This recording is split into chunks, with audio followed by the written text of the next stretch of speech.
Engaging in civic excitement this morning here in beautiful Pacifica. My name's Ryder. I'm going to introduce myself a little bit later. For right now, we're going to get on with the official business and throw it over to our city clerk to open the meeting.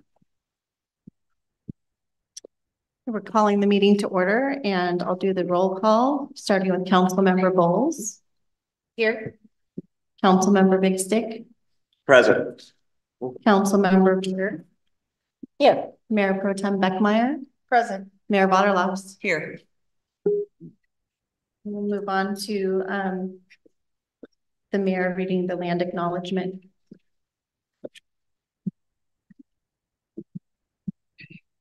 The city of Pacifica acknowledges that we occupy the unceded ancestral homeland of the Ramaytush Ohlone peoples, who are original inhabitants of the San Francisco Peninsula. We honor the Ramaytush Ohlone peoples for their enduring commitment to Mother Earth. As the indigenous protectors of this land and in accordance with their traditions, the Ramaytush Ohlone have never ceded, lost, nor forgotten their responsibilities as the caregivers of this place, as well as for peoples who reside in their traditional territory. We affirm their sovereign rights as First People and wish to pay our respects to their ancestors, elders, and relatives of the Ramaytush Ohlone people. The mayor will now lead us with a flag salute.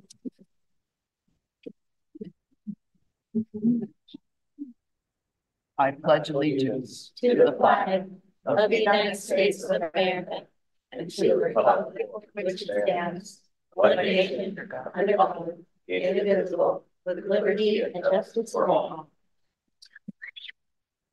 Just going to make a few housekeeping notes before we get started. There are copies of the agenda outlines and handouts at the front of the theater here. There's also some as you came in the doors upstairs. If you came in upstairs, restrooms are going to be coming down through the theater through this exit. And down the hallway, you'll exit outside and just follow. There's signage directing you to the outside door. And as you leave the theater downstairs here, the restrooms are just to your left. Lunch will be served in the cafeteria. There's wayfinding signs both as you go upstairs and then out this way. If you're upstairs, you'll go down the concrete stairs here. You'll exit out at the bottom of the stairs and then proceed around the back of the theater. You'll come around to where the lower parking lot is in the drama room. If you just walk past the drama room, the cafeteria will be straight ahead, and there will be staff outside to help direct you to the cafeteria for lunchtime.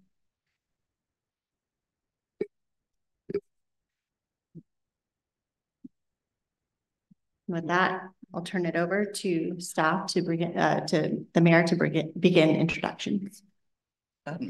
First, I'm going to explain the meeting format and public comment guidelines. This meeting is being held in person with alternative ways to view and participate in the meeting via Zoom webinar, via the link provided in the agenda, which I'm not going to read. As this is a special meeting, public comments, question and answers will be limited to the agenda topic only. For dial in on Zoom, press *9 to raise your hand when the mayor opens public comment or Q&A, then *6 to unmute once called upon by the last 4 digits of your phone number.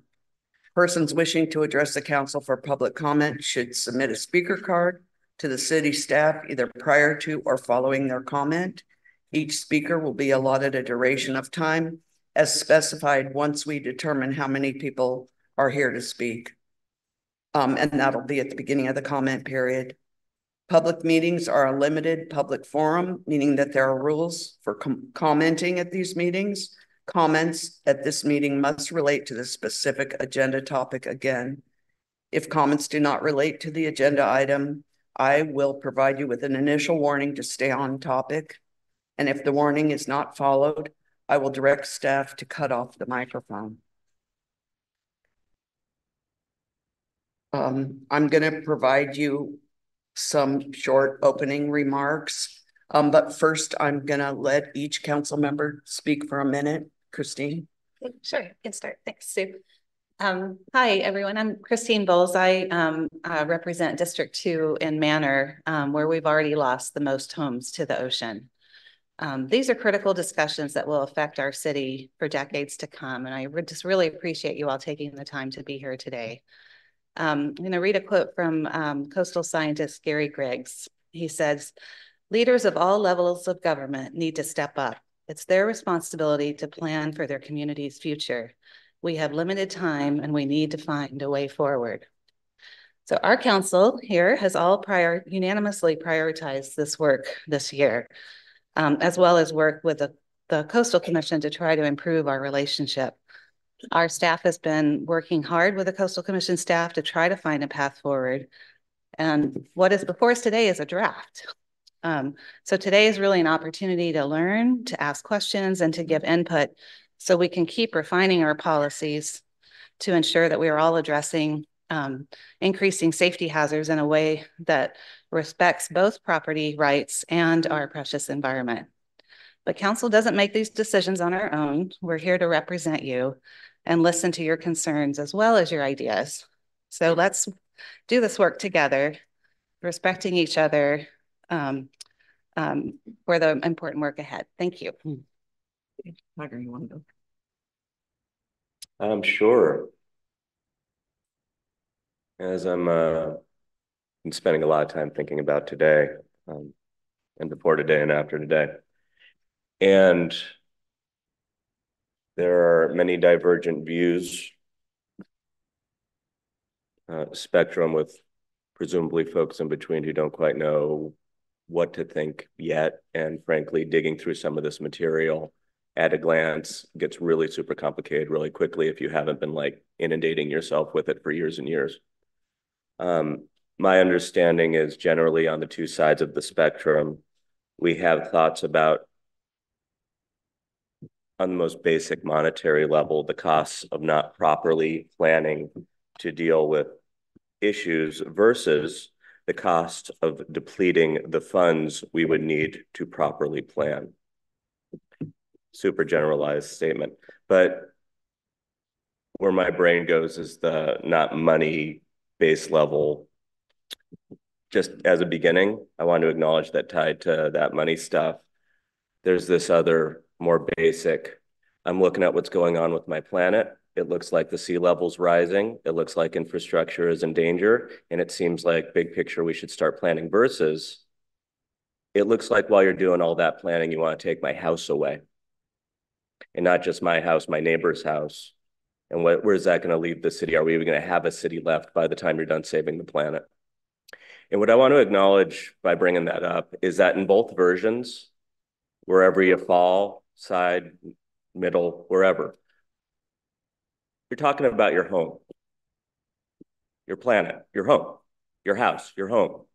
And no matter how vehemently you may or may not disagree with whoever is speaking at any given moment, please bear somewhere in the back of your mind that every human being who is speaking here, stage to audience and back again, is talking about their home. And if we keep that in our mind as we go through this very long day, I think we're going to make it through all right. And thank you all for being here. Thank you. Sue? Thank you, everyone, for being here today. Really want to thank the community members who've been engaged in this process, who are engaging in this process. Other elected officials that are here, thank you for being here. Staff, thank you for your hard work getting us to this point. And I just want to acknowledge that this is the next step in our process. And we are moving toward an update to our local coastal land use plan. It took me a while when I first was elected to comprehend the difference between a local coastal plan and a local coastal land use plan. And then there's another thing called an implementation plan. And so it's been a study. I've been thrilled to have the support of community members from every point of view, helping me learn. And I'm glad that we'll have that continuing opportunity. I think it's important to acknowledge that the last time the Coastal Commission certified an LCLUP, Local Coastal Land Use Plan, for the city of Pacifica was in 1980. And I think my main message today and my viewpoint for this day and for this process is that while so far for the city of Pacifica, a certified LCLUP has been a one and done. But this is not meant to be a one and done. You're going to hear all kinds of terms and you're familiar with lots of them, and we'll learn more about others like adaptation and phased approach. And it's important for me to remember, and I really want to encourage all of us to remember that this is a process and we're working toward a resolution and we're working together. And thanks for being here. Thank you. Mary? Good morning, everybody. My name is Mary Beer. I'm really happy to be here with all of you this morning and to look out and see all the familiar faces. And, you know, Pacifica does a really good job at coming together. We come together for festivals and events and meetings. And just recently, we came together, right, for a community sing-along. And one of the songs, the words were changed, and it's, we all live in the city by the sea, city by the sea, city by the sea. And so I just want to say that that is exactly true, right? That we are all here for the same reason, because we absolutely love Pacifica. And we have heard you when you said you needed more time to understand. And so that's not lost on us. We're here today for the entire day. I want to also thank the community members who have spent so much time educating me, because that's really important, that I get information from you so that we can make the best decisions we can for all of us. And that's really hard to do in a divisive situation. And so let's just come together, because we all live in the city by the sea. And I think that we're going to be okay if we just listen to each other. Okay. For me, I would like everyone to be kind and respectful to others. We know there are differing opinions, and I know you said that, but please respect other people, because everyone is entitled to their opinion. We also want to thank Jefferson School District, because without them, we wouldn't have this location to hold this meeting. I would like to thank all the staff for the amazing, amazing amount of work that went into this whole process. And thank each and every one of you for being here, and the people who are on Zoom. This process started in 2008. So it's a long process. It's not new. It's not just beginning. We've had opportunity, and we're giving the opportunity again for everyone to say what they think. And I just want to thank you, and we'll move on. Great, thank you. Kevin Woodhouse, City Manager, next. Thank you, Mayor Vaterlos, Mayor Pro Tem Beckmeyer, and council members. And welcome to everyone. Thank you for taking your time to attend this important meeting today. I'm Kevin Woodhouse, City Manager. And before we dive into the agenda, I just did want to make a couple brief comments. But first, I wanted to say, when I arrived here, I noticed in the stage set construction room back there, there was this fog machine. And I thought, that would be cool. Bring out the fog machine and, you know, add some drama to the stage. You know, this is a little bit awkward for us to be up on this stage, but, you know, this is one of the few facilities in town that can house this many people. So we're pleased to be here. But regarding the fog machine and drama, I thought, well, we don't need that, because this topic has enough drama with it, right? So we'll forego the fog machine for now. First, as I did at our last community engagement meeting in December, and maybe just a quick show of hands, how many people were actually at that meeting, December 5th, I think it was. So good number here. I want to acknowledge that coastal land use planning is an incredibly complex topic and challenging topic. And all who are here and who have reviewed the materials have a sense of that. As a result of the December meeting, in January, the City Council approved expanding the public engagement process for this LCLUP update to include this extra meeting. And judging by today's great turnout and the extensive questions received from the community and all the added staff work and expense that has gone into preparing for this extra meeting, I'm hopeful that by the end of today, the community has a clearer understanding of this topic, that the community's input to the City Council has been heard, and that the City Council is poised to move one step closer to submitting its comments to the Coastal Commission in furtherance of achieving a certified LCLUP that is in the best interests of the city, while also importantly meeting the Coastal Commission's requirements. For agreement by both agencies is the only path to a certified LCLUP. That agreement will require compromise, and a certified LCLUP replacing the 44-year-old 1980 LCLUP is critical to fulfilling the City Council's vision for Pacifica's future in the best interest of the entire Pacifica community. So that sets the stage a little bit about this challenge and this complicated topic that we're faced with and why. Just in concluding, thank you again for everyone being here and contributing to this process. I got to give special thank you to Planning Director Murdoch and Senior Planner Cervantes and all of the planning staff that are here as well and working on this. And also special thank you to the City Council for your energy and focus and resilience throughout this entire process. And thank you to today's moderator, Ryder Todd Smith from Trepepe Smith, who later he'll introduce himself. And I think at this point, I'm not sure if I'm turning it to Ryder or to Christian. So great. Thank you. Great. Thank you. You're set. 1, 2, 3. Awesome. Good morning, team. My name is Ryder Smith. I'm with a firm called Trepepe Smith. And we get to work in about 140 cities in California. So I've been all up and down this state, and I love my job because I get to explore California through that lens. And so the last 24 hours, I've had a chance to explore and visit Pacifica. First of all, I'll just say in all my time working in cities, I've never had City Council break out in a song. So truly proving, and some members of the crowd join in. That's a first for me. So that's awesome. That's a great sign.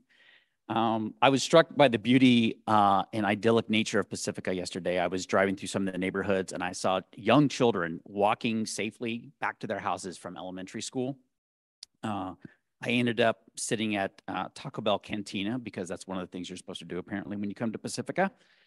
It's probably first time at Taco Bell in probably 5 years. I was sitting there looking out at this beautiful ocean, and I was contemplating the reality that like we come to Pacifica. I assume many of you come to Pacifica because of that beauty, right? It's a defining element of the Pacifica experience, and it is beautiful.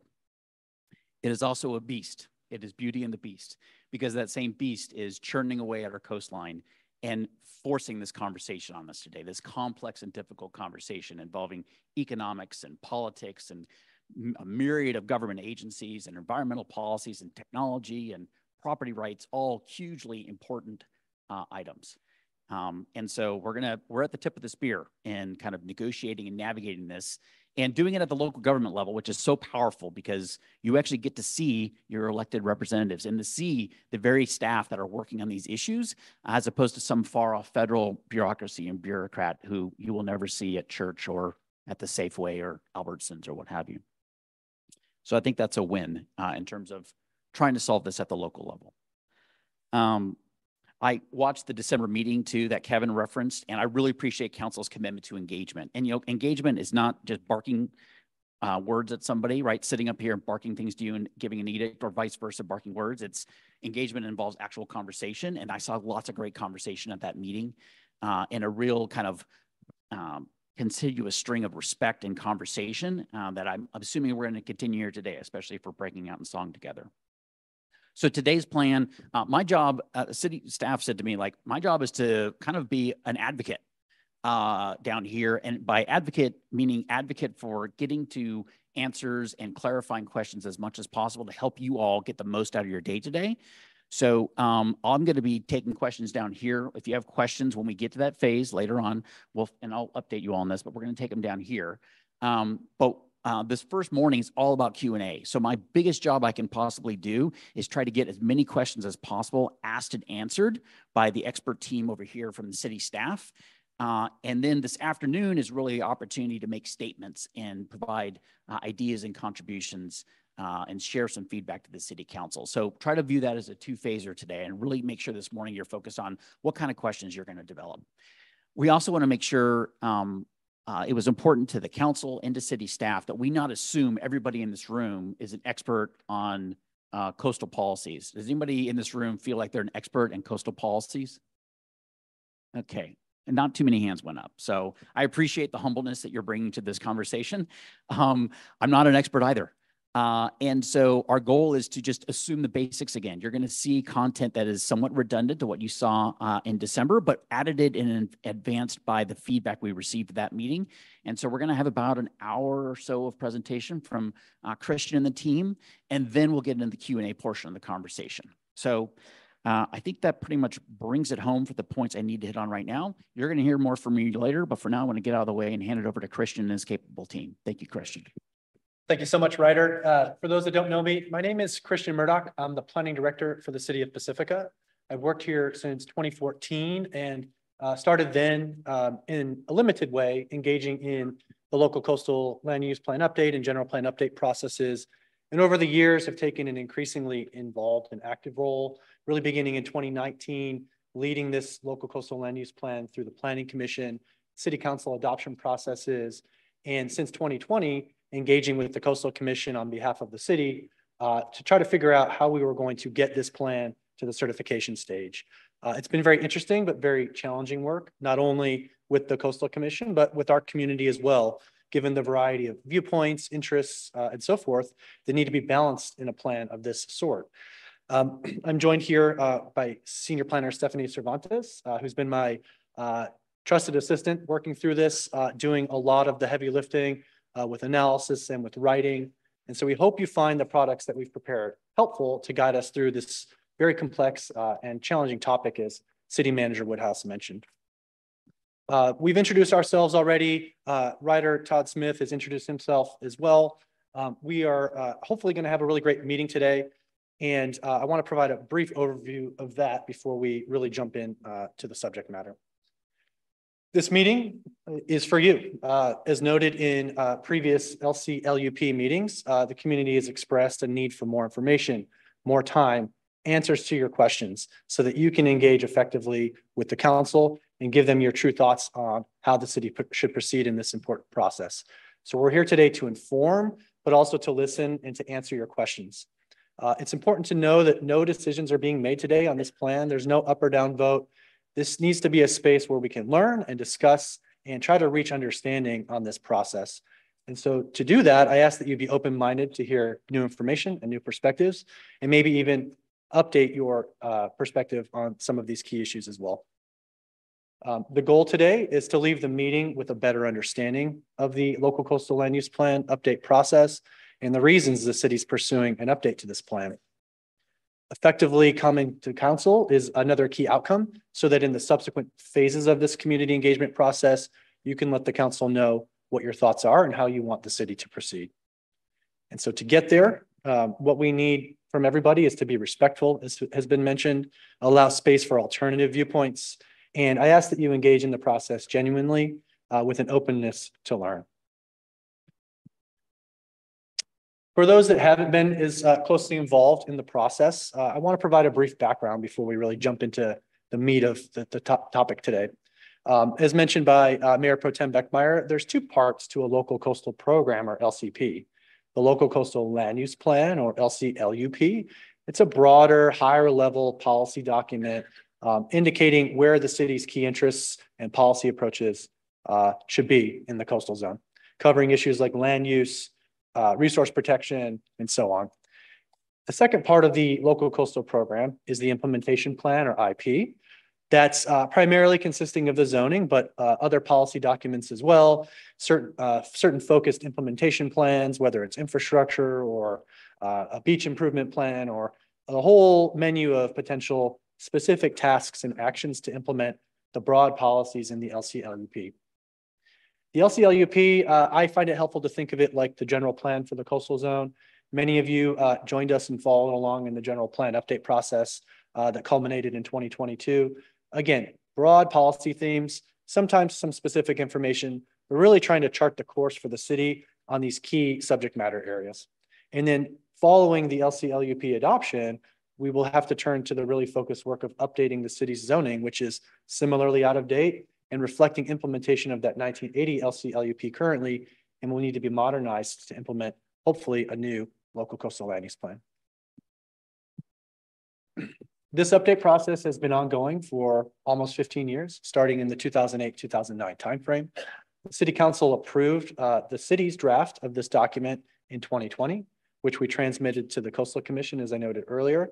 And we've been working in a really concerted way since then through back and forth administrative processes to get our application filed, and since then to work through substantive comments from the Coastal Commission, many of which we'll talk about today.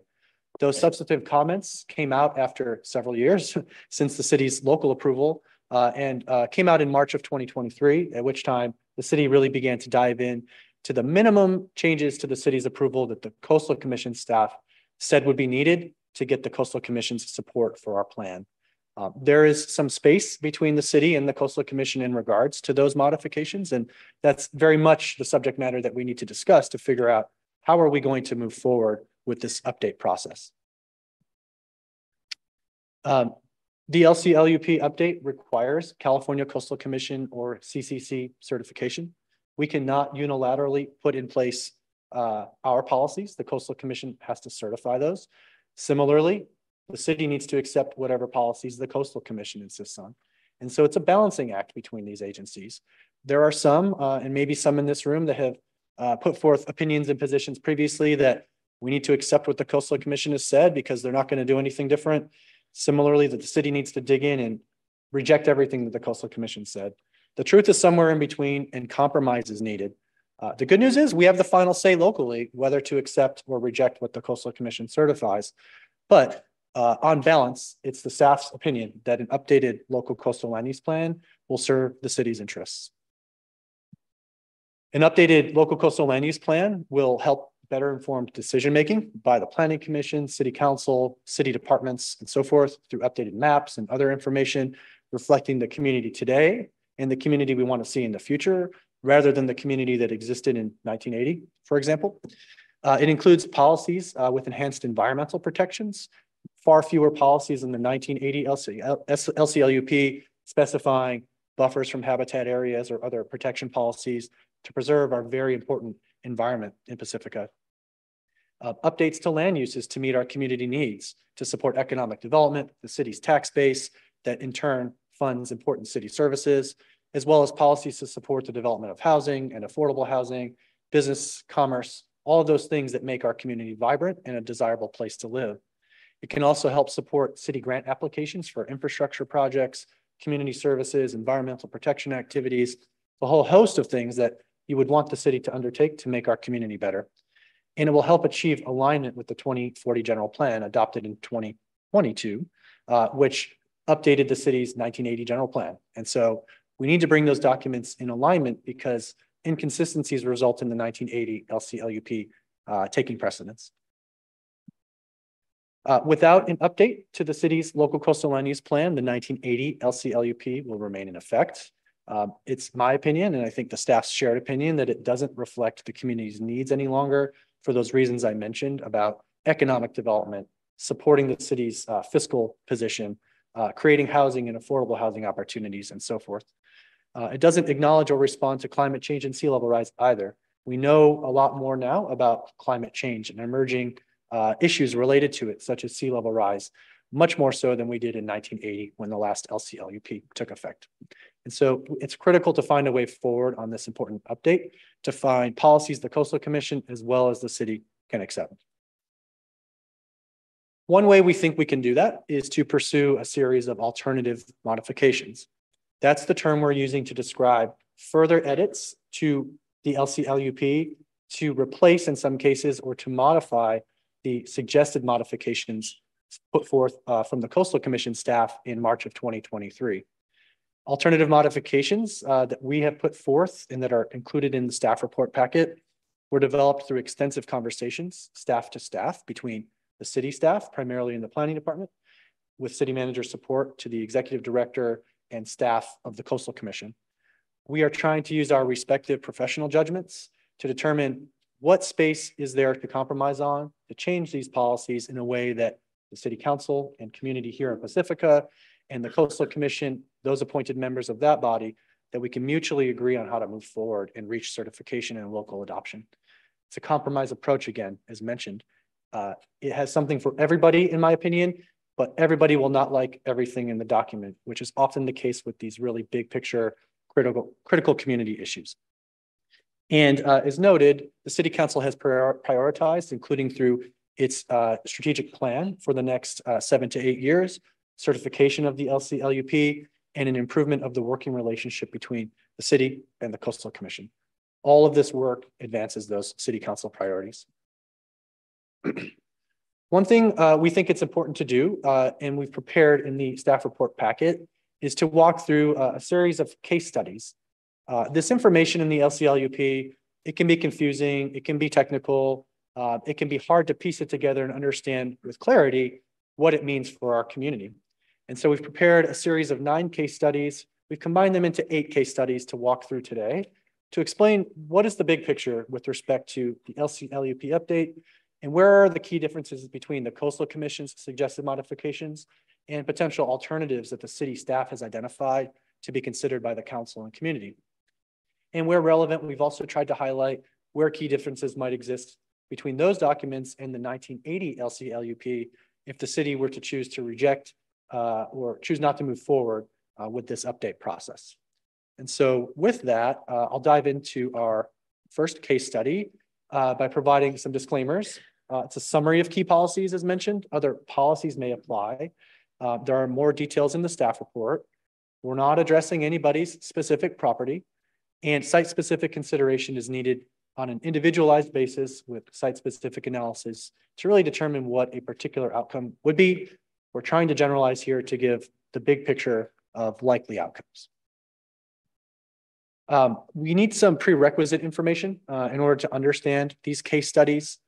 So there are 2 big policy questions that have really been the focus of a lot of recent discussion. The first is this question of the substantial structural modification, or SSM definition. This is a key definition for application of various policies in the LCLUP update. And effectively, it's a definition that determines when existing development has changed so much so that it becomes new development. And new development through these policies in the LCLUP is subject to different policies than existing development, as you might imagine. If a project were to consist of a substantial structural modification, which we'll get to the specific criteria in a moment, it would be required to remove nonconformities. Those might be zoning setback nonconformities, height, lot coverage. Could also be nonconformity with other policies in the LCLUP, most notably development within identified hazard areas. So the SSMs require new technical analysis of potential hazards, and the CVZs, or coastal vulnerability zones, which are mapped in the LCLUP update, things like coastal erosion, flooding, and so forth.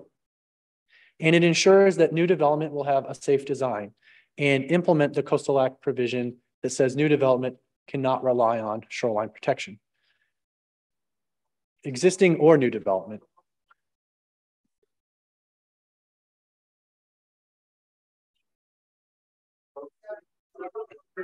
Okay, so hang on one second. If you're having a hard time seeing that screen, Light guy.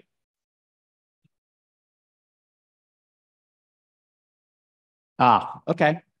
Do you have control of focus on the projector up there?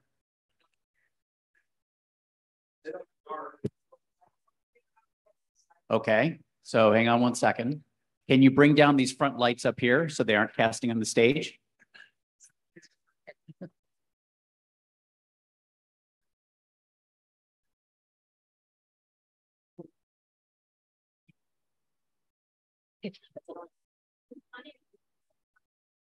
So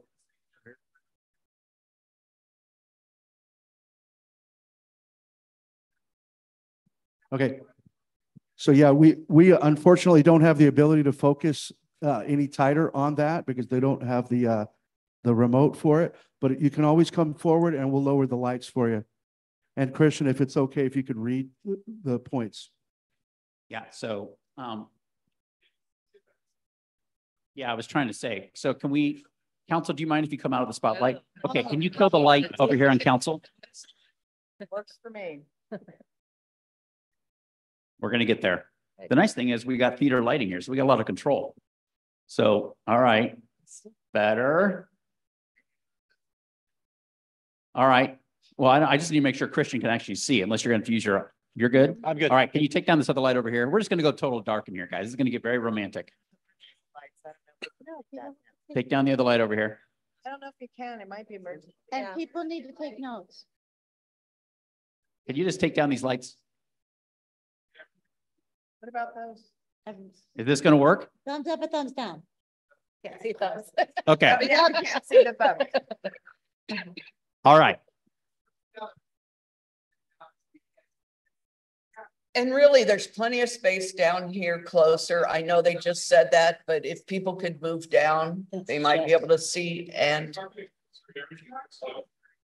Okay, so Farther. we have a little bit of a challenge in that your packets, if we bring down the lights too much, then you probably can't see your packets, which have some of the maps in them.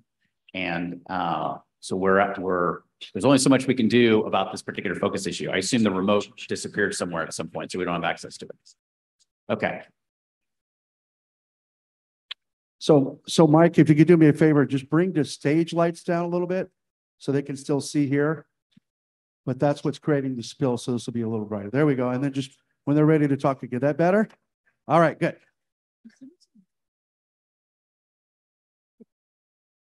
All right. Ryder, are we good to proceed? Yes. Okay, great. Sorry. Thank you, Christian. Sure. Thank you. No. So sorry for the technical issues. We'll do our best to help you get the information and understand.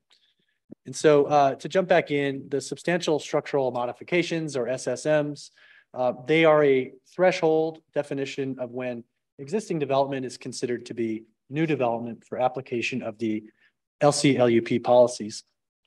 Of note, new technical analysis would need to be performed, particularly in the coastal vulnerability zones, to figure out if coastal erosion or flooding is an applicable coastal hazard to ensure safe design and siting of the proposed new development.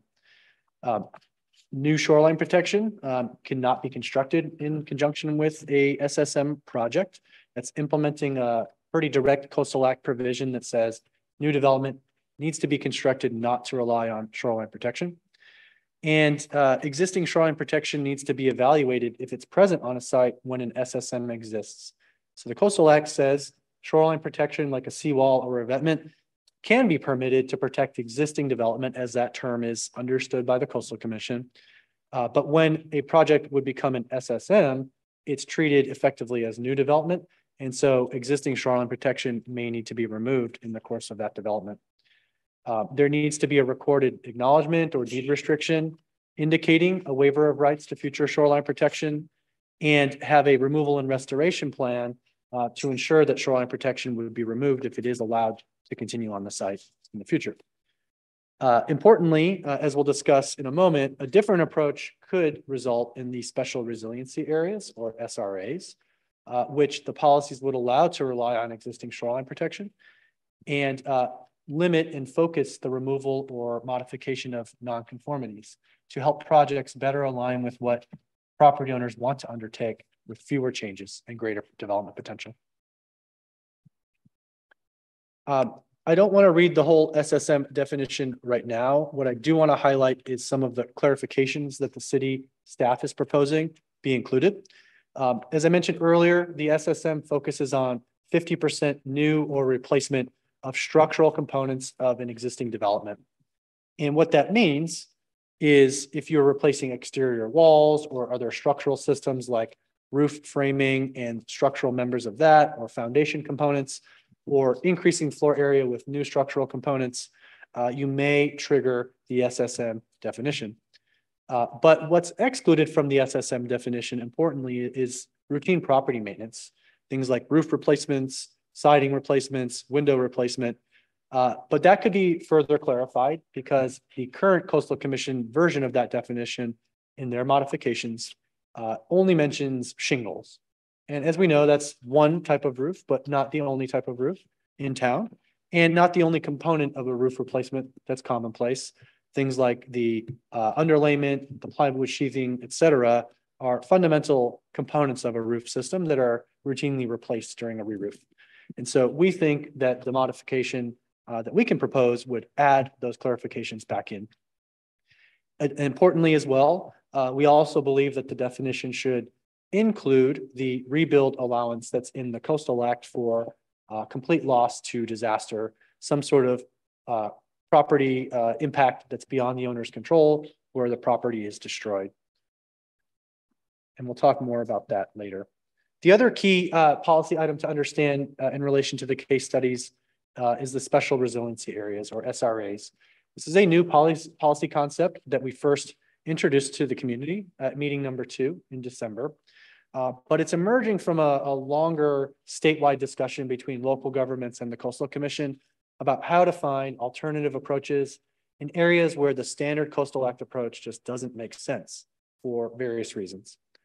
For us, we've identified in close coordination with Coastal Commission staff 2 neighborhoods where we think there is room to explore an alternative approach through the SRAs, Rockaway Beach and West Sharp Park.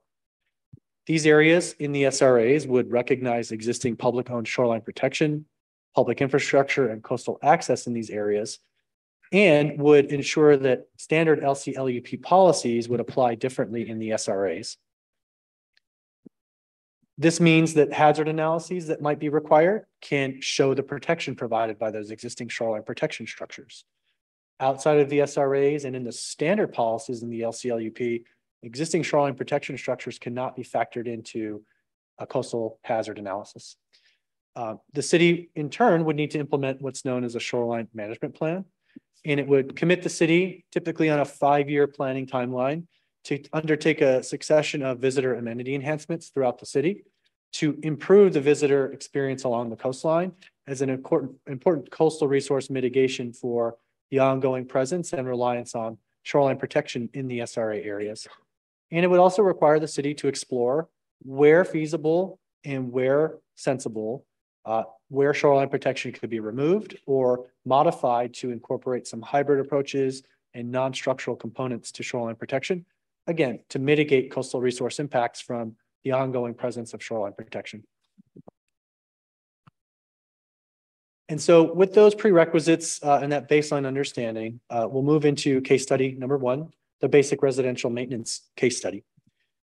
Basic residential maintenance will be allowed in all of the LCLUP versions we're discussing. The 1980 LCLUP, the city's modified version from the Coastal Commission comments, as well as the further alternative modifications that we're discussing.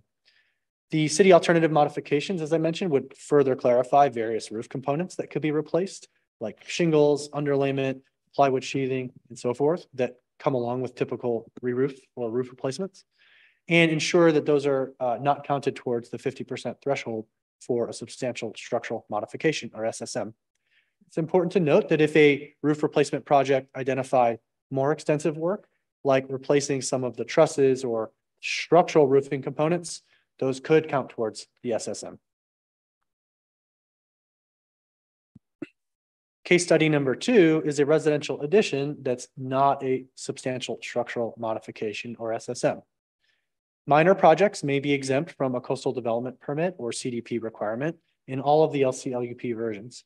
These are projects like additions of less than 10% or certain other projects that are not major additions to existing development. And in many cases, those can proceed with a building permit only and not have to demonstrate compliance with the range of new LCLUP policies. Projects that do require a coastal development permit, for example, in simple terms, something perhaps more than a 10% addition, but less than 50%. Those would need to undertake hazard analysis, which is required in the coastal vulnerability zones, or those mapped erosion or flooding hazard areas. Sites outside of the hazard areas, I should say, the development would need to be identified and located outside of those identified hazard areas. So if you were wanting to build an addition towards the coastal erosion area and be located in it, you would not be allowed to do that. You'd have to find some other way, whether building up or building in a different direction outside of the coastal erosion area, for example. And that erosion hazard needs to be projected for 75 to 100 years, which is the anticipated life of that type of development. In this scenario, any existing nonconformities can remain, and we're really just looking at the new development component and ensuring compliance for that. As with all new development in the LCLUP in the coastal zone, it would include a waiver of rights to shoreline protection and an assumption of liability in the event the development is impacted by coastal hazards at some point in the future. Importantly, some different approaches would result in the special resiliency areas, or SRAs, that are the subject of discussion. This would indicate, for example, that in the SRAs, hazard analysis can consider existing shoreline protection and any minimization or elimination of erosion hazards that would be present on the site. This can reduce the hazard area and in turn increase the development potential for those properties subject to the SRA. Related to the 1980 LCLUP, you can see one of the black and white maps in that plan. Overall, it's less restrictive in terms of specific policies addressing these types of small projects. For instance, no deed restriction or waiver of rights would be required because those policies don't exist in the 1980 LCLUP. However, what this map and the others I'll show demonstrate is in those shaded areas, those are areas in what's known as the Coastal Commission appeal jurisdiction. And so any coastal development permit issued by the city can be appealed to the Coastal Commission in those areas, which happens often in Pacifica. And it means the Coastal Commission takes final action, meaning they're putting in place those policies that they want and that they think are necessary. Those things like the deed restrictions and waivers of rights.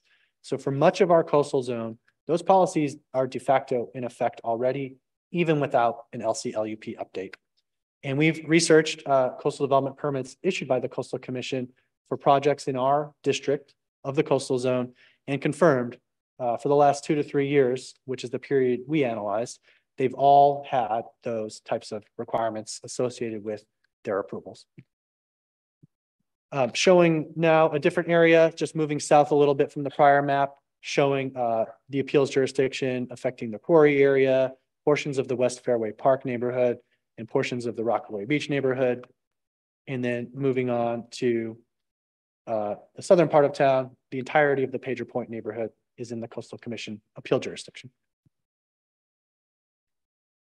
Further on this case study number 2, the non-SSM definition, we've noted that the LCLUP update would include new maps, new information to inform decision-making.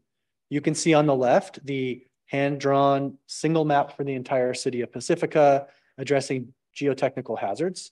Not only is it hard to use that for decision-making purposes given the scale of the map, it omits key types of hazards along the shoreline, things like projected shoreline erosion and coastal erosion, which is a key hazard.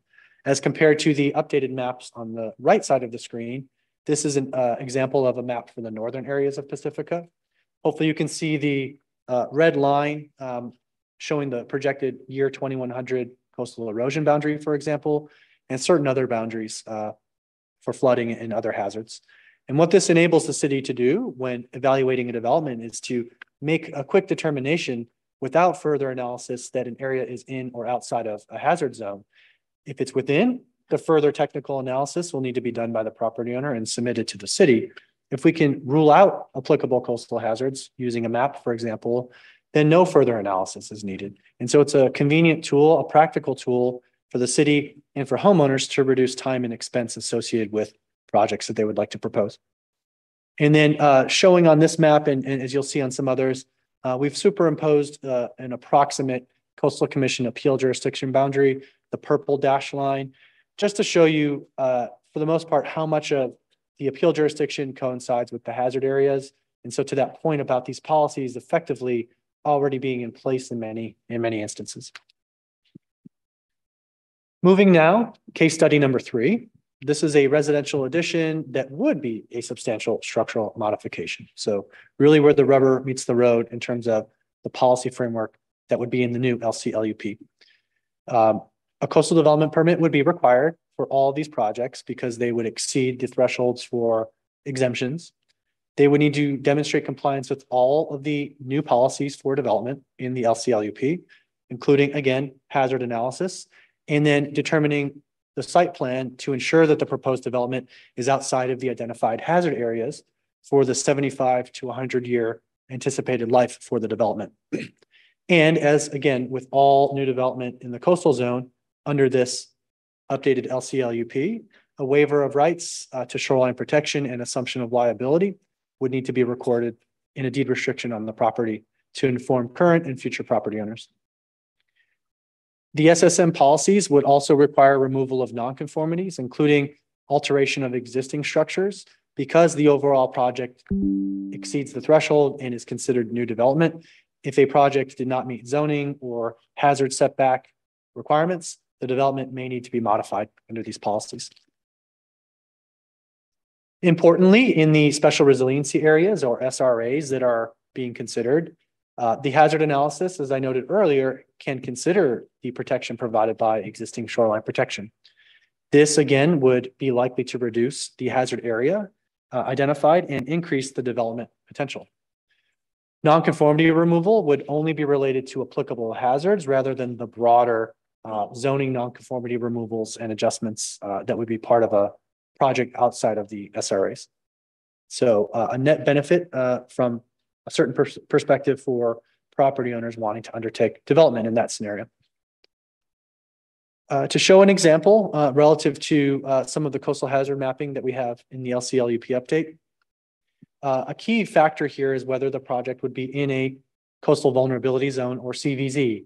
Again, those are areas mapped and projected with coastal erosion hazards or flooding hazards projected out for 75 to 100 years.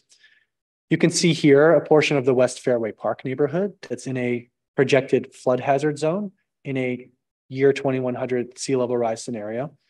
Those areas have a different hazard exposure than areas subject to coastal erosion, right? That you might understand. So whereas coastal erosion and seawall protection for some properties is important, in this portion of the West Fairway Park neighborhood in a flooding hazard area, different mitigations would need to be demonstrated, either locating development outside of the hazard area, which would be challenging potentially for properties that are wholly within the mapped hazard area, or potentially elevating or doing other types of drainage interventions in the site design to mitigate the flooding hazard. So the SSMs, it's critical to understand if that definition is triggered and we're applying new development policies related to hazards, it's not saying plainly you cannot develop. It's saying you need to identify the hazards and determine how they can be mitigated if they are able to be mitigated. So for a flooding hazard, there are a range of engineering and site design interventions that would mitigate a flooding hazard and allow development to occur. Focusing on a different portion of Pacifica in the West Trout Park neighborhood, you can see the hazards are very different. Here, the dominant hazard is coastal erosion, shown through the red line drawn down roughly mid-block between Beach Boulevard and Palmetto Avenue, and then as far as Palmetto Avenue or beyond for the southern portions of the West Trout Park neighborhood. These projections are without the Beach Boulevard seawall, it's important to note, but it reflects in this standard policy construct in the LCLUP where new development cannot rely on existing shoreline protection. Those areas with coastal erosion hazard are confronted with a significant challenge to development. There are not easy or readily implementable mitigations for a coastal erosion hazard of the sort present here. The typical intervention and mitigation is a shoreline protection structure. And so for projects that are in these areas without the SRA protections, they would need to determine if any development potential would remain on those properties. And then we would have a very careful analysis if the answer was no. What do we do next? As compared to development that would be proposed if the SRA policies were put in place, they would be able to factor in the protection provided by the existing Beach Boulevard seawall and effectively reduce or eliminate the coastal erosion hazard, and for all intents and purposes, demonstrate a full development potential for a project on the site. So very impactful, very beneficial for development of property with the SRA concept and policies in the West Shore Park neighborhood as compared to without the SRA policies in that neighborhood. Case study number 4, development on a parcel without sensitive environmental resources. The LCLUP in its various forms, the 1980 or the current versions we're discussing, no special requirements for development here, other than those identified in case studies 2 and 3, addressing minor projects or larger projects that would trigger the SSM definition. Importantly, the LCLUP update includes new maps to identify areas where more analysis of potential environmental resources would be needed, but in this case study to easily rule out areas where no additional analysis is likely to be needed. What we have today under the 1980 LCLUP is that no comparable maps of potential environmental resource areas are in the LCLUP.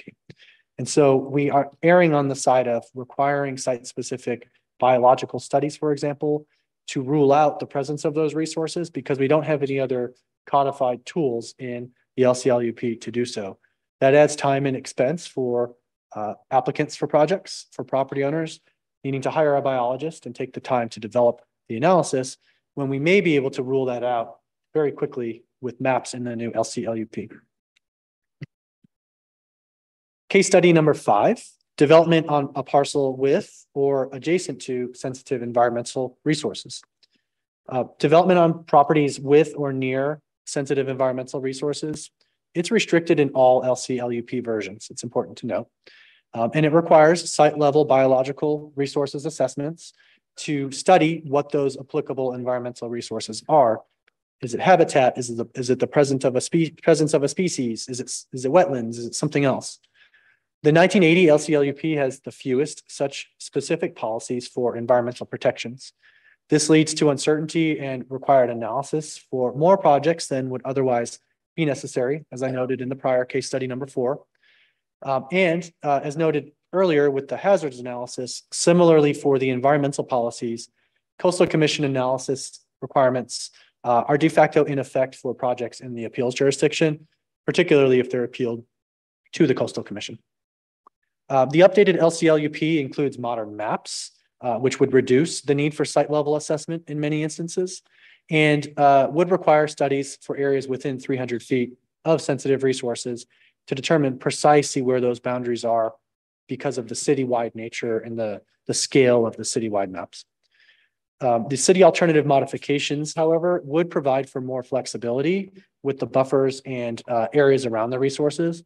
The Coastal Commission's modifications are calling for a 100-foot buffer and 50 feet minimum in all cases, whereas we think in some cases less than 50 feet may be okay if a site is small or very constrained in its development potential, provided a qualified biologist has determined it would not adversely impact the applicable resources.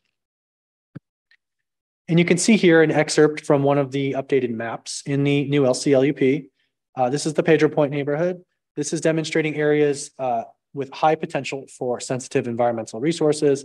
The green areas are sort of the more general category. The red area that you see is either a riparian habitat or California red-legged frog critical habitat. And development within 300 feet of these mapped areas under the new LCLUP would need to undertake site-specific biological resources assessment. But that policy then would relate to development with a buffer of 50 to 100 feet from those resources under the Coastal Commission version. And if no development potential would be available, the city's policies would allow you to go less than 50 feet with a biologist's opinion. Moving to case study number 6, new or replacement of shoreline protection structures. Shoreline protection structures include things like seawalls, revetment, and other types of engineered interventions along the coastline. And these are supported and allowed in all versions of the LCLUP, 1980 and the current versions we're discussing. What the Coastal Act says is shoreline protection structures are allowable when needed to protect existing development, which they define as in existence prior to January 1st of 1977. And in most cases, it's important to recognize the approval decision for those shoreline protection structures is going to rest with the Coastal Commission. So they get to decide what their policies and definitions are. We have little opportunity to influence and put in place different definitions on those key topics. Shoreline protection structures, whether new or replacement, they must mitigate adverse impacts on sand supply, adverse impacts on beaches, and other impacts that might be identified through the study of the particular design and placement of the proposed device. The policies in the LCLUP would include a 50% threshold for repair and maintenance before a shoreline protection structure is considered new and requiring a new CDP approval and compliance with new policies related to resource protection and siting and so forth. Similar concept to the substantial structural modifications for building development, if you will. And importantly, as I've alluded to earlier, the SSM definition may result in some properties losing their eligibility for shoreline protection. They will no longer be considered existing development because of the substantial modifications to those properties. And as a result, they would need to design development on those properties outside of an area subject to coastal erosion or other hazards. Case study number 7 involves new or replacement city infrastructure or services near and dear to the city as a provider of key infrastructure services such as wastewater, public streets, and so on.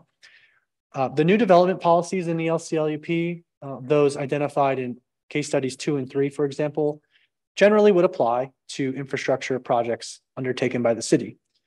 The new LCLUP would have, in some cases, actually more restrictive policies on the siting of critical infrastructure, 100 to 150 year hazard setback, rather than 75 to 100 for private development or building development, if you will. And importantly, the Coastal Commission's suggested modifications would limit infrastructure projects in the coastal zone to only the capacity to accommodate development that's allowed in the LCLUP. And as we know, with 85% of our land area and most of our population outside of the coastal zone, we need infrastructure capacity where most of our infrastructure is in the coastal zone to accommodate our entire city. The 1980 LCLUP has the fewest specific policies addressing infrastructure installations, and it creates uncertainty in this case for what to do about city projects, some of which would be appealable to the Coastal Commission. And again, de facto, the Coastal Commission's policies would be in effect. And so what the city has considered is an alternative modification needed to meet the city's infrastructure needs, allowing capacity for development outside of the coastal zone, and also within the special resiliency areas, allowing infrastructure to be installed, relying on the protection from existing shoreline protection structures. So in other words, being allowed to site without the 100 to 150 foot or 100 to 150 year hazard setback. And so you can see here a map again of our coastal vulnerability zones. And this example is from the Rockaway Beach neighborhood, much of which is in a projected coastal erosion hazard zone. And we have critical infrastructure in this neighborhood, including sewer transmission lines to the Clara Creek water recycling plant, in other words, the wastewater plant, and a pump station here, roughly where you see the bottom 2 arrows pointing, that we probably would not be able to replace or substantially improve under the baseline LCLUP policies, but through a special resiliency area policy framework, we likely would be able to continue on and make significant enhancements to that infrastructure to continue serving the city's needs. The alternative is a substantially expensive redesign of the city's fundamental infrastructure systems like the sewer system that the SRAs in the alternative would allow to continue in largely the same way where protected by shoreline protection in the SRA areas. And moving now to our last two case studies, which I mentioned at the outset, we've combined related to rebuilding after substantial hazard damage. There are no major differences between the policies in the LCLUPs related to coastal hazard damage versus non-coastal hazard damage. So I wanted to clarify that at the outset here. Different outcomes may result, however, for complete destruction versus partial damage. What I mentioned earlier was that the Coastal Act provides a broad allowance to rebuild development that is destroyed by a disaster beyond the control of the property owner. There are some criteria, which we'll talk about in a moment, about how that rebuilding needs to occur, but there's a broad allowance to do that. What's not clear, the Coastal Act does not address instances of less than destruction of existing development. And so we've analyzed that partial damage from coastal or non-coastal hazards may subject a property to the substantial structural modification definition and all the associated policy requirements that come with that. A key difference is whether that development is in or outside of the coastal vulnerability zone. So whereas a property in the coastal vulnerability zone may be more likely to be subject to wave overtopping or erosion related or flooding damage, properties outside of the CVZ are less likely.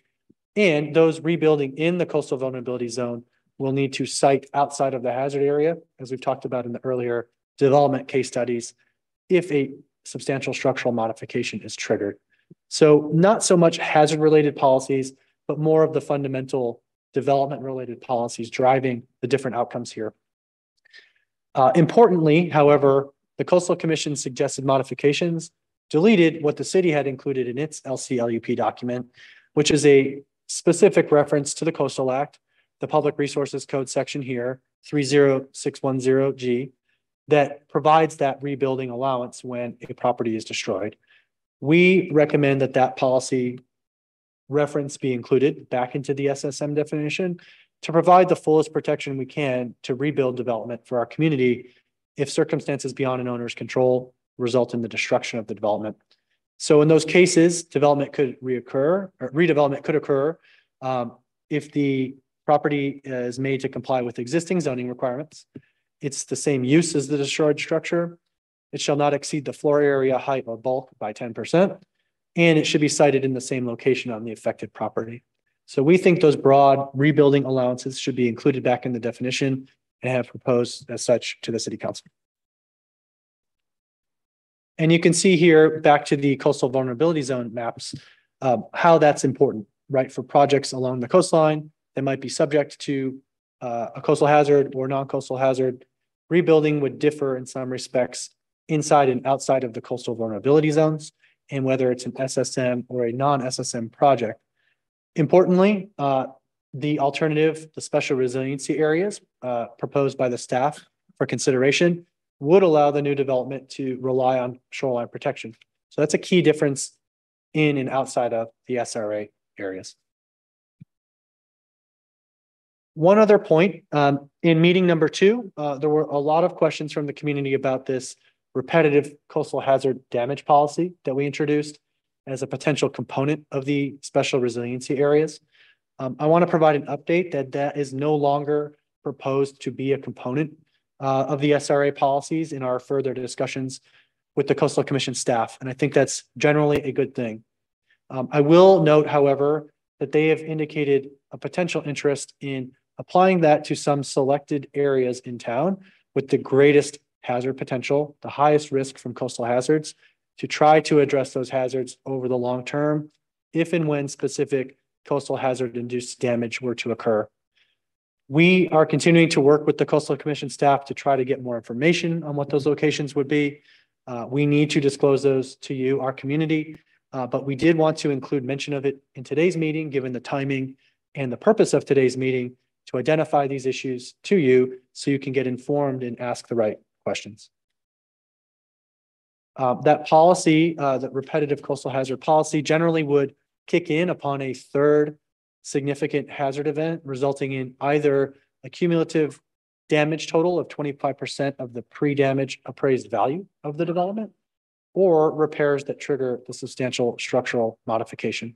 So in other words, major damage resulting from repetitive coastal hazards and figuring out, okay, what do we do now about those developments? Do they need to be removed or modified given their repeated exposure and damage in significant ways to coastal hazards?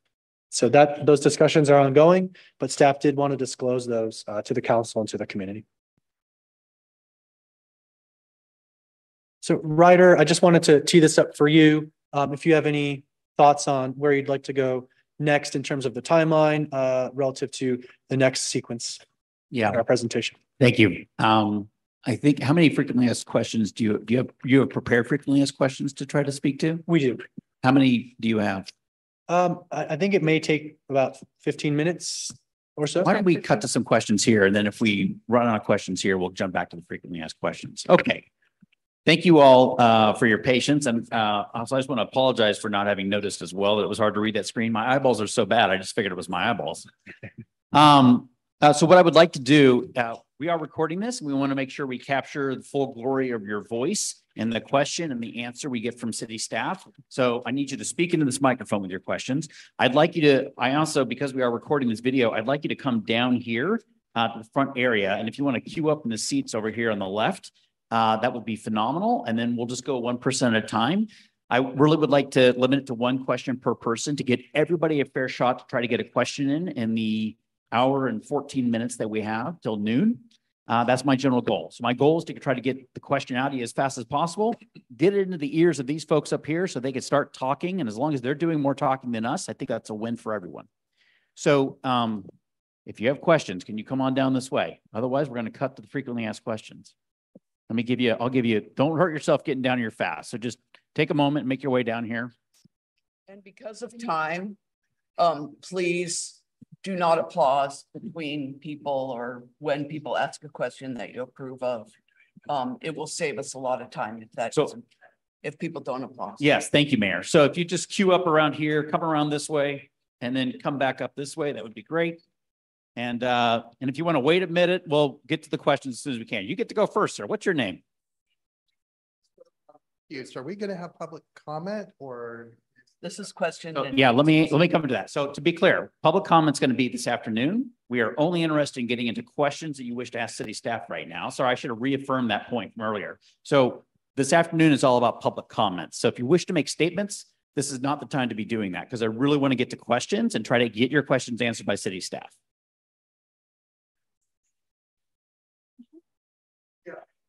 Yeah, that's the next sequence in the presentation. We were trying to provide a break in the sort of one-way dialogue here, take a handful of questions, and then we can jump into the responses to questions submitted after the agenda was published.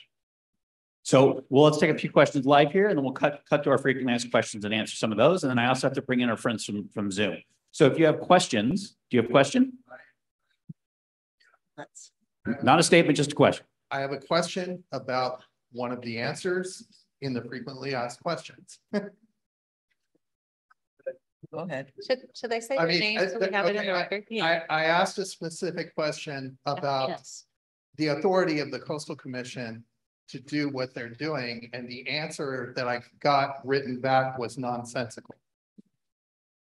And so I need clarity that it's not an answer to the question, but we're not going to see that question till later. So maybe we should come back to your question. I forgot to the back. Okay. Well, also, can you have them see their names? Oh, I had asked. Okay, my name is Jeff Guillet, West Fairway Park resident for over 30 years. Thanks, Jeff. All right, we'll try to get back to that. What's your name? I'm Marie Swan. So I just want to ask specifically, how does all this relate to the seawall at Sharp Park Beach? Okay, because it's a little bit kind of high level stuff, and I just want to get down to specifics with existing buildings, existing infrastructure. I mean, things like that. That's a wonderfully specific question. Thank you. Yeah, great. So this is a policy document, the local coastal land use plan. It can support or not support shoreline protection across our community. The plans that we're talking about provide the fullest support that can be provided in a local plan for shoreline protection, where the development that is proposing the shoreline protection is eligible under the Coastal Act. That means under the current definition and law prior to 1977. So this plan provides support, but specific seawalls are project level decisions, and are not affected in one way or the other to approve or disapprove a seawall. So the Beach Boulevard Infrastructure Resiliency Project that you may be referring to, that's not directly affected, but it is supported by the LCLUP update policies. Does that answer your question? Yeah. And then can I have a follow-up? Is it related to that particular item? Okay. Yeah.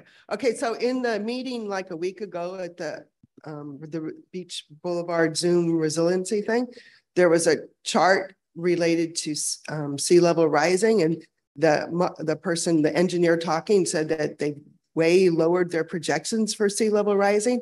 So if that's the case, why is all this like hype about sea level rising? And I mean, why not just, I don't know. So I think maybe the question is, what projections are we using for sea level rise, and what's our basis for that we're trying to model around that? Frankly, I'm sure Coastal Commission is also interested in using. Yeah, I think you touch on an important concept, right? We are using the best available science to prepare these projections of sea level rise. The LCLUP we have is based off of 2018 Ocean Protection Council sea level rise projections. We are in the process statewide of updating those. And so generally speaking, those projections applicable to the LCLUP may be lower than anticipated, but the final adoption of that data has not yet occurred. What I want to highlight is that one of the key features of the LCLUP is periodic updates. And so updating the hazard maps when new science, such as those new projections, are available. And the hazard projections will be better or worse for our community, but reflecting the reality as we understand it using the best science. And so it's a sort of living, breathing document. And these things change over time, just as the coastal zone is a very dynamic place as well. And Christian, if I got to, so, and is Coastal Commission using the same 2018 data set for their analysis and work? Yeah, as it relates to our LCLUP, that is the relevant controlling data for now. And we envision, every 5 years or so, when new statewide data become available, amending this document to update the maps. So we're making the best decisions on the best available information. Okay, great. Thank you. What's your name? Hi. My name is Mike Vernaza.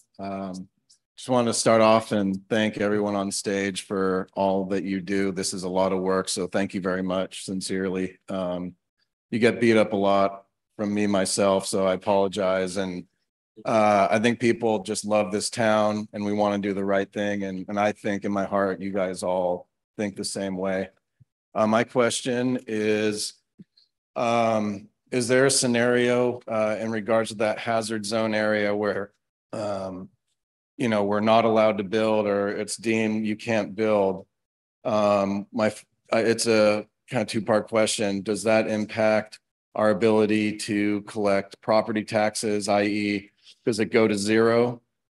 And if so, is there a scenario that you see in which our town would be materially impacted by revenue from these properties? Because I'm curious if those things have been thought about. Okay, great question. Yeah, thanks.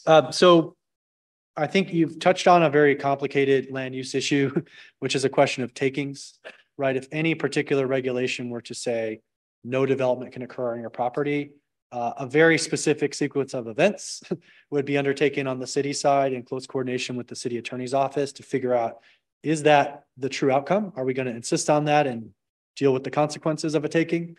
Or is there some other way to allow the minimum economic use of the property to avoid a takings? I would say, in my experience, most of the time, some development ends up being allowed because cities typically don't have enough money to buy everybody's property, right, through a takings.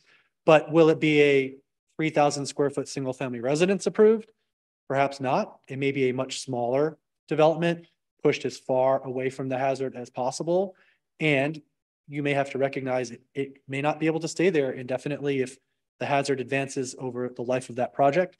And obligations, as we've mentioned, with the deed restrictions, assumptions of liability, and all of that may require the owner to remove the development or further modify it as the hazard progresses.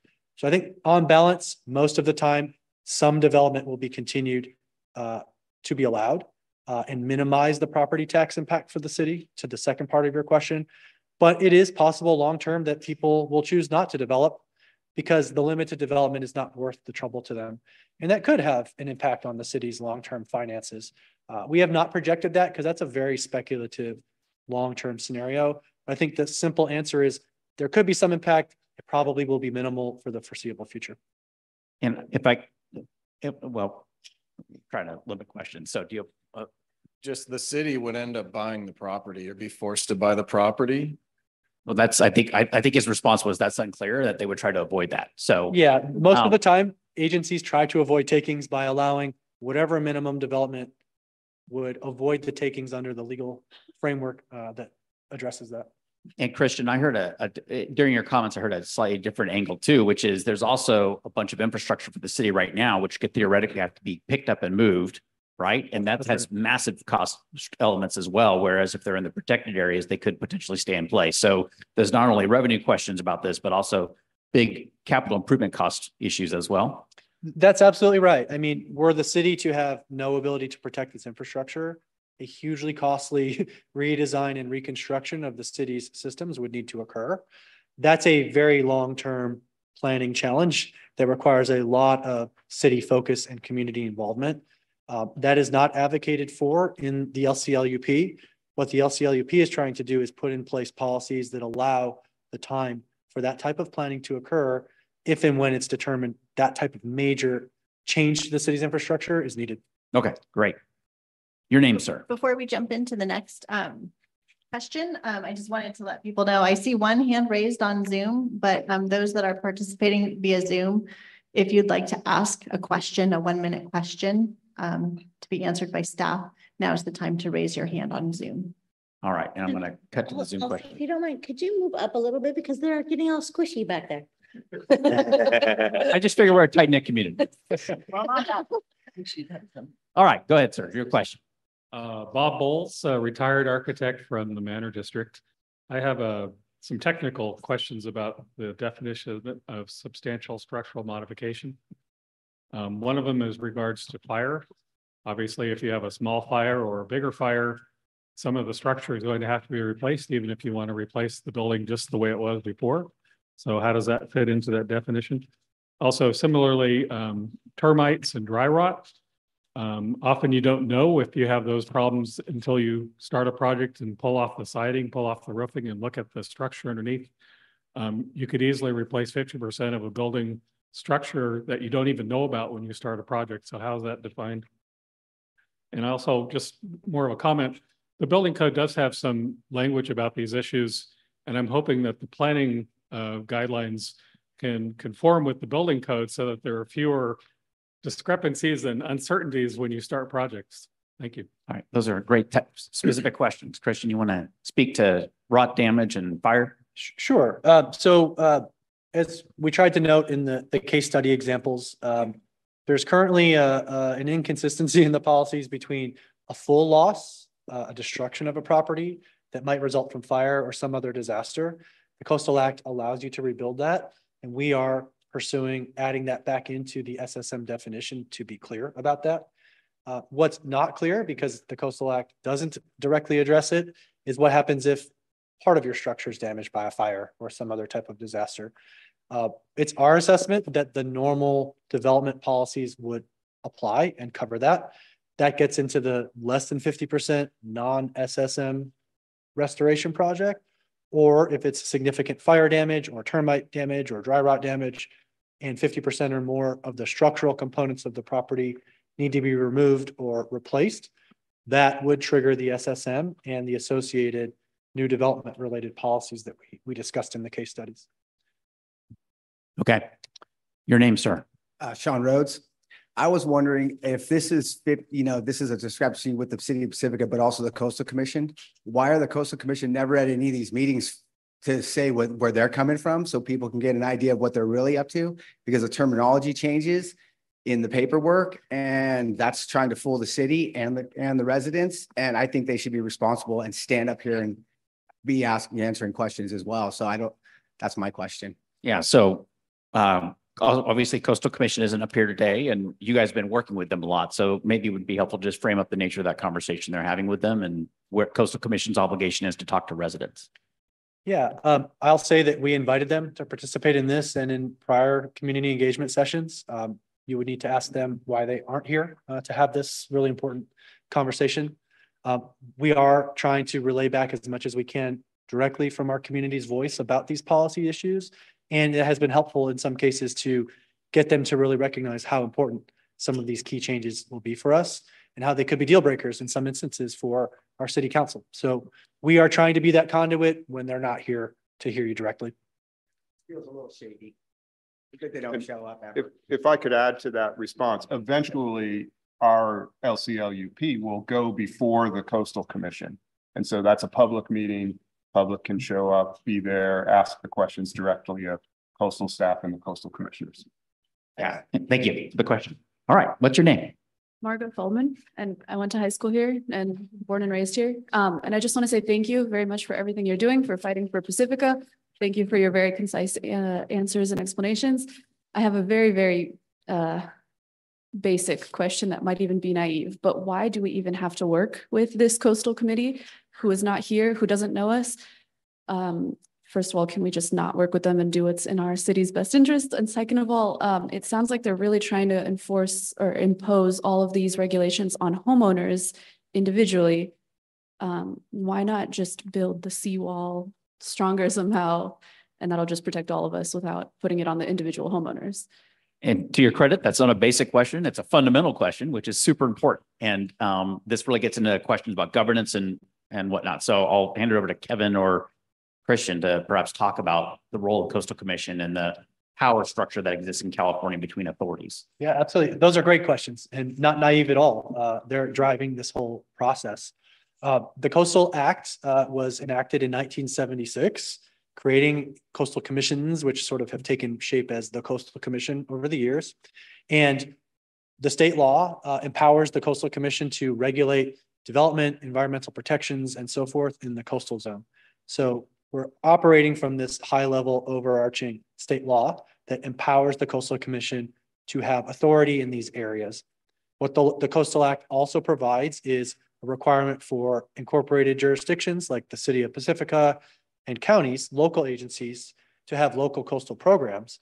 We talked about what those mean, broad policy document, zoning, and other policies to implement it, and empowers the Coastal Commission to determine, are those local coastal plans consistent with the Coastal Act, and includes a requirement that the Coastal Commission certify those policies and plans before they can take effect. So that's the reason we have to work in partnership with the Coastal Commission and not against the Coastal Commission. And mutual agreement is needed between the agencies before any of these policies can take effect in our local plan. To your last point, we can't just build the seawalls we may want to protect our community because A, the Coastal Commission has a retained permit jurisdiction in areas below the mean high tide and in other areas where seawalls typically are constructed. So we may need to get a direct permit from that agency. Additionally, any other projects the city might approve would be appealable to the Coastal Commission in those locations. So one way or the other, you're dealing with the Coastal Commission and you need to reach agreement in relation to those kinds of policy documents or seawall permitting decisions. And I suspect that, and fundamentally, when California created the California Coastal Commission, and the state legislature and the governor's office gave them that authority. So they've now been empowered and have been doing their work ever since. Thank you. You're welcome. Okay.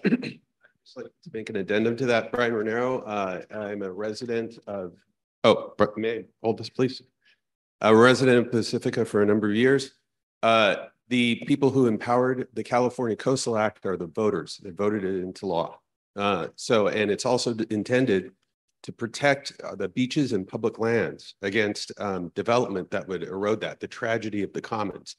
Now, if I'm to understand that this novel construction of the special resiliency zone, right, it says that Pacifica is going to put certain areas of the coast in exclusion of the Coastal Act. Have we budgeted and do we determine how much legal liability that puts us in with the Coastal Commission and for how long? Yeah, so if I understand the core of your question, it's what does the Coastal Commission make of these special resiliency area policies, and are we going to get in trouble with them if we were to pursue the policies or not? The simple answer is that we have been working on these policies in very close coordination with the Coastal Commission staff. These policies require a different approach to Coastal Act compliance called the conflict resolution process to harmonize different Coastal Act policies, right? We focus a lot today and at other times on the policies related to no shoreline protection for new development, existing development, et cetera. But there are other Coastal Act policies about infrastructure protection, protection of coastal access, protection of visitor serving uses in the coastal zone that can support shoreline protection. And so in Pacifica, in these two neighborhoods, for instance, those are at conflict. And so these SRA policies are coming out of that conflict resolution process and that discussion very closely with the Coastal Commission so that they can do this in a way and we can do this in a way found compliant with the Coastal Act. So there's not that liability or that enforcement threat that you alluded to if we were to just try to unilaterally pursue such policies. Great, thank you. What's your name? I'm Cheryl Green. Thank you so much for all your work, but specifically thank you for adding this meeting so that we could ask our questions. We really do appreciate that and appreciate this taking all of your time. I'm wondering when you expect these policies to go into force? Yeah, great question. Timeline is important to all of us, right? This has been going on for a long time. Ultimately, that will be a decision in part for the City Council to determine how to proceed following today's meeting. There is a scenario in which I can imagine these policies taking effect before the end of this calendar year, if all goes to plan. There are other scenarios that could push us into year 16, 17, 20, 30, right? Before we have an LCLUP update, which I hope is not the outcome of this process. So not tomorrow, but soon, potentially as soon as the end of this year, if the City Council supports this approach and we find our way to the Coastal Commission before the end of the year. And Christian, just to follow up on that, the potential variability in that timeline could be subject to either Coastal Commission action. It could be subject to potential lawsuits that may be raised by one party or another in the process. Is that's why we have so much variability in that? Well, I don't want to speak to the liability. The Assistant City Attorney can do that. What I can say is on the policy side, where I'm much more qualified to address those issues, decisions could be made for more community engagement. There could be a decision to not pursue these policies and to pursue something else, right? Which will take time to analyze and bring back to the council and to the community. What we've been doing here and the way we've been framing this process is to complete the 2008-2009 LCLUP update process, to get the 2020 approval from the City Council certified by the Coastal Commission, to conclude this process. Anything else would essentially be a new process, and we would have to figure out what the timeline is for that. And if I may add, because I'm not sure if your question was not just timeline, but also procedural. So if you could just describe the very basic procedural steps about when the document is finally adopted and is in effect. Yeah, so whenever our local process concludes, we will be transmitting a certain request, I would imagine, in this process that we've mapped out to the Coastal Commission to say, we are ready for you to hear our LCLUP. There will be a certification hearing or hearings as these things go at the Coastal Commission. If they make a decision to certify an LCLUP, I would imagine in every scenario, it will have changes to what the City Council approved in 2020. We will have to bring that back to the City Council for final action so it can take effect in Pacifica. Question. Can you make sure in your what you write up that any projects that are permitted before it goes into effect, but maybe ongoing, are under the old laws? Because we need to know what our laws are, right? And that's just a protection for us moving forward. Yeah, that's a really complicated issue. It's one I understand nearly and dearly as a land use planner. I think it's important to note that if and when these policies take effect, there's not a trigger that something will happen to anybody. No one from the city or the Coastal Commission is coming to your property to say, hey, we think you're over this SSM 50%, time to knock down that wall. Where it becomes relevant is if you decide a year, 3 years, 10 years down the road to do a project, you come to the city's planning department and we say, okay, well, here are the facts. We think you're in this policy or this policy. here are your options. You can choose to pursue the project and make the necessary changes. You could choose to do a different project that maybe does not trigger that threshold. We are here to give you those options, but nothing happens to you when the policies are adopted. It changes everything moving forward for your decisions as a property owner. Okay, I'm going to take 4 more, and then we're going to go to the Zoom, and then we're going to go back to our frequently asked questions. Okay, name? Yeah, my name's Tisa Yance. I live over here on Arquello. Thank you so much, City Council. You are our guys in the ring, and we're trying our best to come behind you and support you to stand up for us. Thank you, Mr. Murdoch, for answering the questions on the spot. Really appreciate it. So I'm concerned because we come to these meetings and a lot of the same stuff is repeated every time. And I know you need to update people, but it's a one-sided conversation. And so my question is,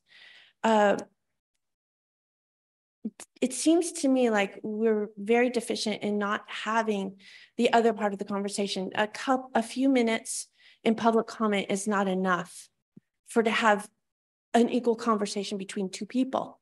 You know, you can't have one person that's giving all the information and explaining how it is, and then give a few minutes for the other person to say whatever they have to say. So as part of this process, I would like to know why there is no planning for a community-driven study of the original Coastal Commission policy that it's been pointed out the Coastal Commission was voted in and it's law. Well, since the Coastal Commission has been voted in, it's not really conforming to its original parameters that it was voted to uphold. And also things like the state of California's sea level rise guidance that is supposedly the science behind these policy moves that actually in that document clearly state that scientists disagree on this matter, especially after 30 years. Can we get to the question? Yeah, so the question is, you know, we also need current technology discussed about this. I believe we need a study that is driven by the community to be able to be included in all your written documents. That somebody needs to be able, can somebody actually gather together that research that the community is doing and present that as part of the document that you're presenting so that it can all be together and it's a 2-sided conversation. Okay, so I think what I hear you is you're asking questions about the methodology by which we're getting feedback into this process. Can there be a study that is included in writing from the community to have the mind to speak for themselves regarding the documents that we're all basing these movements on? Okay, so let's answer that question. I don't know if you want to speak to the process that's going on and how residents can provide additional feedback and study feedback. Yeah, I think I would need a better understanding of the type of study that you're referring to. I would encourage you to follow up with us after the meeting or write us coastalplan@pacifica.gov. We will look at the specifics if you have an idea of a study you think would help this process. This process has been the product of many studies so far, including technical hazard analysis, vulnerability assessments, and so forth related to development in the coastal zone. But is there always something further that could be studied? I would think so. And so if you have specific ideas that might help us get to a conclusion in this process, please submit those to us. We'd be interested to read them. No, I need to move on to the other couple of questions because we're on tight timeline. Okay, question. Hi, quick question. Michael Buchman. I've moved here about 3 years ago. Quick question is just, we're not the only coastal city in California. How is this handled in other cities? Are these special resiliency zones a Pacifica special that we're trying to push through, or is it something that's being done in other areas that we can replicate? That's a great question. I love that question. Gold star. Christian. Sorry. Michael Buchman. Yeah, so cities up and down the coast are trying to undertake this process. We're somewhere in the middle of, the jurisdictions in the coastal zone trying to achieve success with a comprehensive LCLUP update. As these things go, right, new laws take effect, money comes from the state to put policies in place, and then everyone just goes away and does their thing. That happened shortly after the Coastal Act was enacted. That's why there are a lot of 1980s, 90s vintage LCLUPs out there, including ours. And that's why a lot of cities are undertaking major updates now, because a big chunk of funding came from the state several years ago to update plans to reflect sea level rise and coastal or climate change. So we are not alone. What I can say is those that have been ahead of us have not had great success with the Coastal Commission. Coastal Commission, to simplify it, has sort of insisted on a one-size-fits-all approach, tried to ram these policies into effect, right? Some of the more restrictive, adaptation type policies, and communities have reacted negatively to that, as you might expect, because they're worried about the loss of their communities, right? And the loss of development and so forth. And many of those communities have chosen to withdraw their applications and regroup and maybe come back later. We've had the benefit of learning from their experiences, and we also have had the benefit of those cities and other interested parties working together with the Coastal Commission to think of new ways forward. Neighborhood level adaptation has been the leading effort in that, as well as elevating these conversations to higher levels in the Coastal Commission leadership. And so we are at the forefront, being among the first cities to potentially take these kinds of special resiliency area or neighborhood carve out policies to the Coastal Commission for action. I don't know how they will fare, but they are coming from a broader discussion of failed LCLUP updates over the last 5 years and a potential way to move forward to tailor policies to parts of communities that need a different approach, like West Sharp Park and Rockaway Beach that we've identified. Hopefully that answers your question. Yeah, and you got to follow. So if we're the first ones to do this, would that also put us at a legal liability that we would be bearing the cost for, essentially, in being the guinea pigs for this? Is there any benefit just to seeing what other communities do? Yeah, again, I don't know where the legal liability is in this. We are undertaking a plan update using the standard process. We would be getting certification from the Coastal Commission. So that's the process that's required. If the city were to impose or implement policies that were not certified by the Coastal Commission, there can be liability and enforcement penalties from the Coastal Commission onto the city. That's not the process we're following. We're playing by the rules, trying to explore new creative approaches that could be consistent with the Coastal Act. And Christian, it sounds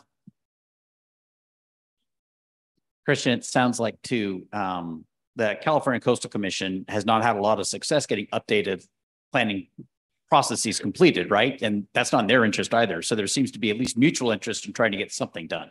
That's how I would characterize it. Yep, exactly. Yep. Okay. All right. One more question here, and then I want to. Little bit, I know. Oh, yeah. We're on camera. That's fine. But we just like. I apologize, Council. Thank All right, you. we'll come over Thank here. you. Yeah, my name's Pete Shoemaker from Valamar.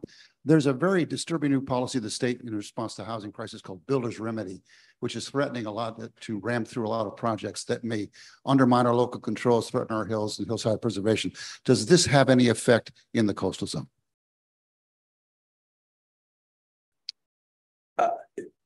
So the question is, will builders? So I don't think I've identified a situation aligned with what you've described. The builder's remedy, as some people characterize it, relates to housing element compliance, not local coastal land use plan compliance. So I think, and maybe if I could just try to summarize the question, I think the question is, if somebody were to come in with a builder's remedy project, assuming we were in a situation where somebody could make that application, and this is conjecture on your part, so but I'm going to try to rephrase the question. Could somebody try to put in an application for a builder's remedy project inside the coastal zone that would essentially bypass Coastal Commission approval for that particular coastal development? Yeah, that's a simple yet very complex question. I think the simple answer is probably not. The projects still need to be consistent with the LCP, and the Coastal Act is my on-the-spot answer for that. They also need to comply with the California Environmental Quality Act, and so some egregious project that had never undergone environmental review and was never contemplated, those impacts could hopefully be mitigated in the course of that project or process as well. All right, so you didn't get a chance to ask a question before, so let's ask a question. Okay. All right. My name's sorry, that's Nate. Sorry, Jeff Guillet. We all know that every time we deal with the Coastal Commission, they came back with new increasing demands. Who's to say that if we were to approve this SRA idea, that they're not going to come back with another set of new demands that have never even been seen before? It's like arguing with a 3-year-old. So we're not commenting on the age of the Coastal Commission, but yeah, that's fair. That's your God-given right. Christian, you want to talk about kind of the back and forth that goes on with the Coastal Commission on that front? Yeah, I think it's easy to generalize the Coastal Commission, but it's important to recognize there's Coastal Commission staff and there are Coastal Commissioners that form the Coastal Commission. They are often in alignment. Sometimes they reach different conclusions on a particular issue.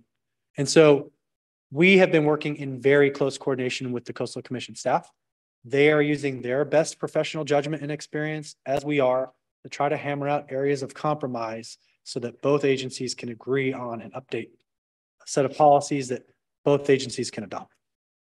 It's not over till it's over, right? When you get to the Coastal Commission certification hearing and you figure out what changes might be made at the hearing or other demands made, hearings continued, feedback given to their staff, which they then relay to us. I think we are setting up a process by working cooperatively and productively with the Coastal Commission staff to minimize the potential for that to occur, to hopefully go to a hearing with 2 thumbs up from the Coastal Commission staff saying, Commission, please approve. But I don't know. I can't guarantee, and something else could come out of an 11th hour, meeting with the Coastal Commission staff, or something could come up at the certification hearing. And I guess and so to be clear, like if they change route on us, there's an opportunity for the city council can say, well, then we're not going with that. That's not our plan, right? That's right. And we could re-engage and try to get this done a different way, or we could throw our hands up and quit like a number of other communities have done.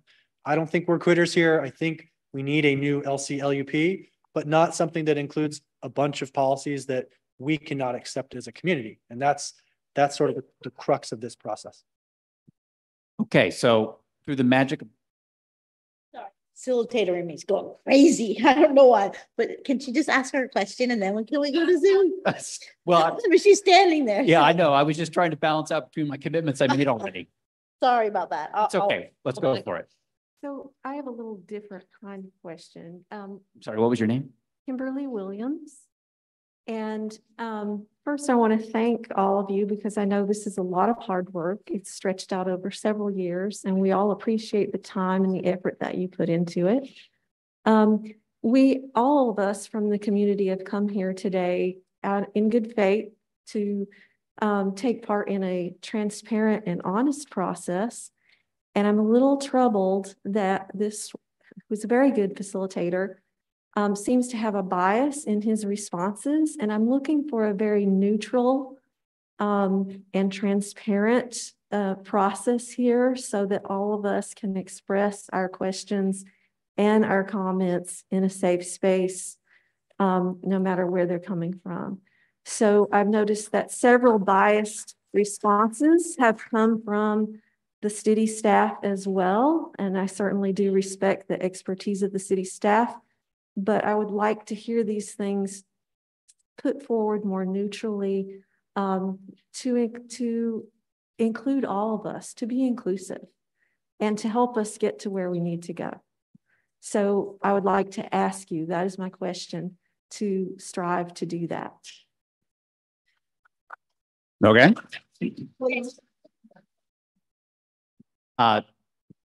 for that feedback. I appreciate that feedback. I don't have any particular answer to that question, but I appreciate it. And obviously, my goal is to give you a chance to ask questions up here as much as possible and be efficient with time. City Clerk, who are you? Are you in charge of Zoom? Yes, I'm the Zoom moderator. Awesome. Thank you so much. I have 4 hands raised right now in Zoom. I'll start with Yaroslav Brick, followed by Mike M. And then I have Nye Kaylee and Irene Lee. So I'm going to start with Yaroslav Brick, and Yaroslav, you may go ahead and unmute and begin your question. Hi, can you hear me? Yeah. Yes. Yes. Yardabrick, Rockaway Beach resident. My question is based on Christine Ball's piece in the Tribune. And I would like to know, how does the seawall fit into this plan? Because my understanding is that the science shows the wall does nothing to lessen the force of the wave, and it impacts more the beaches down the coast. So you may essentially save one place, but negatively impact neighboring regions. Thank you for your question. Yeah, so I think, I'm here to recognize that shoreline protection structures like seawalls do have impacts on the coastline. Those impacts are required to be mitigated through the permitting and construction and ongoing maintenance operation of these structures. The Coastal Commission has gotten better in incorporating required mitigations over the years as they've learned more through the course of the decades about permitting these and the subsequent effects. I think what we're trying to reflect in the discussion today is there are existing shoreline protection structures that are present in our community, and to analyze hazards and new development potential as though they're not there, even though they will be very likely to remain for decades to come, given the core infrastructure and streets and development that they protect. It's sort of an unreality in the LCLUP process that we're trying to reconcile with the Coastal Commission in select portions of our town, because the adverse impacts of removing or analyzing as though the walls are not there are significant. And it's a policy question for the council, but in my professional judgment, those are adverse impacts on our community inland of the shoreline. And so ultimately it's a balancing act. If we were to armor the entirety of Pacifica, huge coastal resource impacts would occur. That's not what anyone's advocating for, and that's not what the plan would say in any version that's contemplated. And so, again, a balancing act rather than a one-size-fits-all approach on either end of the spectrum. Okay, next question from Zoom. Okay, next I have Mike M, followed by Nikaylee. Mike M, thank you for your patience. You may now go ahead and unmute and ask your question. Yes, good morning. Thank you guys so much for all this hard work. Really appreciate your dedication. My question is specifically with regards to the SRA that's proposed for the community, I guess, for both neighborhoods that it's proposed for. And I realize we're kind of leading the pack for California here, one of the early cities that's even contemplating such a thing. And so as such, what projections has staff come up with regards to how the SRA will impact our property values, and how will, what are the projections for people in the SRA zones to be able to insure and finance their properties? Thank you very much. Thank you for the question. Mike. Michael M. Oh, sorry. Yeah, and that's Mike McCarthy, and I'm here in Sharp Park, Salada Avenue. Thank you. Sure. So I think it's our perspective. This is a citywide policy document. It is not imposing policies directly related to insurability, property value, or the ability to lend or get a loan on a particular property. What this plan is trying to do, I think, is to modernize, to recognize the science, to reflect where hazards are present already in the coastal zone based on generally publicly available information that's already out there about these hazards. That same information is available to insurers, lenders, and others to make their decisions. I think we are newer to the game in reflecting and confronting the impact of coastal hazards in our community, but I think it's helpful to think of this situation similarly to the evolving understanding of wildfire hazard across our state. Few communities have correct or up-to-date fire hazard maps, but we know insurers and lenders are making informed decisions about wildfire risk, losses they've experienced, et cetera. not directly related to any sort of local government policy document. It's my personal opinion and professional opinion that that's largely the same situation here. This document would just reflect the facts as we know them, but private property owners offering to buy property, lenders looking to loan on property, or insurers looking to insure, they're going to make their own decisions based on their business needs and the information that they typically consider in making those kinds of decisions. Thank you for the question. Next, I have Nikeli, followed by Irene Lee as the last hand raised. Nikeli, thank you for your patience. Go ahead and unmute to ask your question. Oh, Nikeli, can you raise your hand again? I'm sorry, I seem to have lost you. Okay, Nikeli, you can go ahead and unmute, ask your question. Wonderful. Thank you. Nikely here. I've lived on the coast for the last 30 years and most recently not far from the pier in the last 2. And my question is, well, it's kind of, let me give you some context here. So I understand the Coastal Commission must uphold the Coastal Act. The Coastal Act says we need to protect structures built before 1977. And I think for the community, one of the biggest concerns is really preserving the pier and the sewer line, which was built after that agreement, or the commission going into place in 1977.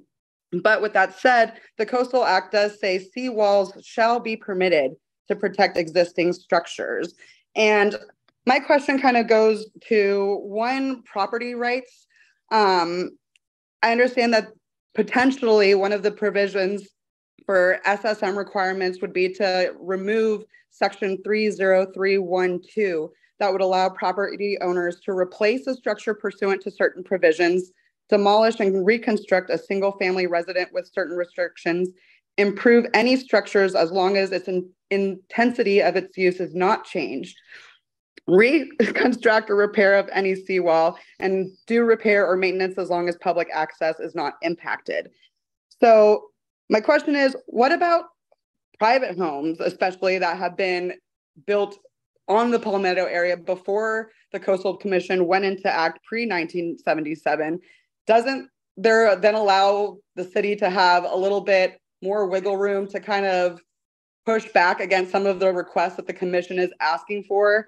Because it does seem like in some ways the commission is trying to strong arm the community, really, if we can't agree to some of what it's saying by saying, oh, we will remove the seawall as it is. You got that, Christian? Okay.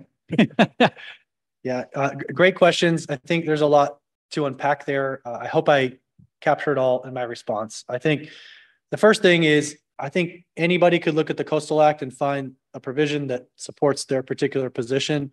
The art of this is balancing the various provisions in the Coastal Act that would result in different outcomes.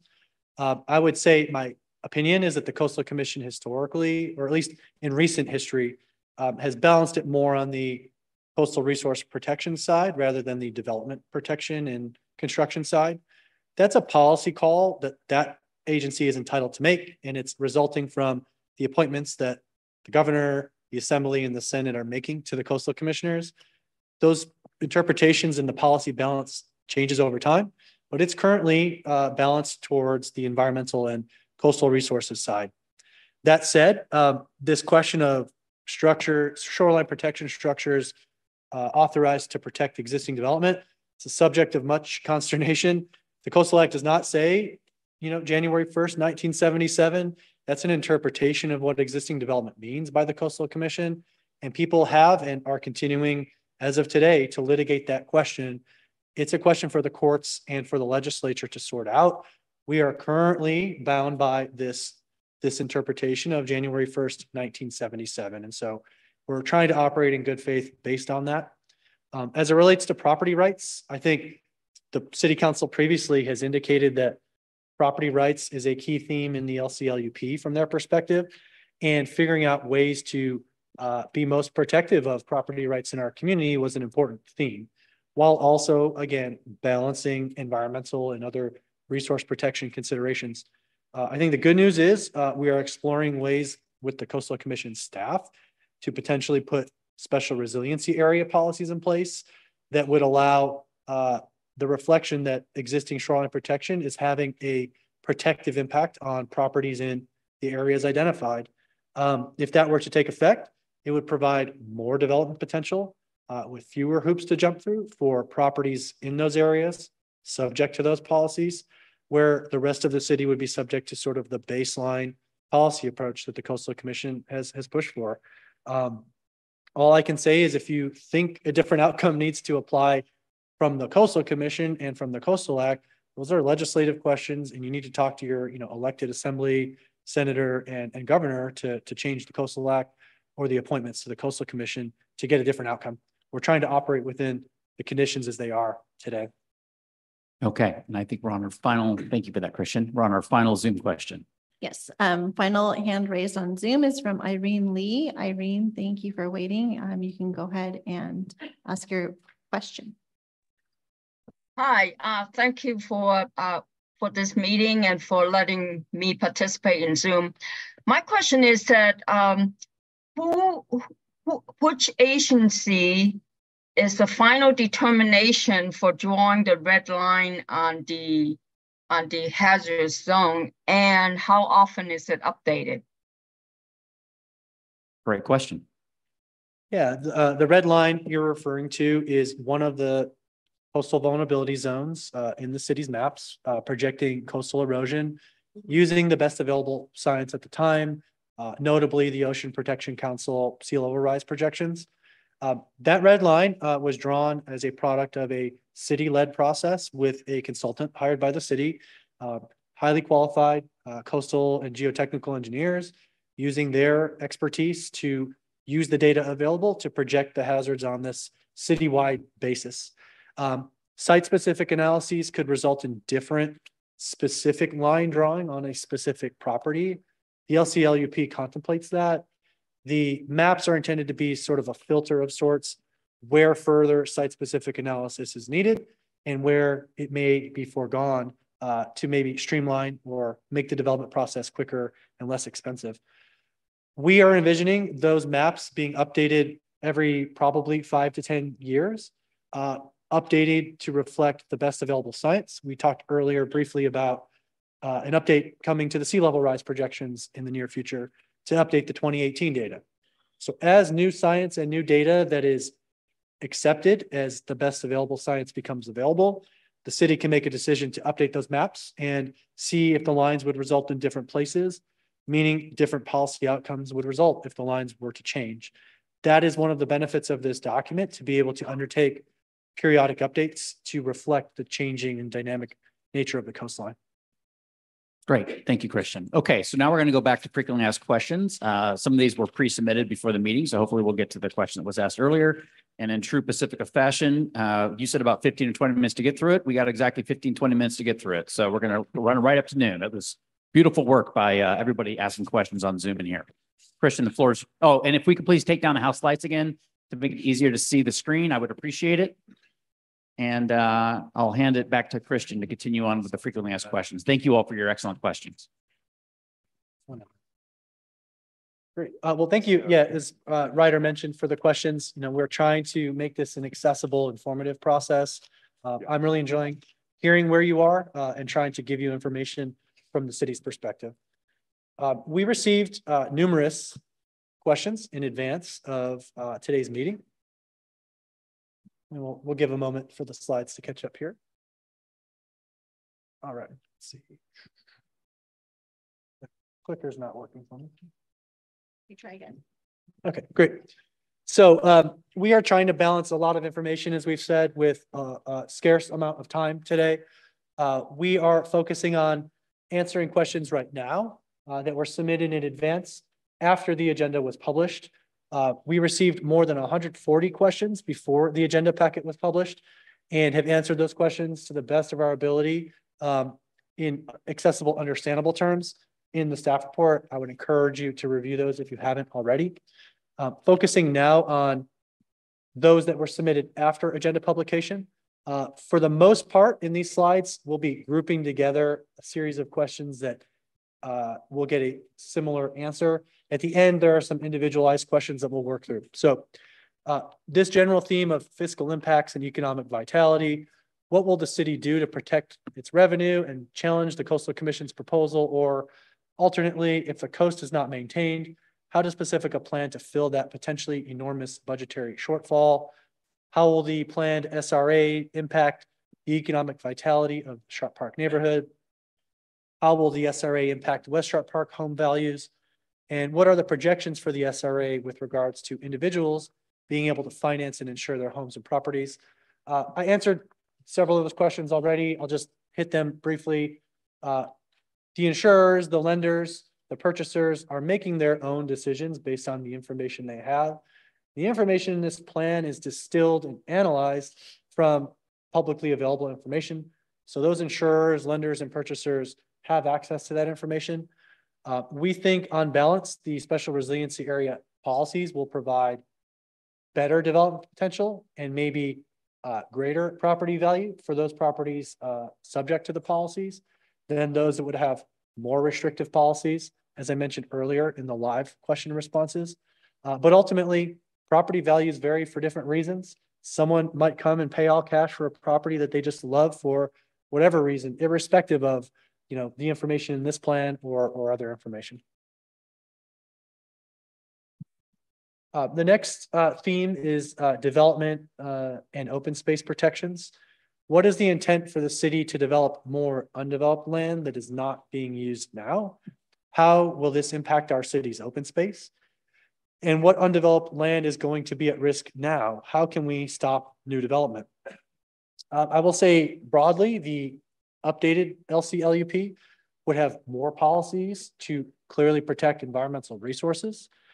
That said, the city cannot make all privately owned land open space and prohibit development of any kind. It's a balance. The city needs to allow economic use of individual private property owners' property, but can make development of those properties subject to reasonable regulations. Things like avoiding adverse impacts to environmental resources, for example, many policies of which would be implemented through the LCLUP update. I highlight the quarry here, right, which is a subject of a lot of community interest. It's a balance even in that site where you see the reddish pink areas indicated in the LCLUP for visitor serving commercial development in the future, and the greenish areas as conservation area to not be developed and protected into the future. And so up and down our coast in this plan, it's a balance of protection and reasonable development. Responding to California Coastal Commission or CCC suggested modifications. Has the city responded to these comments? I think the question is related to the March 2023 suggested modifications from the Coastal Commission. How is the Coastal Commission direction being incorporated into the city's final LCLUP? What is the true reason for the Coastal Commission changing the LCLUP that the city of Pacifica so tirelessly worked on to present to them and that the people of Pacifica agreed to? I think we've touched on some of the reasons for the Coastal Commission staff releasing those suggested modifications already. Those include from their expert assessment, changes to the city's February 2020 version that they think are needed to achieve Coastal Act compliance, given their view of the policy issues and where the balance should be struck in the Coastal Act policies. We are having this process specifically to figure out how the city should respond to those March 2023 suggested modifications. In the staff report packet, the city staff, through its own work and in close coordination with Coastal Commission staff, has prepared a series of alternative modifications we think the city council should consider to send back to the Coastal Commission in response to their work. And that discussion is ongoing, and the city council will ultimately give us direction on how that should proceed. I think to the bottom question directly, the reason that we are doing this work is because the Coastal Commission has said the plan that came out of the city's process in February of 2020 is not consistent with the Coastal Act in the way that it was approved by the city. It needs to change. And the question is, to what degree does it need to change? And are there other ways, other compromises, other than what the Coastal Commission identified in March 2023, that it could change and still be found to be Coastal Act compliant? And those are the key conversations and considerations we're undertaking now.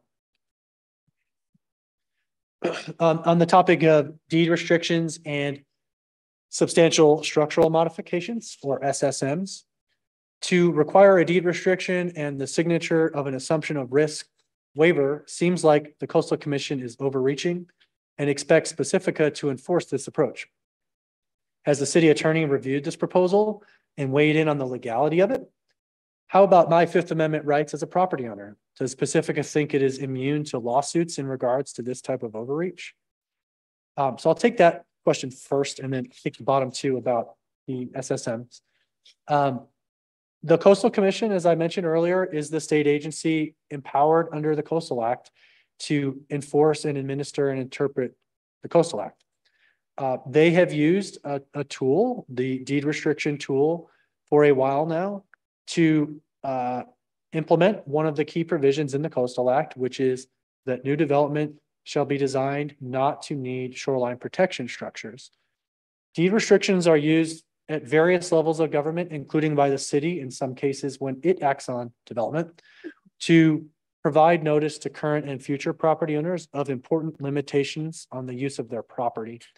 And so the deed restriction in and of itself is a reasonable mechanism used by various government agencies, including the Coastal Commission, and through the LCLUP, the city would make wider use of that to put on notice current and future property owners that they have waived their rights to future shoreline protection, which is a Coastal Act interpretation that's reasonable in my judgment, even though some people do not like the outcome of that. It's provided for in the Coastal Act in its plain language.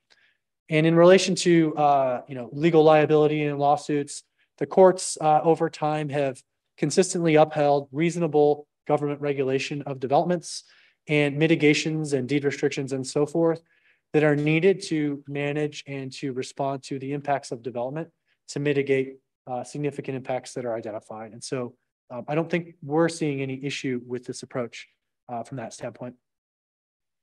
When does the clock start for substantial structural modification, or SSM? Will it be applied retroactively to non-conforming home improvements made prior to LCLUP approval? What happens when an SSM is triggered? Will something happen right away? I touched on this a little bit earlier.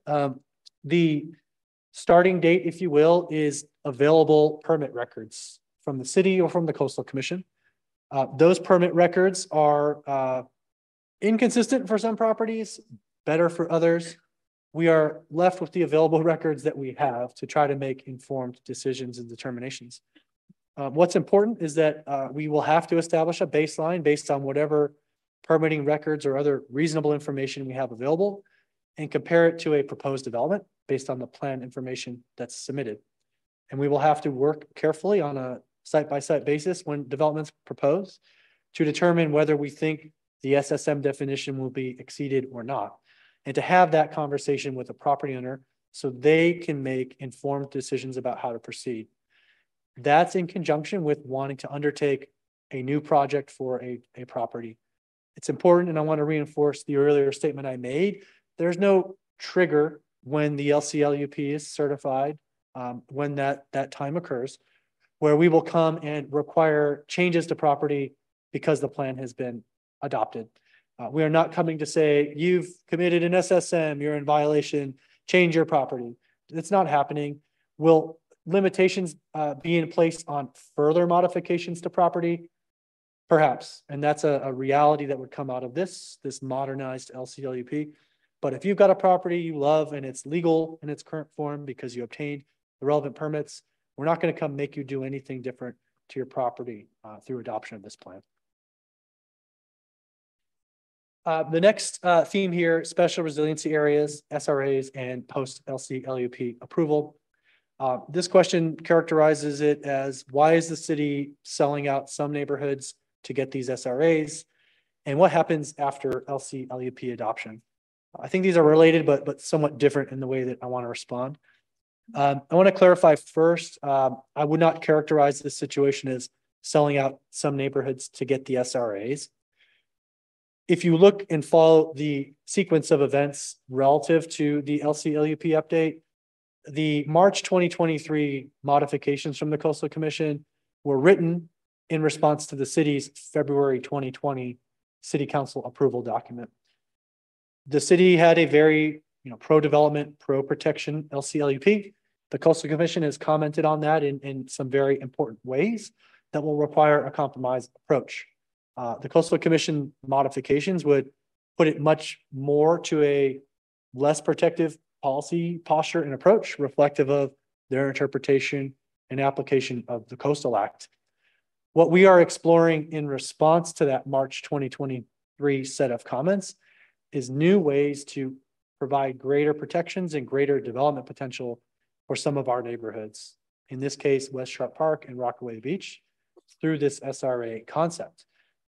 If you follow the careful details in the plans, nothing is being made more restrictive for any of our neighborhoods in order to get the SRAs. The SRAs would be a net benefit for those areas that would benefit from the policies by being able to consider protection from existing shoreline protection structures when performing their hazard analyses. So we would expect in most cases, it would show less hazard and more development potential on the properties subject to the SRA policies. It is not coming at the expense of other neighborhoods, even though the reality is that not all neighborhoods will get the benefit of SRA policies. The reality is, in my judgment, in professional opinion, we will not get SRAs or something like it for the entirety of our city. I'm not suggesting everyone in this room and watching from home and elsewhere would even support that. But to those that would want a maximalist protective LCLUP, that is largely what the February 2020 LCLUP was. And we have seen the Coastal Commission will not certify that. And so we need to figure out what is the next best thing. What is the compromise approach that can get us to a certified LCLUP and also be a document the city council and our community can support? We think the SRAs could be that approach. And that's why we have put significant work at a staff level into exploring that policy framework with the Coastal Commission. And to this question of what happens after LCLUP adoption, in the SRAs, that would mean coastal hazard analysis can reflect protection from existing shoreline protection structures in the SRA areas. More broadly, what happens after LCLUP adoption is sort of nothing happens, right? As I mentioned, if you have a property and you're not looking to undertake development, nothing really changes for you. What changes most directly is if you want to undertake a new project or to improve your property, new requirements, potentially new restrictions will apply. That's the fact of a new LCLUP with new policies reflecting 40 plus years of Coastal Commission interpretation, policy and practice, and a heightened understanding of hazards, right? And the world as it exists in this very dynamic and very hazard-prone coastal zone. Also, what happens after LCLUP adoption? The city has a lot of work to do, right? We need to update our zoning and other policies and programs to implement the LCLUP. We also have an obligation, if the SRAs are enacted, to put together a shoreline management plan, to do visitor amenity improvements, to identify areas where armoring over the long term could be removed or modified to reduce or minimize coastal resource impacts, and periodically update the hazard maps based on new science. A whole lot of work to make this LCLUP a living document in a way that the 1980 LCLUP has not been. The one and done, I think as Mayor Pro Tem Beckmeyer said earlier, it's not a good approach. It's outlived its life right through the 1980 LCLUP in the staff judgment. And we want to do better with the new LCLUP, bringing us up to date, modernizing, and then having a routine of periodic updates. Getting to the end of the responses here, these are some individualized questions. How does the LCLUP square up with the Sharp Park specific plan? I'd say broadly, we need the up-to-date LCLUP to reset the baseline on a citywide basis so that the more specific policies in the Sharp Park specific plan, as the name suggests, more detailed zoning, more detailed site design, architectural design, transportation, and other policies can then be integrated into the LCLUP with a subsequent LCP amendment with the Coastal Commission. And so we need this first to enable the Sharp Park specific plan to then be worked on and certified with the Coastal Commission. The second sort of series of questions, which we've Summarized here is just questions related to Pedro Point and the undeveloped San Pedro Avenue site, otherwise known as the Calson property.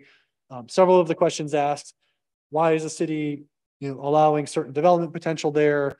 Why isn't the city doing more to protect the known environmental resources and wetlands on the site? I will respond to that simply by saying the city council has considered this issue extensively leading up to the February 2020 approval.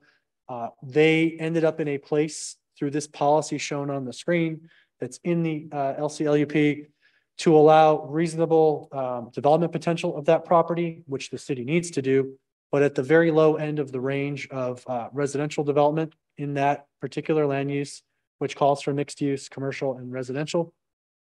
And then explicitly put into place policies ensuring that there's recognition of potential wetlands and other environmental resources and other coastal hazards that are present on the property. So if and when development is proposed at a site level on that site, it would be allowable within the range of uses and densities, but also would undergo very detailed environmental and hazard technical analyses to conclude exactly what areas of the site would be suitable for development. And then lastly here, questions related to specific shoreline protection projects and impacts and city infrastructure. We received a variety of questions. What about this property and this particular seawall, or the city's working on a seawall here on Esplanade or on Beach Boulevard? What happens in such and such circumstances? Those are very project and site specific. We don't have the ability to provide all of those answers, some of which have not been studied yet because they are project level issues that need to be analyzed at the project level. All I can say is at the policy level, which is where the LCLUP is, there's support, there's ongoing support for shoreline protection where properties would be eligible and where city infrastructure would be eligible, consistent with the Coastal Act. And there are robust policies to protect environmental resources where possible as well. Again, that balancing act and that set of trade-offs. And I think the last one we have here, various questions and follow-up to the case studies. In some sense, specific additional case studies that people want us to consider. There are a variety of different scenarios here. I have a 1,000 square foot home that was built pre-Coastal Act, then post-Coastal Act, such and such happened. What I can say is take a careful look at case studies 2 and 3 in relation to non-SSM and SSM development. We are looking at the available permit history to make those determinations on whether an SSM would apply. And in some cases, development will be more or less restricted based on the outcome of that analysis, as well as the presence of coastal hazards. And so, any individual property owner with questions, we would invite you come to the planning department. We will do our best to give you, answers to those hypotheticals in relation to your specific property. And so to wrap up on this series of today's meeting, this sequence in the morning, I do want to reinforce some key points from the city staff's perspective. Modernization of a 40-plus-year-old LCLUP will bring with it new requirements. This includes Coastal Act interpretations from the Coastal Commission that have evolved over 40-plus years. It's important to recognize our 1980 LCLUP was certified just a few years after the Coastal Act took effect. So you can imagine in your profession of choice, right? If you're a plumber with 3 years of experience, you might solve a problem in a different way than a plumber who's had 40-plus years to learn from his past mistakes or her past mistakes. And so it's sort of in that sense that we are getting an update on what the Coastal Commission has learned in 40-plus years of administering the Coastal Act in the coastal zone.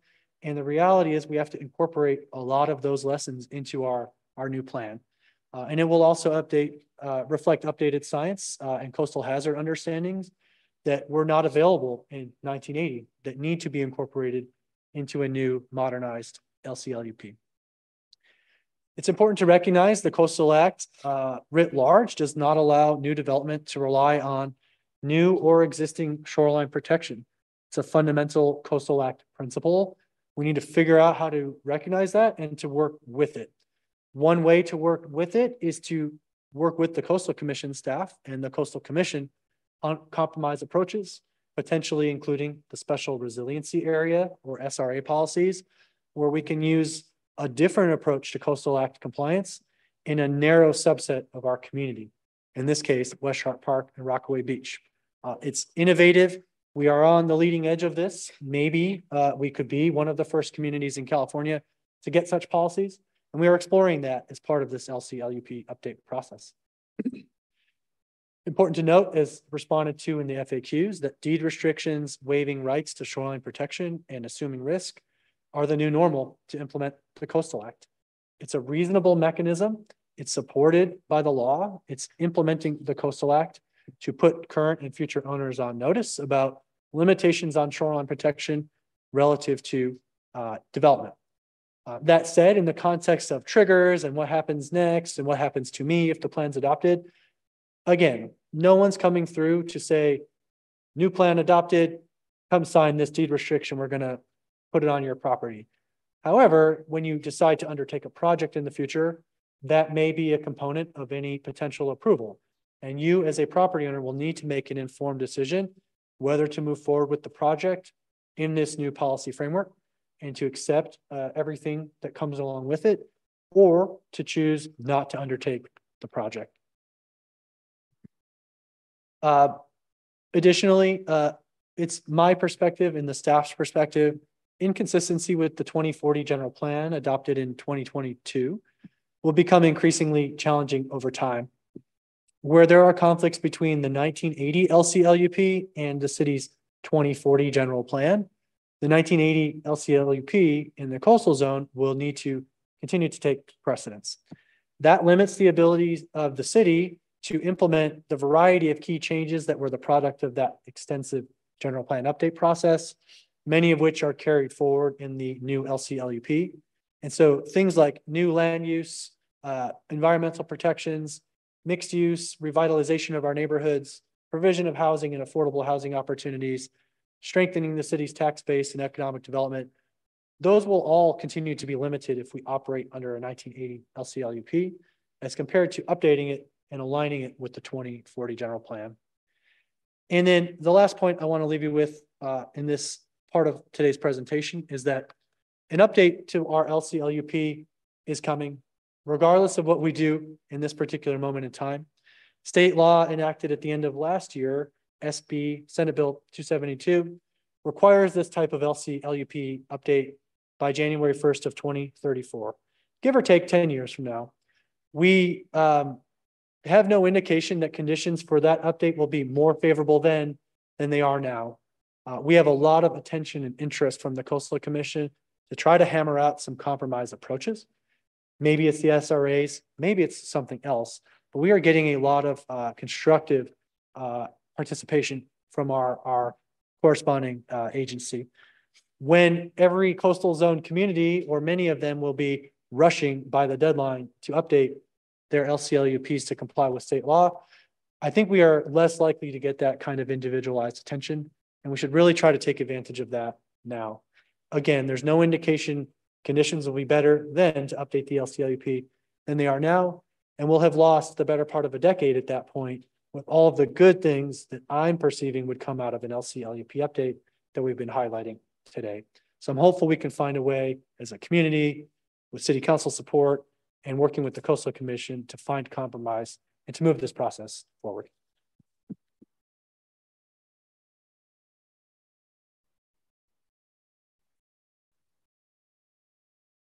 Well, thank you for the preemptive clapping for you, Christian, and the team in general. I appreciate, I'm sure everybody in the audience appreciates all the time, effort, and energy, and I'm confident staff and the city council are deeply appreciative of everybody taking the time to be out here today for a long day of community engagement and conversation. Thank you for the excellent questions that were asked and the thorough answers that were provided for those on Zoom and in the room. So a reminder that we're going to break for lunch now. We're coming back at 1 o'clock, I believe, right? 1 o'clock? Yeah, 1:30 is what the program has. We can adjust and come back earlier since we're finishing the morning earlier. That would be good. 1 o'clock? Yeah, okay, we'll come back at 1 o'clock. continue on with our program in the council meeting. That's the phase when we're going to be going from Q&A into public comment and providing feedback. Hopefully you've been brought along with the information here that'll help you give some effective feedback to this process. We'll have our normal rules in place in terms of duration. We'll go through all that when we get to the afternoon. Until then, enjoy your lunch. Thank you for being out. We'll see you back here later.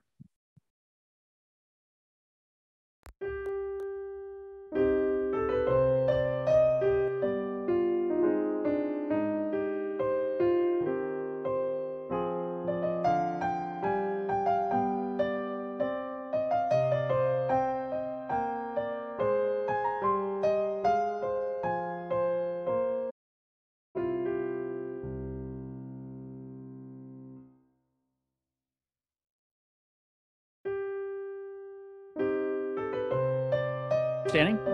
Oh. And we're calling this meeting back to order. And before we do anything else, I'm going to go over what it says on our agenda.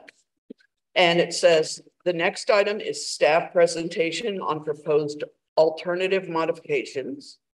Then city council discussion and question and answers to staff. Then combined public comment and second Q&A for the public. And then staff responses to questions raised in public comments. And lastly, city council deliberation and direction. And then we're going to adjourn. Does anyone on council want to make any changes to that agenda? Yes. Okay, go ahead. I think we should discuss the possibility of amending this agenda. But not, yes, please. Thanks. I don't have a copy.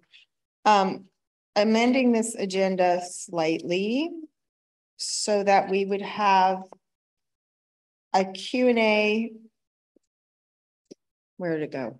As we had a Q&A here, live Q&A for the public. I think we need to have another opportunity for that.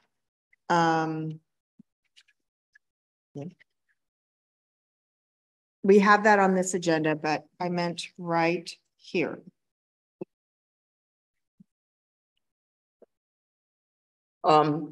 She's indicating right after the lunch break, which would be right now, that we would have additional question and answers or public comment. What would you like? Well, I think public comment is okay with me. I want to hear what you all think.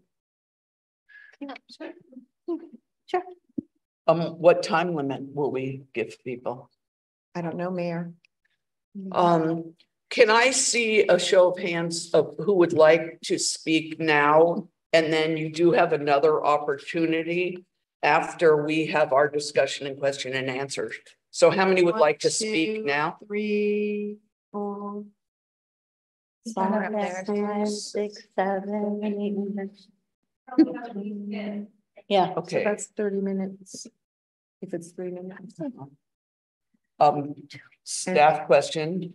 That if we gave them 3 minutes, that would be an additional probably 40 minutes. So do we have that amount of time allowed for in our agenda?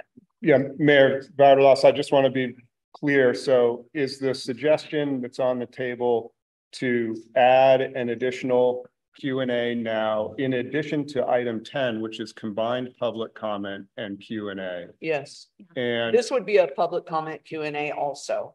Okay, so this afternoon we'll have, you're suggesting 2 public comment / Q&A agenda items. This one right now would occur before staff's presentation on the alternate modifications. And so just understanding we were due to adjourn by 4 today. So the time is compressed, and what will be the most compressed is the city council deliberation and direction at the end of the meeting. So, you know, there's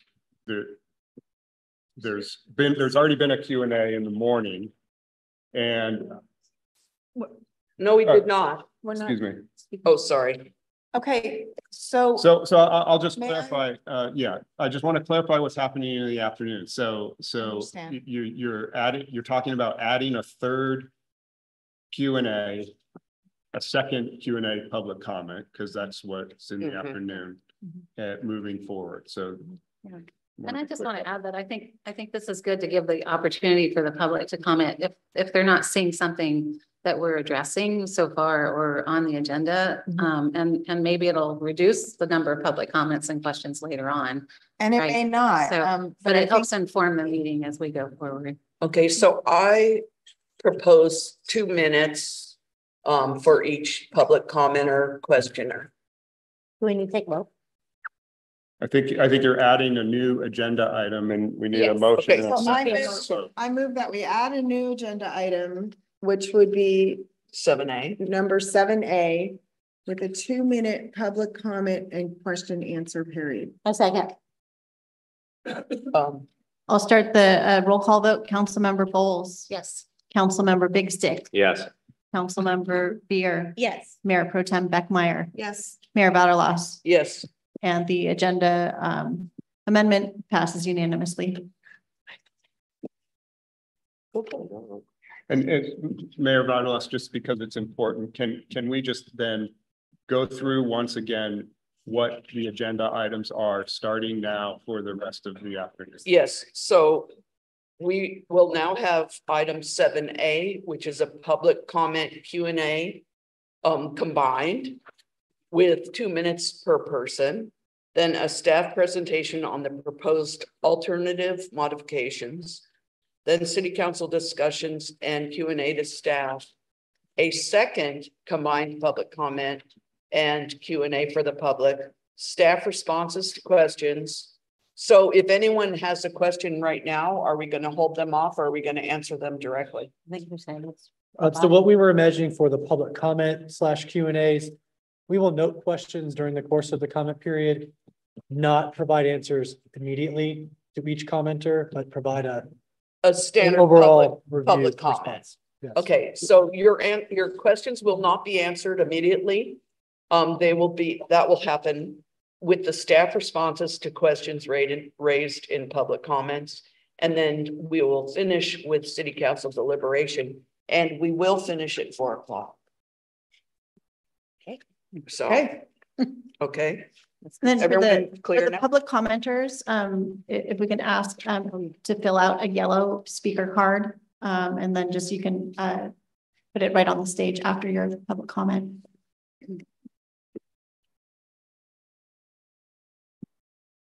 Ryder. Okay, so as was discussed, public comment is 2 minutes of speaking to the subject at hand. If you have questions that are asked during that period, they'll be noted by city staff, and I will attempt to keep on myself. And then any question you ask, you're not going to get immediate answer, different than the format from this morning. Instead, what's going to happen is Christian or other staff will attempt to answer those questions in bulk at their very end after receiving all the questions. If you wish to speak, we have yellow cards up here to fill out with a pen. We'll take the cards, hand them to our clerk. She can address you by first name and invite you to speak, and she'll run the timer as well for the 2-minute cap on timing. I believe that summarizes our activity for the next 30 or 40 minutes of work, Mayor. And with that, I'll sit down and let the clerk do her thing. Thank you very much. I appreciate that. Thank you. Can you hear me? No. Yes. Yes. There, it's better. Thank you much. I appreciate the change in the agenda. I wanted to make a comment that I thought would be helpful at the end of this morning's session, and now is just as good.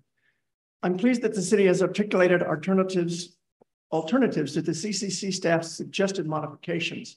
That is an important step. I have not studied the alternative mods the city has just made public yet, but before we tackle them, I have a suggestion. Everyone, I expect that's true, everyone is concerned that this whole process is taking inordinately long. Most of us are struggling with a dilemma. An LCLUP is essential for the city to move ahead, but complying with state law and regulatory guidance may compromise some goals and plans. I see 2 paths. Down one lies continued protracted debate on specifics, most of which has been stalled for years. On this path, we would have no LCLUP for the foreseeable future. We can be sure that some points will not be resolved. The other path promises a certified LCLUP right away. Yes, I said it promises right away. CCC staff already recommended that their modified version be approved by the commission. we're already close. Most of the suggested modifications are already deemed acceptable by the city. Only 30 remained. Importantly, our LCLUP will not be static. As Kristen said earlier today, it's a living and breathing document. Amendments are common, and future efforts can address changes the city can argue in the future. And today's constructive work and all of the stuff that all the things we'll be discussing this afternoon are not wasted. The SRAs fit into this plan. CCCs, the Coastal Commission staff encouraged that, in fact, we consider the fact that we can make future modifications starting immediately after the LCP is certified. I had a whole paragraph on SRAs. Oh no, I was leaving out a whole paragraph and now I'm done. Got a whole other time later on. Send it in. You have another question and answer period.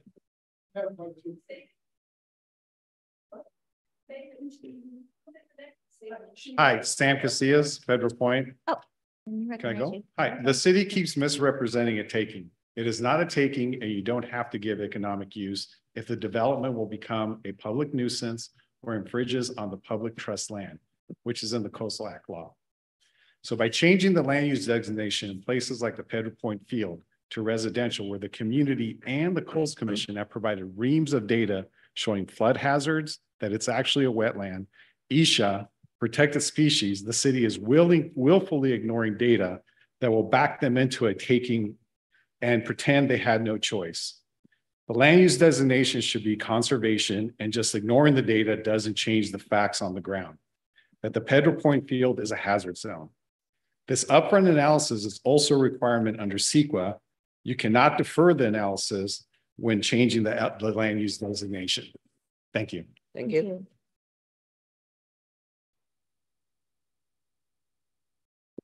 Hello, and Sue, thank you so much for recommending this additional question answer time. Thanks to everyone else. I'm Allison West, live in Pedro Point. I have two comments. One is about the Coastal Commission. The Coastal Act mandates the California Coastal Commission protect, conserve, restore, and enhance the state's coastal resources. And they are an agency, and it was a little misleading to say you invited them and like, hello, read into why they're not here. Their job isn't to show up here the same way the courts aren't going to come here when it's a judicial issue. So it's a little misleading to think that the Coastal Commission has enough staff that will show up at our city meetings. Secondly, consistently, the city has noted they take into account biology reports. Christian, you had mentioned that, science. Yet over the past 10 years in Pedro Point, we have provided expert reports on biology, CEQA from experts, noted experts in the field, and legal opinions about the undeveloped property on San Pedro Avenue. Yet the city continually ignores the reports, doesn't provide rebuttal, expert testimony, or evidence, and continually ignores the science. We're not going anywhere. We're going to continue to provide it to you. And at some point, you have to come up with your science that rebuts ours, because we have the science, and you're putting people in danger by not paying attention to a tsunami evacuation area, a flood zone, and habitats. And it's a CEQA area. Thank you. Thank you.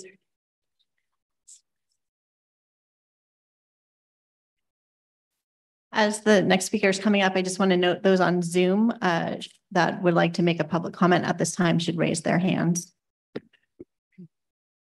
Hi, Joanne Gold, Stanley Avenue.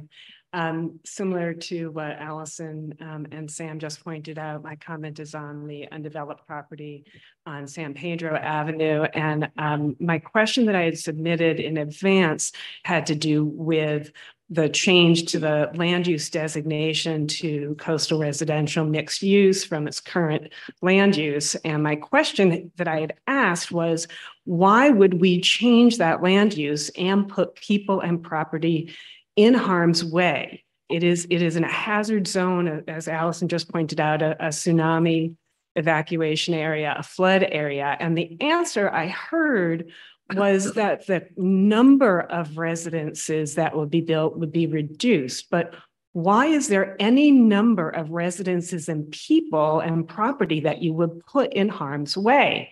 There are no houses there. It is not currently designated as a place to have houses. Why would we put houses there and put people and property in harm's way? We are creating the next opportunity to have people like those who are here today concerned about, having managed retreat put upon them. We don't have to put people in the position of that situation in this property unless you change the land use designation and put them in that position. Please don't do that. And please explain to me why you would consider any number to be appropriate to do that to. Thank you. Please don't clap. Please. Thank you. Hello, my name is Brian Renero, Grand Avenue. I want to make an appeal for intellectual honesty when we talk and discuss these really complicated things. Vilifying the Coastal Commission is not going to get us to a solution. Remember that the spirit of the law of the Coastal Act is to preserve our public lands against private interests who would destroy them. Again, the tragedy of the commons. That's the definition of the tragedy of the commons. Is people, for their own interests, are destroying public areas. Now, people do have a right to protect their property. That's agreed upon. But when we talk about allowing revetments, allowing protections and arming against the beach, we know the science shows that it will erode the beach and destroy the beach. And for whom will that be a benefit to? Certainly the folks on Beach Boulevard. 53% of the homes on Beach Boulevard are unhosted STRs. And I have severe misgivings about underwriting, our community underwriting corporate STRs on Beach Boulevard. Pardon me? STR, short-term rentals, on 53% of those homes. Yeah, Airbnbs or Verbos. So the thing that we need to square ourselves with when the plan is emphasizing development, again, is for whom does that development benefit and at what cost? For these developments that we're going to emphasize, do we get some kind of remediation for the loss of public lands? Do we get access to those lands that we're essentially underwriting, that we're insuring as a community for those people who have properties there? I'd like those answers. Thank you. Thank you.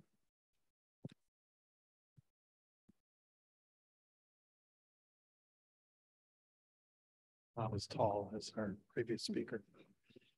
Okay, hi, my name is Jeff Guillet, West Fairway Park. I'd like to point out that the coastal vulnerability maps that staff repeatedly refers to are not supposed to be used for planning and procedures. So they are invalid. ESA was hired to produce these maps back in 2018. The original maps had a disclaimer at the top saying that the erosion scenario does not account for shoreline protections, but shoreline protections do exist. I can see them. This means that the red line on the maps predicting where shoreline erosion would reach in 2100 are wrong. City Council agreed and worked with the city attorney to add a disclaimer at the bottom of the maps saying that the CBZ maps cannot be used for real estate, financing, insurance transactions, or other uses such as permitting or regulatory uses. The examples used in these case studies continually refer to these invalid maps, which is incorrect. Second, the CBZ maps are not using the best available science that the LCLUP claims to use. ESA used Ocean Protection Council State of California Sea Level Rise Guidance 2018 update that predicted a 0.5% chance of 5.7 feet of sea level rise by 2100. OPC's new State of California Sea Level Rise Guidance 2024 Science and Policy Update revised its 0.5 chance predictions downward to 3.1 feet, a 54% reduction. The H++ scenario, which is 10 feet of sea level rise, was completely removed. How does OPC's new guidance affect this plan? Thank you. Thank you.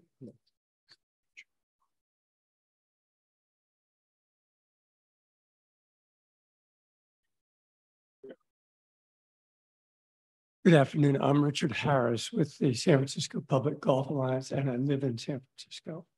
I have to shorten my comment I've delivered by email and hard copy a letter on the matter of the resiliency areas, saying that the southern part of Sharp Park, which is to say below Clarendon, mostly the golf course, and the West Fairway Park subdivision meet all the criteria that the draft LCP sets for the coastal resiliency areas.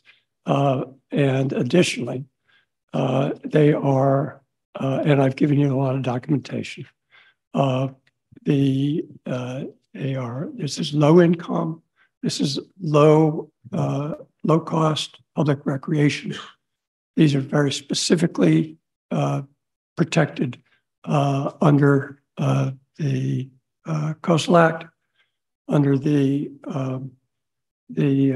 Coastal Commission's environmental justice policy, and under the City Council's policies for the drafting of the resiliency.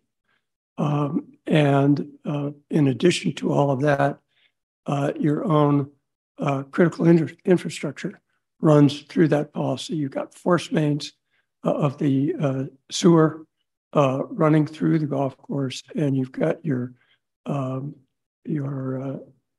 storm sewer running through the golf course, emptying into the golf course. So this is Pacifica's infrastructure as well. It's documented in the letters. Thank you very much.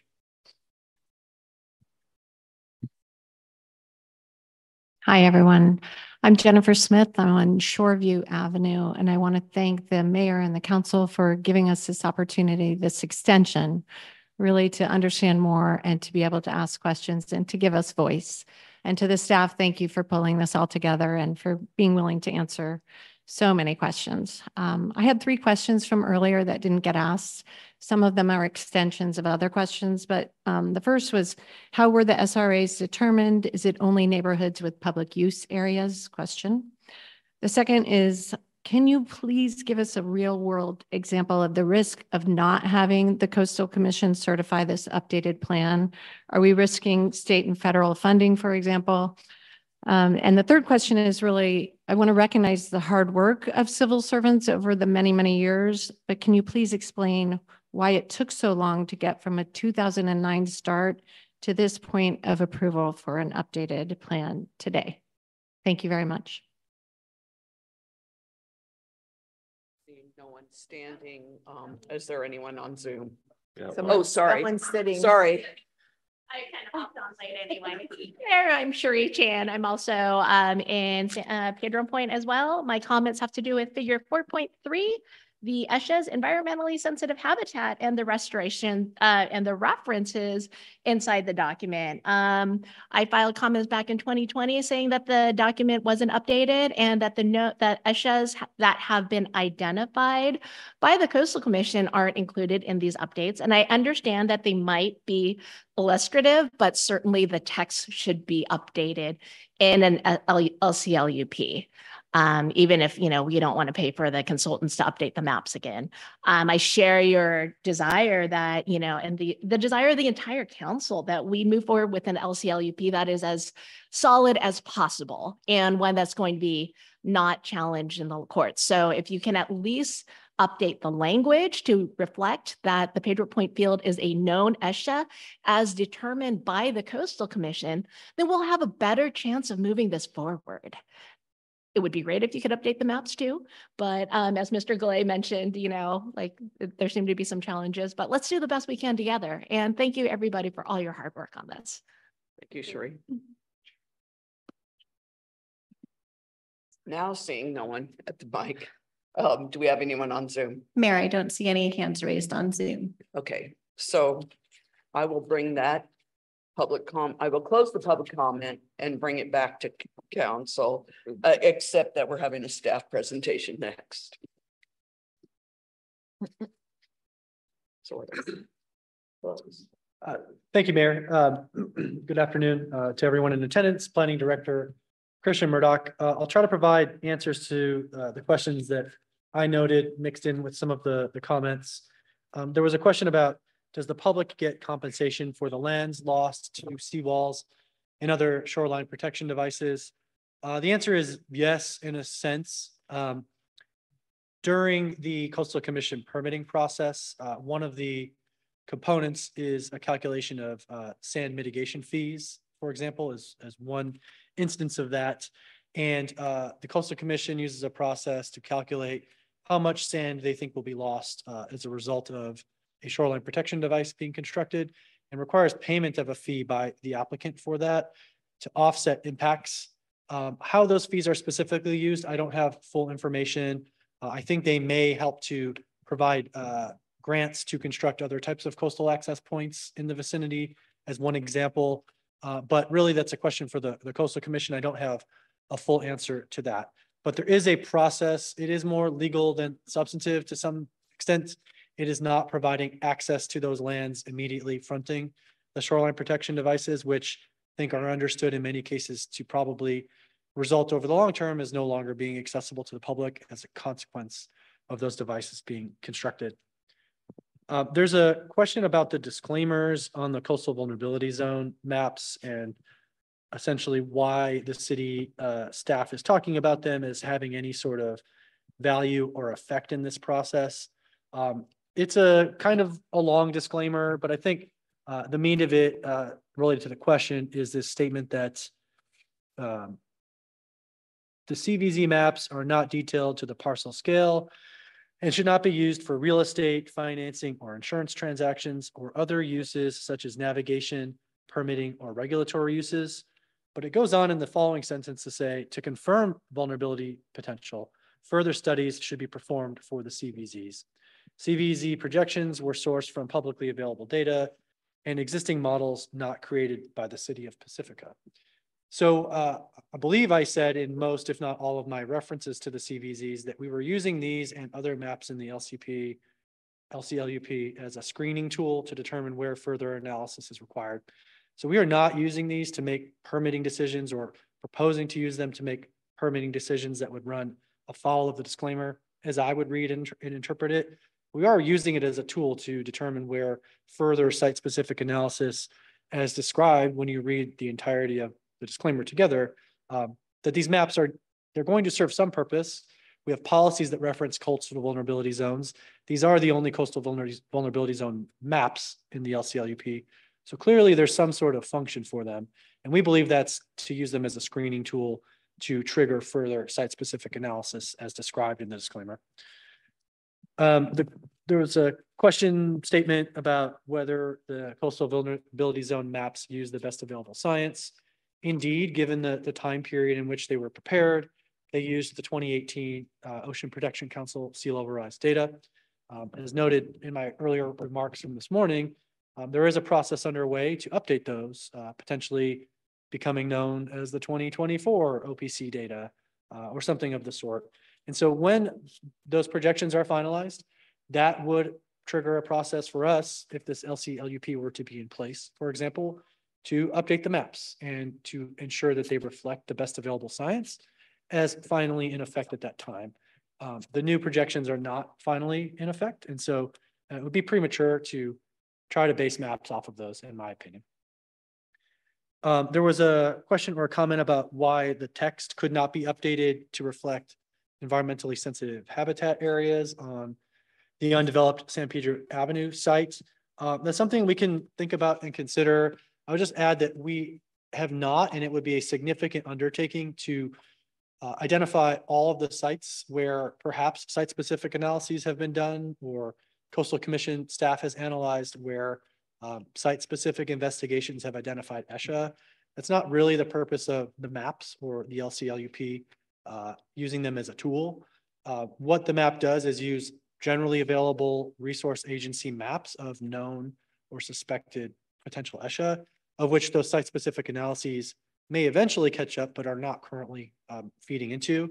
But it's important to note that the maps as they exist are combined with a policy in the LCLUP that says areas within 300 feet of those need to have site-specific investigation. And the property in question indeed is within 300 feet. So whatever path we take to do nothing or to do something like the commenter suggested, site-specific evaluation through the generic policy of 300 feet from those areas requiring study, or the site-specific policy the council has already thoroughly deliberated on.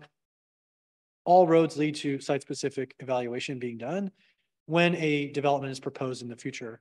Impacts do not exist in the abstract. They exist in relation to a proposal.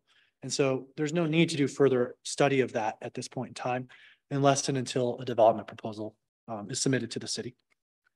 I didn't get off this, but I'll read up on the questions. Okay. And then there were questions about explaining who or how the special resiliency area neighborhoods were identified. And is it only neighborhoods that include public use? So to the first part, as mentioned this morning, the identification of the SRAs emerged through careful staff-to-staff communications between the city and the Coastal Commission. And we considered a variety of criteria that might support identification of an SRA. And we were initially trying to build a concept based on existing public infrastructure, presence of an existing shoreline protection structure, publicly owned, and providing broader protection than a single property or a small number of properties. Broad coastal access, such as trails and roadways, protected by those shoreline protection structures. And then additionally, other sort of Coastal Act supported uses, not only coastal access points and trails, but also hotel accommodations, for example, that are encouraged and supported as priority land uses in the Coastal Act. Upon further discussion with the Coastal Commission, they would prefer an approach that really focused almost exclusively on existing shoreline protection structures of the sort that I described, but then related to public infrastructure and roadways. So really not thinking as much about the land uses as much about the infrastructure and the access.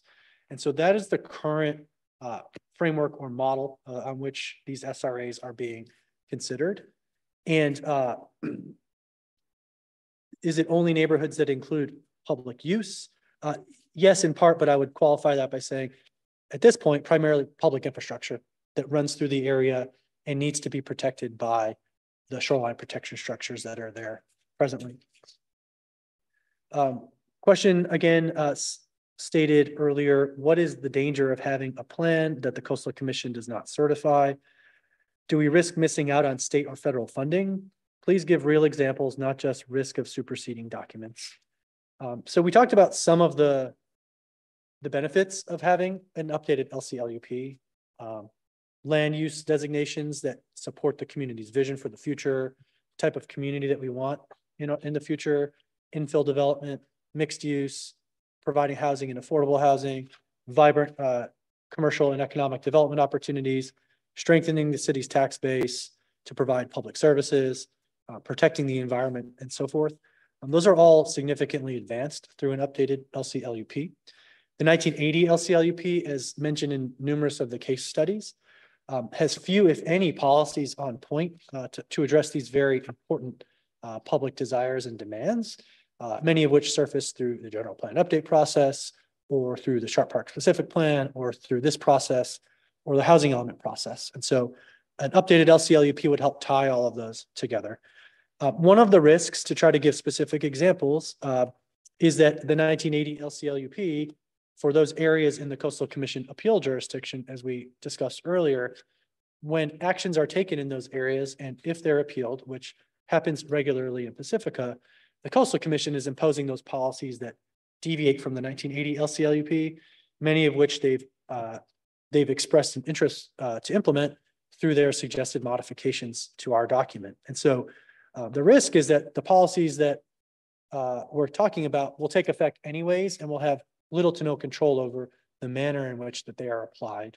And so I think it gives greater local control, and the risk is, in a sense, in its simplest, loss of local control by failure to update the LCLUP for those areas. There was a question about why did it take so long since 2009 to get to this level of review for the LCLUP update. and recognizing again the hard work of staff. Thank you. We appreciate that very much. There are various reasons, some of which I think I have a perspective to observe and comment on, and some of which I don't. I mentioned I started working in the city of Pacifica in 2014. So 5 years, 6 years into this process, depending how you choose to measure it.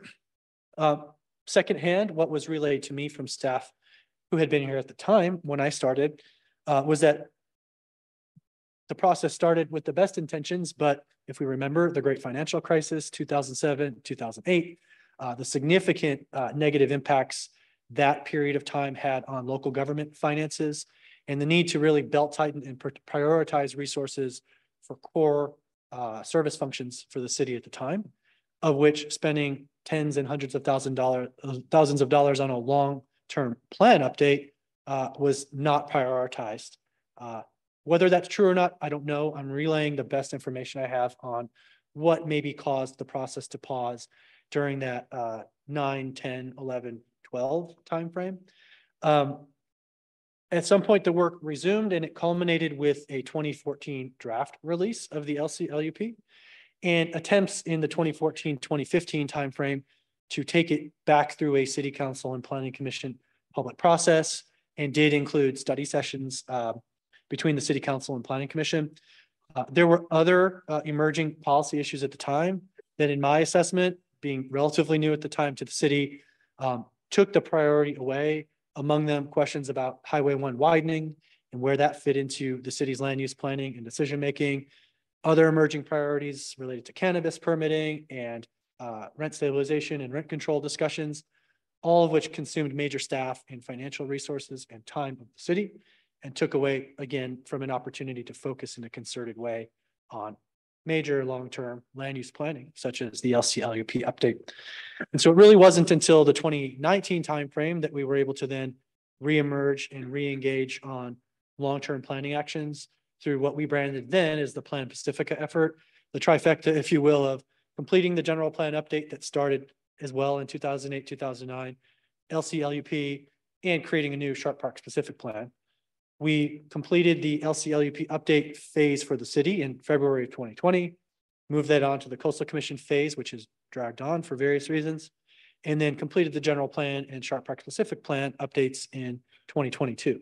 So we are here circling back now that we reached a critical juncture in the Coastal Commission certification phase, subsequent to the February 2020 approval, June 2020 transmittal, and oh yeah, global pandemic, COVID-19, affecting the city's ability, to undertake major planning activities while providing core services yet again. So that did have some attenuating effects on our timeline as well in the 2020 to 2023 timeframe, and I would presume the Coastal Commission staffs as well.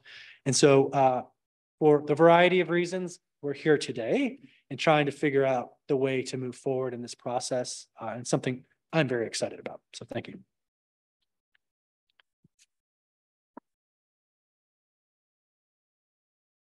All right. Okay. Move on to that. Yeah.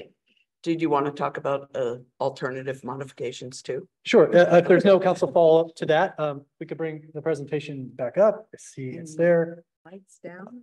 The afternoon portion is much less structured from the staff side. We just wanted to provide a brief explanation and a little more context as to what do we mean by alternative modifications. As briefly described in the morning session, the city transmitted a certification draft local coastal land use plan to the Coastal Commission in February of 2020. Through the administrative filing process and then the focused review process by the Coastal Commission staff, in March of 2023, the Coastal Commission staff, in anticipation of a scheduled Coastal Commission hearing in March of 2023, released its agenda with staff comments from the Coastal Commission staff called suggested modifications. Those are the Coastal Commission staff's review of the city's application and identifying line item by line item which language needed to be removed or modified or added in their professional judgment as expert staff on the Coastal Act in order for the city's application to be able to be found consistent with the Coastal Act. Those comments would be their staff presentation and recommendation to the Coastal Commission. of which the city can also have an input and comment and suggestion to the Coastal Commission.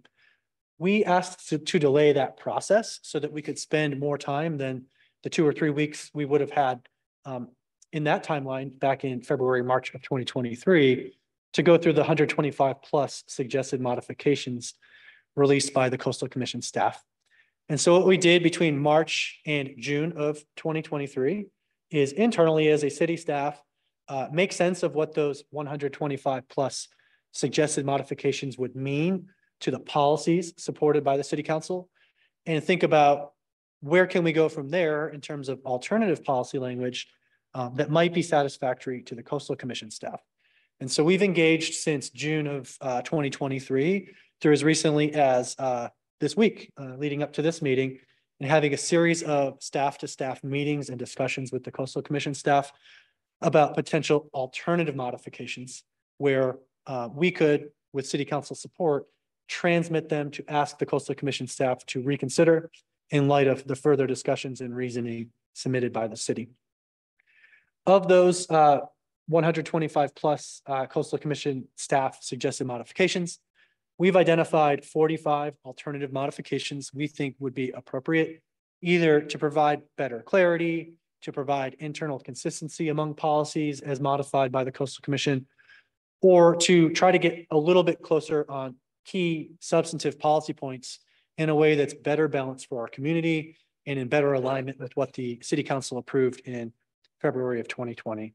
And so of those 45 alternative modifications, we think 29 are substantive and require detailed consideration. Of course, the council can talk about any and all of those, as well as all of the Coastal Commission suggested modifications in due course. We think today, if a conversation were to occur, talking about the 29 greenies, as some have called them, those that were highlighted green in prior staff report and presentations, as well as in the agenda packet today, would be a good place to start. All of the staff's suggested modifications were attached to the staff report for this meeting. We did that in the interest of getting them disclosed to show the entirety of the work that staff has done, everything that we hope the City Council and community will ultimately consider in relation to alternative modifications, and then to tee up the discussion and comment at the appropriate meeting in the community engagement process, whether starting some of that discussion today or continuing on with that in perhaps more robustness and greater detail in an upcoming City Council meeting. So I will stop there. In the afternoon is largely structured to provide a free-form discussion and Q&A for the City Council to staff, or to follow up on questions or comments from the community. And then, as we know, to circle back when determined by the mayor to have a subsequent public comment and Q&A period for the public as well. Okay, thank you. We'll move on to City Council discussion. And who would like to begin? I'm happy to. Go ahead, Christine. I have a number of questions, but I want to start with some of the kind of broad ones, and just to make sure I understand. So first, would you mind pulling up the SRA maps again? Because I noticed that they changed from the last presentation.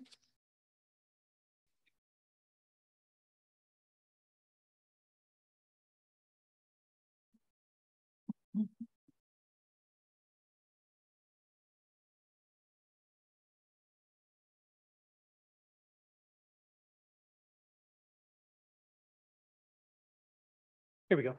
Okay. So there are two maps. There's the Rockaway Beach Right. SRA and the West Sharp Park SRA. Okay. Would you prefer to start with one or the other? Yeah, I think Rockaway is easier. So let's go there. And I'm not sure. Sorry, if you could go back to Rockaway. So I just want to confirm, obviously you're just showing the boundary at the ocean line, but obviously there's a boundary at the freeway too, right? Because that's not in the coastal zone. So I just wanted to make sure the public understood that. And then has this, I know the other map has changed. Has this map changed at all since what we saw? Sure. So to your first point, indeed, the policies we're talking about are affecting the coastal zone, not outside of the coastal zone. Right. So The coastal zone boundary roughly is the eastern extent of the Highway 1 right of way, with some exceptions. So yes, these LCLUP policies would only apply in the coastal zone. The key change that you're noticing between December meeting number 2 and today is a result of further discussion with the Coastal Commission staff. Initially, there was a line around these areas as though they were a zone of sorts. The Coastal Commission staff has indicated a preference to just focus on the area of the shoreline and the protection devices. I see. And you're not in or out of an SRA. You're able to use the protection provided by the delineated shoreline protections in your coastal hazard analysis. So your property, wherever it is, if it's deriving benefit, it can use that under the SRA policies. Your property doesn't have to sort of as a threshold question be in an SRA as it would have been in the December 2023 version. Okay. And I guess I'm not quite clear what the northern boundary is and how like the pump station in Rockaway and the quarry relate to the SRA. Yeah, it's unfortunate. The slide or projection looks like it's cutting off slightly. It's a little bit hard to describe, but if you can see sort of that termination, if you will, kind of flanking to the up and left at the end. It's in the staff report. Sarah's working on the image.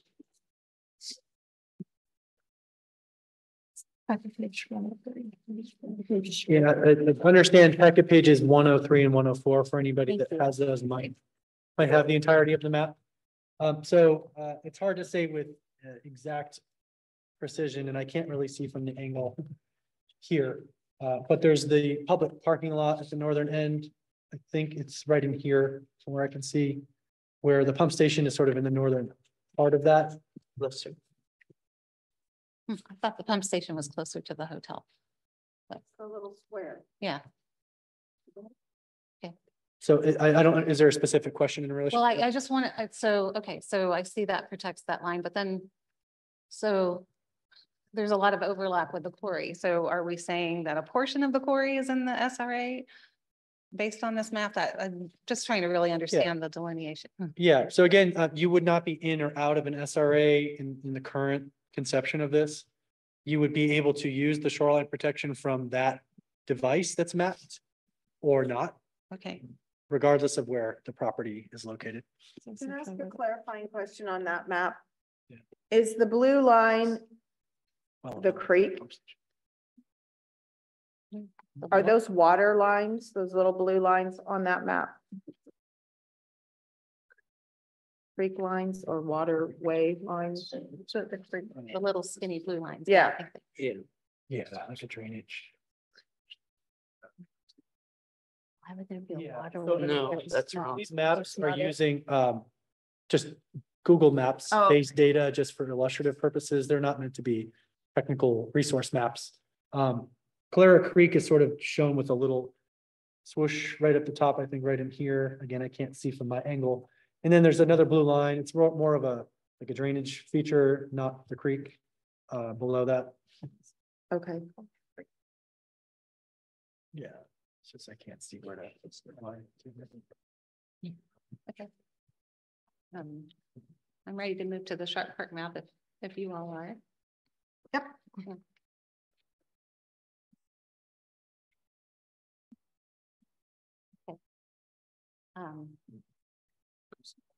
So in the previous map, the Shoreview neighborhood was included, and I just wanted to understand, if that was also, Coastal Commission's suggestion. I'm sorry, I couldn't hear the first part of it. In the previous map, the Shoreview neighborhood was included with their armoring, and it's not here. So can you explain why that changed? Sure. That was a revision that came back after the internal Coastal Commission review process. When looking at the criteria, right, about public infrastructure immediately behind that, my impression, if I were to try to characterize my understanding, is that the intervening private development that was there was problematic in the framework that was being discussed about shoreline protection as critically essential to protect public infrastructure. as the SRA qualifier. So the intervening private property between the shoreline protection and the roadway, where public infrastructure is, was a disqualifying factor through that review process. Okay. And then two.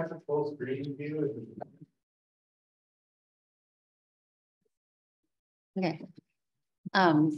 And to the questions about the golf course before, I mean, obviously that's San Francisco property and not ours. So I'm not sure if we're allowed to plan for that, but there isn't hard armoring there. So I think that's what I heard is your answer of why we weren't expanding that further. I just wanted to clarify. Right. In relation to the berm, indeed, it's city and county of San Francisco property. Ordinarily, they do their own land use planning under typical zoning and general planning. Under the Coastal Act, they are in our local coastal program. Some jurisdiction needs to have the LCP and we have it.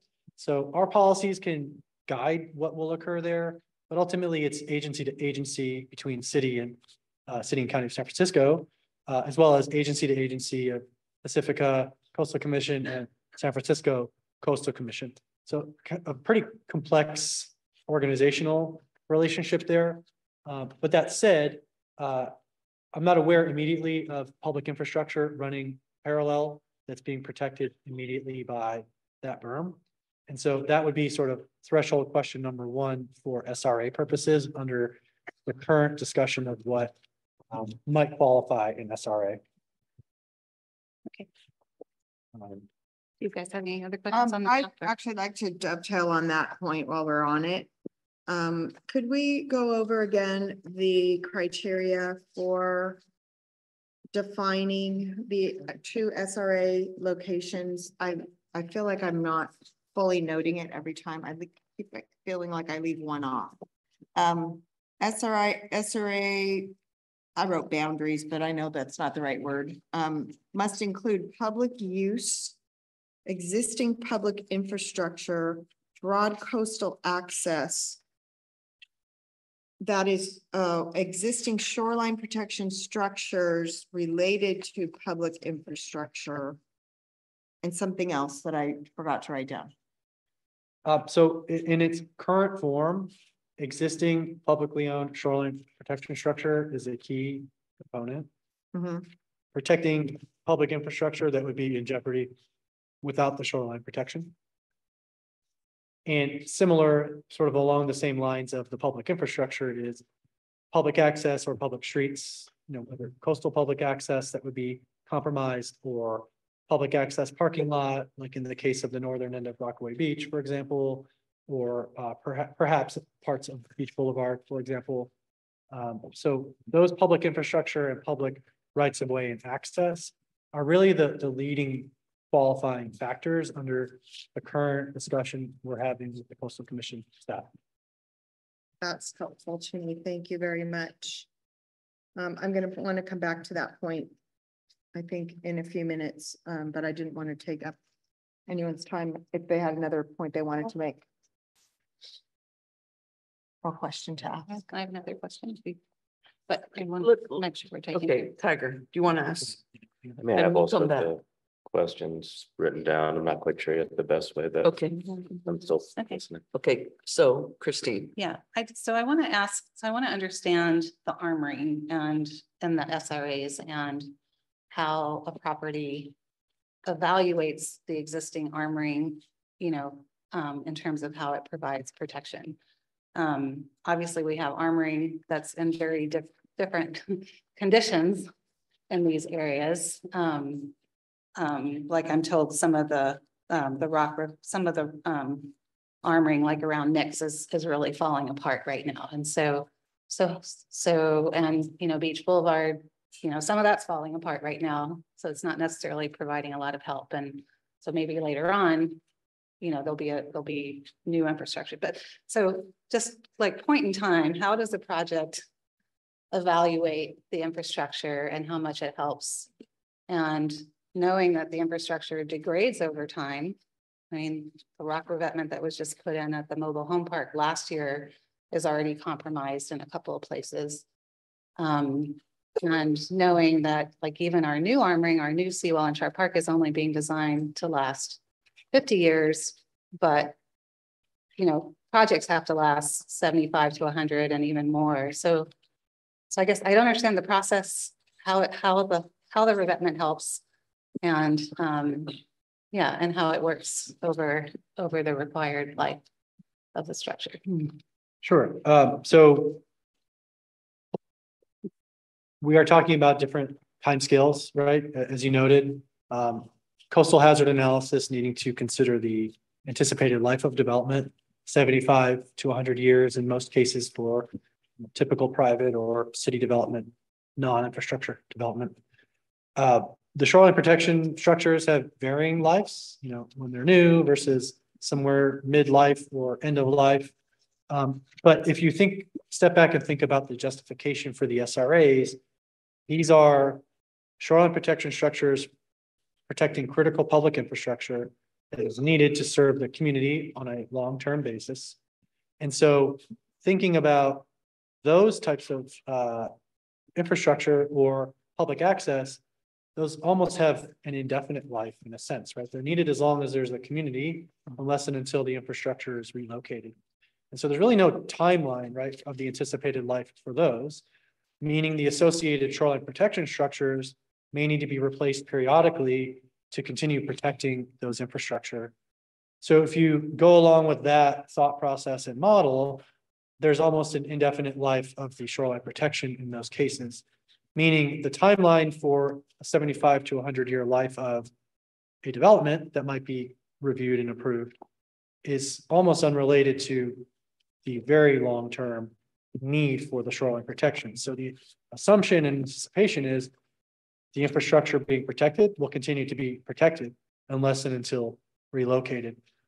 The counterpoint to that is even with the SRA, if you were to undertake a project, a private project, to try to keep the example simple, you are still recording a deed restriction waiving your rights to future shoreline protection. So let's say the city chooses at some point not to rebuild the shoreline protection, to relocate the infrastructure and to remove the shoreline protection. That's a choice to have developed that the property owner made in full disclosure and acknowledgement of the risks to undertake the development. And so they would then not be entitled to shoreline protection for their project in the event the city went away from its past practice of renewing, building, or replacing shoreline protection structures.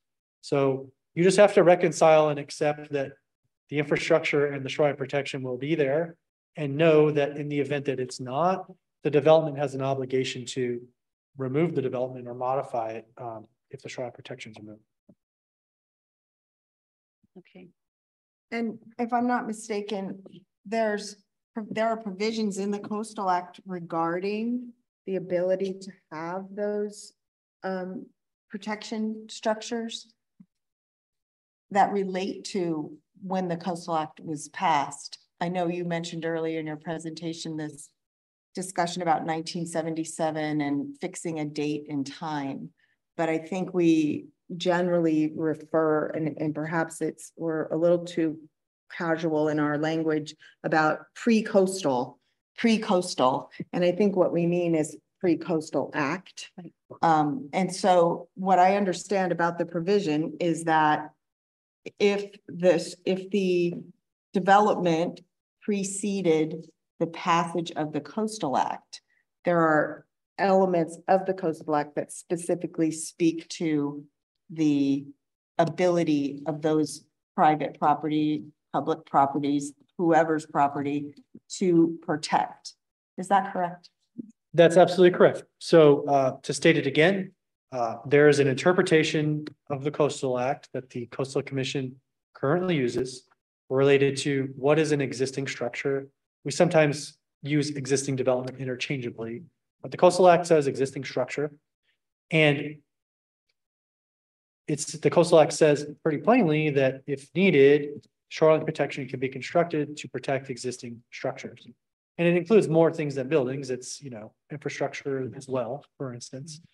Some people have challenged, and challenges are ongoing to that interpretation that it only means existing at the time the Coastal Act took effect, that 1977 date. That's unsettled, and we are continuing under the current assumption that it means prior to January 1st of 1977. The wrinkle here, in this broader LCLUP context is this issue of substantial structural modification. Yes. And what does that mean for your entitlement to armoring? I have a home built in 1950, pre-Coastal Act development, existing structure. Today, I can get my shoreline protection structure if I need it. But, I added a second story, in 1985, and that doubled the square footage, which would exceed the SSM provision. What do I do now? Under this policy and in the appeals jurisdiction, if appealed under the Coastal Commission's current interpretation and application, that would be considered new development and would not be entitled to shoreline protection. What the special resiliency areas say is, well, maybe you'll still record your deed restriction and you waive your rights to future shoreline protection because you're new development due to the SSM. But in the SRA areas where you're subject to that policy, or for shoreline protection subject to the SRA, you can factor in the protection currently being provided by the shoreline protection structure to sort of get a second chance, if you will, right? To have protection even if you wouldn't individually be entitled to it. And that's the issue we're trying to reconcile in these alternative modifications, is that protection exists and will continue to exist for a long time because of the types of protection that's there. It's broad-based protection, largely protecting city streets, city infrastructure, or unified public coastal access. It's not going away anytime soon. Can we reconcile that with some common sense and allow people to rely on that protection when considering development on their property? That's sort of it in its purest sense. Yeah, I appreciate that. So can I continue on or return a little bit to an issue about Can I just, I'm sorry, I just have a little follow-up question, if that's okay. Sure. I'm a little confused, I guess, about I guess the timelines that you're talking about, that in the foreseeable future, we can maintain shoreline protection. Obviously, I mean, these are hazardous areas, right? That are already hazardous. Beach Boulevard is getting overtopped all the time. We're not designing a seawall that's going to stop overtopping. So there are hazards here, which, if the science continues and we'll update to new science, the hazards will increase. So, I'm not sure that's fair to say that we can keep replacing the armoring exactly where it is, right? I mean, we can't keep building taller and higher and more expensive. There may be times where things have to move back. And that's why I'm still kind of struggling with the timelines and how much and how long and how that really works for the 75 to 100 year, that's required. Because I don't think we can make those promises, right?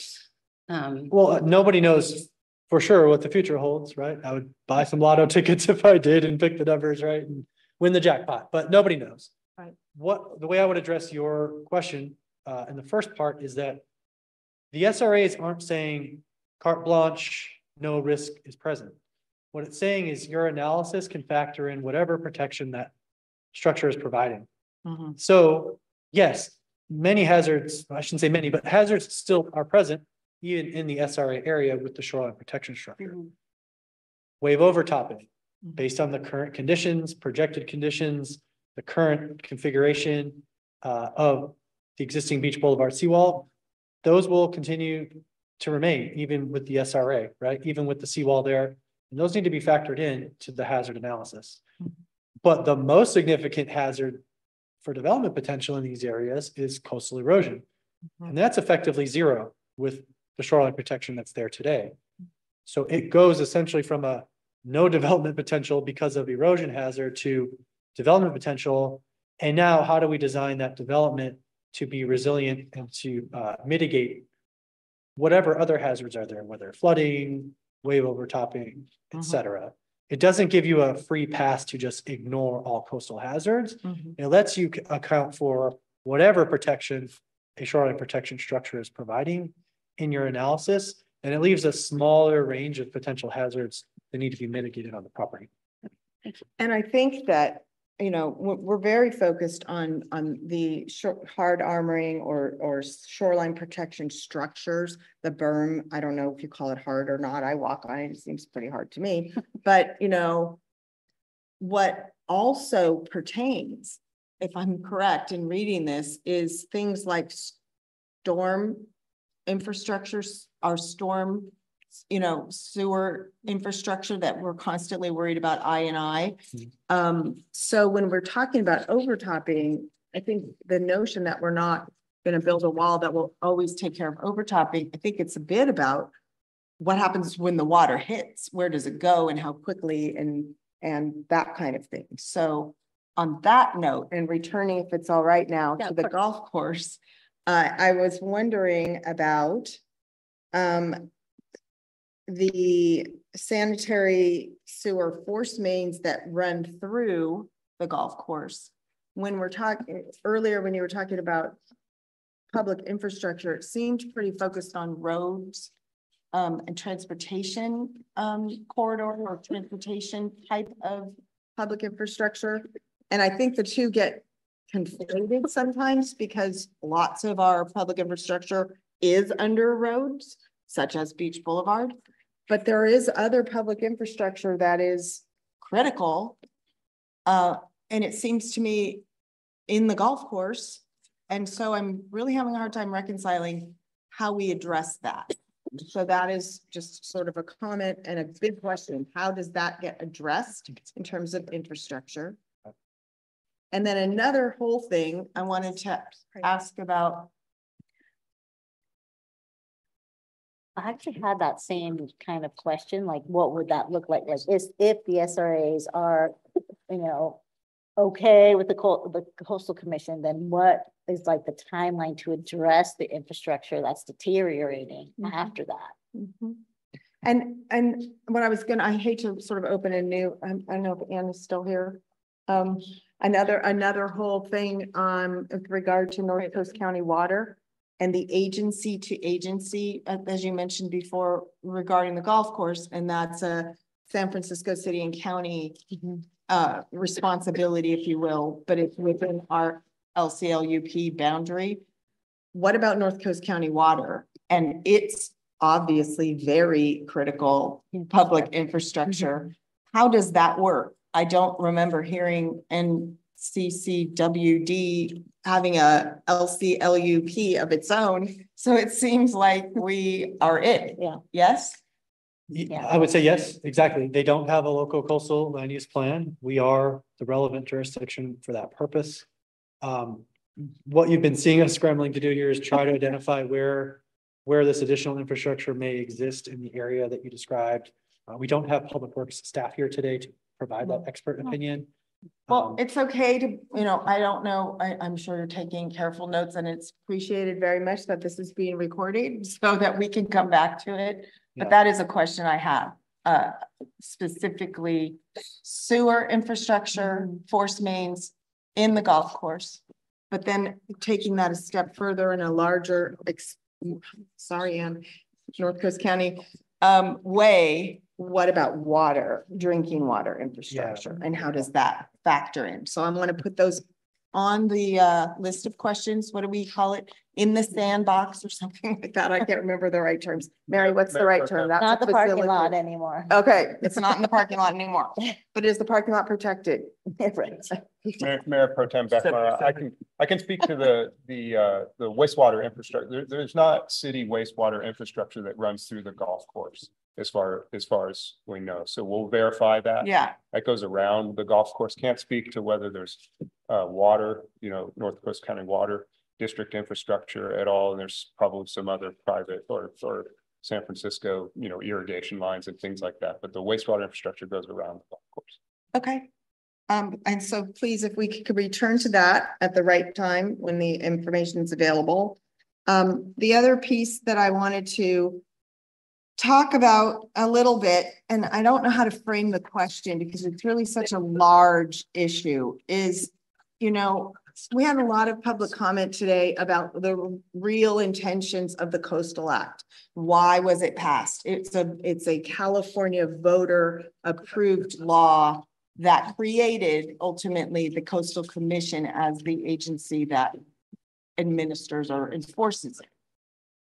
And as I've been listening to and participating in conversations about this for a few years now, it seems to me that very key focused intention on the part of the Coastal Commission is to coastal access.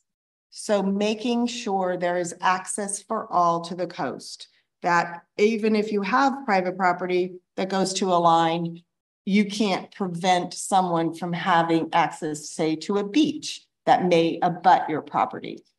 In Pacifica, as we are well aware, we have provided for not only our own residents, but all of the region, a fantastic coastal access point, which is our promenade and which is our pier.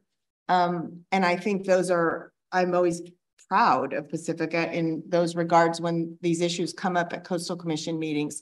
I'm always like, yeah, like what we have in Pacifica. So taking that a step further and recognizing the jurisdictional boundaries of San Francisco City and County, and I'm not blurring that line, I'm not mean to, but I really must acknowledge that the berm is also providing that kind of coastal recreational access. So I worry about how that's going to be treated in our LCLUP. That's just one thing I wanted to say on that point. And then I'll stop talking and let someone else have a chance. I'll ask a question. No, I usually wait. Little change. Is it true that Beach Boulevard infrastructure carries all the sewer and water from the north end of town, and the infrastructure isn't just affecting those homes there, and also we need to maintain our pumps? Is that a true statement? Yeah, correct. The infrastructure feeds, I don't know if you have a, but feeds most of northern Pacifica coming down into the pumps, the major pump station that's at 2212 Beach, and then forced over and around the golf course and up and over the hill to the Clara Creek water treatment plant. Okay. And also Fairway West feeds that way and then to the pump station. Right. Yeah, good point. Okay. Christine, do you? Or Mary, I think. Mary? Yeah. Oh, you're ready, Mary? Yeah, I'm ready. So, Christian, there's been so much talk about like the new data, especially the new sea level rise data. That was different than I think we thought it was going to be. I think it's super important to our planning efforts. And so I'm just wondering, what is that time like? How are we going to integrate that data into decisions that we're making? Because I just feel it's super important. And will it affect the maps? Sure. So that process is ongoing. My understanding is there's a public comment period. It's still open on the data. And so the public is welcome to do that through the Ocean Protection Council public comment process. So as with any public process, you know, the timeline is largely dependent upon the number and types of public comments that come in. And so I don't know specifically what the process entails after closure of the public comment period, which I think is any day now. Mayor Pro Tem may know the specific date. I don't recall from memory. It just got extended, as a matter of fact. The original date was this coming Monday, March 4th. It's been extended to March 8th. My understanding that, you know, as you were saying, you never know how things may usually not contract, let's say expand, but the intention, as I understand it, is for the Ocean Protection Council to vote on the draft 2024 guidance in June of this year. At which point it becomes the new best available science. Got it. And the maps that we are looking at they could are currently based on the then best available science, which was 2018 OPC guidance. And Marty, if you're listening, I'll take you up on that jacket. It's a cold paragraph. It is cold. If I can follow up on your question, when Christian is able to. So to Mary's question, I think I want to just take it that step further because I'm less concerned about timeline than I am process around how it looks when we incorporate that science into the maps and any policy that might be affected in the document. What does that part look like? After all the rest is done and we actually have the thing to work with, how does that get thrown into the mix? Sure.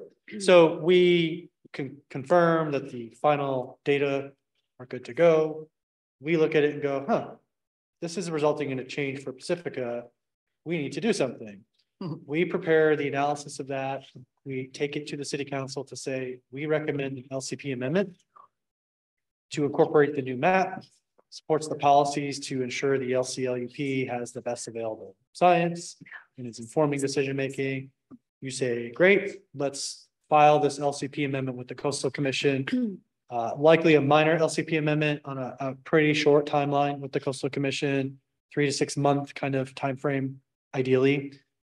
They say good to go. They certify that LCP amendment. We update the map pages in our book. And now we have new coastal vulnerability zones that inform decision-making based on the best available science. In this case, the 2024 sea level rise projection updates. That best available science could come from other sources as well, but related to sea level rise and coastal erosion. Primarily, this is the source for that data. Right. But if different flooding information came or what have you, the same process would unfold. LCP amendment approved by City Council, submitted to Coastal Commission, takes effect in our LCLUP. Appreciating that there are some, not all in the audience who have an inherent mistrust of Coastal Commission for varying reasons. Do we have any reason to suspect that that new science is finalized? It says, hey, look, what we thought sea level rise was going to be, we've adjusted it downward to this degree. And so when we go in for that amendment, we say, look, the maps are better than the last version because this is what the science says. Do we have any reason to suspect, fear that Coastal Commission will look at that and say, well, we want to remain conservative anyway, despite what that best available science says, and now that you're bringing this amendment to us after we've passed this document? Sure. I have no reason to believe they would ignore the best available science to further their some sort of policy objective to be more conservative. That's not how the LCLUP policies are set up. They are set up to reflect the best available science, whatever the conclusion of that science is, more or less impactful. So I think I am confident personally that they will do the right thing and certify that based on the Ocean Protection Council guidance. If they wanted a different approach, that would trigger a whole sequence locally of amending other LCP policies and figuring out, do we want to do that? Do we want to say, you know, the best available science, except where it would move the erosion line closer to the shoreline, remain conservative? That's a very different policy than what's in the policy document now, which says best available science, regardless of the outcome. And I would think that when that time comes, all the other jurisdictions are going to be asking for amendments based on that science too, right? Yeah. Yeah. Yeah, and I guess I'm curious if it would change the hazard maps. I'm assuming that it would change the hazard maps, right? And so then those would also be reintegrated into our living document. That's right. So technically, right, we're not taking the Ocean Protection Council data to the Coastal Commission to certify it because it's just data and projections. What I'm really saying is we know that there's new data, new best available science that would result in some change to our consultant prepared hazard maps. Yes. So we prerequisite step say, hey, consultant, update the maps using the best available science. Okay. But I was sort of simplifying the process, but we update the maps with our technical consultants, come to the council for approval of the LCP amendment, and take it to Coastal Commission for certification. Thank you, nice lady, for the jacket. Oh, no, your name. Thank you.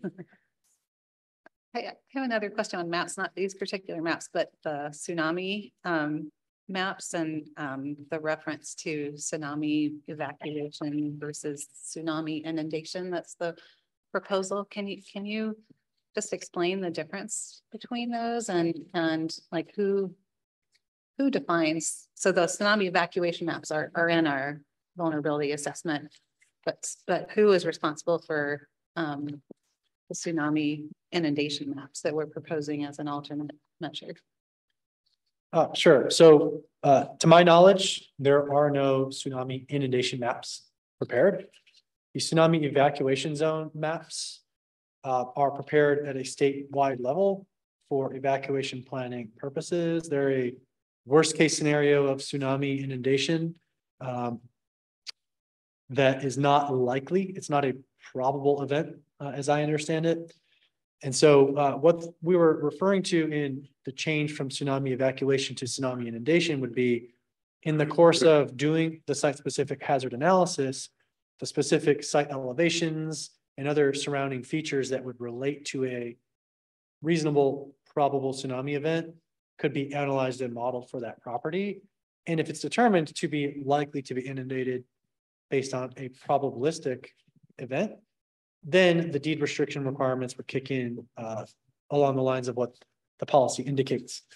The tsunami evacuation zone, using that map as the trigger, my opinion is it's overly broad. It's not likely to reflect a probable hazard event. It's a worst case assumption for evacuation planning purposes. And so it's not the right instrument for the policy outcome that the Coastal Commission commented on. And so tsunami inundation zones would, in almost every situation, result in less area of the city being subject to that policy requirement that's at issue for the deed restrictions and hazard acknowledgement and all of that. Thank you.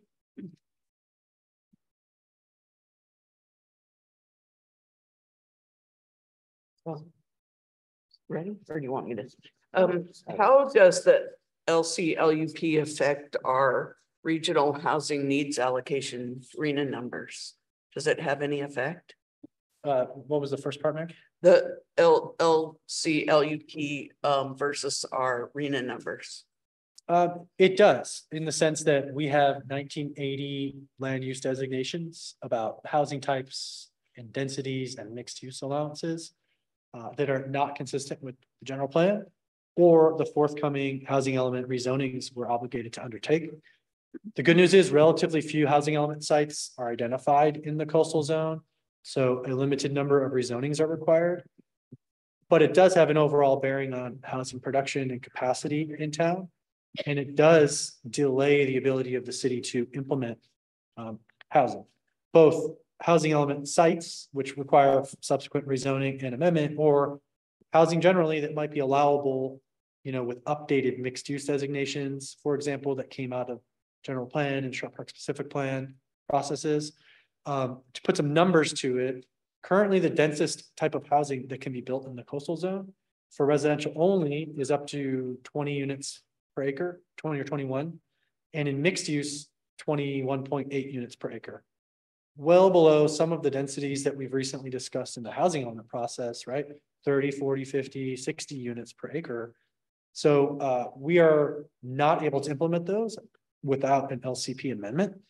Those high densities above 30 to 50 units per acre, those would not be in this document, but the LCLUP amendment does include several areas of 30 to 50 units of mixed use type of development specifically. Again, reinforcing the community's priority for infill, densification in existing developed areas to protect our undeveloped, natural areas to the maximum extent possible. That fits in the broad sort of, this isn't meeting our community needs point that I've tried to reinforce. 1980, much lower density, new LCLUP, higher densities, infill, and achieving the types of development in neighborhoods that we want. Thank you. No, go ahead. Okay. In your discussions with the Coastal Commission, do they talk about like trade-offs or benefits that they're going to expect within the SRA neighborhoods or SRA areas? Yes. Do you want to? Yeah. Hi. Senior planner Cervantes. So when we've discussed with the Coastal Commission, sort of the trade-offs, the benefits that they would get, that's essentially the entirety of what we're calling now the shoreline management plan. At the December 5th meeting, you saw it as the visitor improvement or visitor amenity improvement. And so really what that's intended to be, it's a post-certification document that would come after we've certified. It would involve a public process. It would involve city council approval. And it would really be a document in 5-year increments that would say, City of Pacifica, we're gonna take these specific actions that mitigate existing shoreline structures. And those, you previously saw that list of priorities, which included removal of shoreline protection structures, nature-based solutions, conservation of areas, and the visitor amenities as well. So that document will contain a variety of short, medium, and long-term steps that the city can do in those 5-year increments. We would take it to the California Coastal Commission for their kind of stamp of approval, and then we would have to implement it. At that 5-year mark, we'll have to go back to the Coastal Commission and say, hey, this is what we've done. These are the projects we've done. This is the goals that we've achieved that were in those plans. And we'll also have to update that plan in those 5-year increments. And so essentially that's really the trade-off for them, is that we're taking steps every 5 years, actions to implement different types of projects that meet the goals of the Coastal Commission, and that they're realistic steps that they can say we've accomplished on a 5-year increment. Okay, so it's nice to hear from you. Just to add on to that, and thank you for that clarification. So this is additional work that we have to do in another planning document, but also in projects in perpetuity while we want to keep these SRAs, right? So I think it's important for us to kind of understand the cost benefit analysis. And I know it's hard to define, but you know, I mean, staff is saying that the SRAs are helpful so that we can have more development and therefore more property tax value, more, you know, income to our businesses and so forth, a little bit denser housing. But then that is offset by these mitigations that we have to do. And I understand we're only looking maybe at visitor amenities now because those are easy things to identify, but some of this is, what I was told is that this list is actually in priority order that the Coastal Commission would like to see, right? And visitor amenities are actually the last item. So, you know, removal of other shoreline protection in other parts of town, modifying, having nature-based solutions. I mean, all those will cost a lot of money. Well, it seems to me that those are the kinds of things that with a plan in place, grant funding is much more easily attained. Yes. Yeah. I remember many years hearing Deirdre, you have to have a plan. Right. It has to be shovel ready so that we can access those kinds of resources. I know that the Coastal Commission itself has a grant program for those kinds of things. And I agree. And I think that's terrific. And I hope that we would actually do something, because I think there are opportunities for that, and that'll help our, you know, relationship with the Coastal Commission, that we're not always just doing hard armoring, because that does make our beaches go away. But I want to understand, I mean, if there are costs, like who's paying for it? You know, there's benefits to the people who live in this area, the people who don't. You know, are we paying for all these mitigations? Plus we have to deal with our own armoring and so forth too. That's I'll let you answer, but I know I have my answer. Yeah.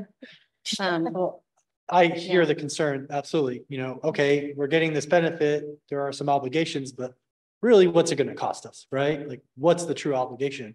I think that's asking to do the shoreline management plan now when it needs to be figured out through a thoughtful public process, right? We don't even know what the improvements could or should be. That needs to be a process in its own right. I think what I can say generically is we can't promise to do more than we can afford, or, you know, we will need to qualify those, you know, upon identification of external funding sources, right? Or consider how internal funding sources are established, you know, through taxes or fees or some combination, right? But that needs to be part of the public process.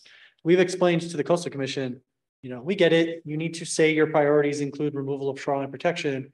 For instance, But no, those are very long-term, very high dollar activities that may be on the city's means. You know, they expressed to me and to Stephanie, they understand, but it needs to be there as a matter of policy. That's why we spent a lot of time talking about the visitor amenities, because those are more foreseeable, shorter to medium term, more likely to be within the city's means and readily available external funding sources. And if a great opportunity comes for removal of armoring and the funding's there, great, you know, the plan supports it, but not putting too much stock. So I would expect this will come out with a manageable program of activities that the city can reasonably fund and undertake in these 5-year cycles. The catch though, is if the city falls short and it's not making a good faith effort, the executive director, as we've talked about of the Coastal Commission, could suspend the SRA policies for some period of time, right? So there's checks and balances to this process.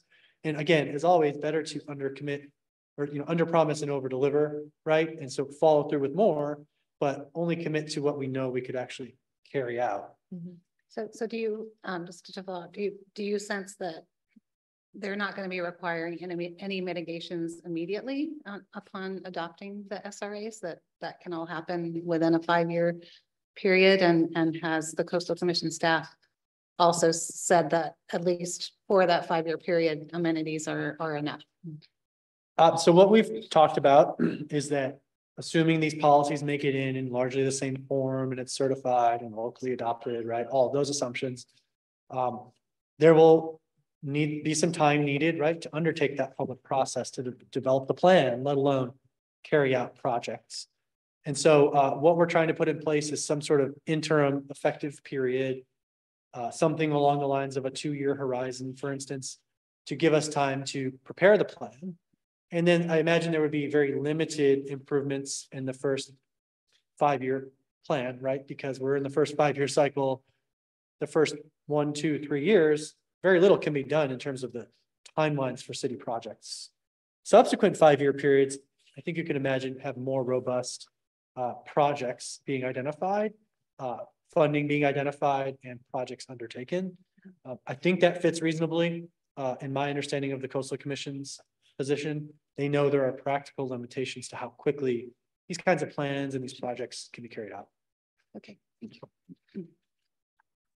I was just gonna say, I think it was just really important for me to understand what they're gonna expect, you know, and what that's gonna look like and how we're gonna address it. I know how much it costs also to move infrastructure. Right. So, I mean, there's all of that we have to take into consideration, and that's what makes this so hard.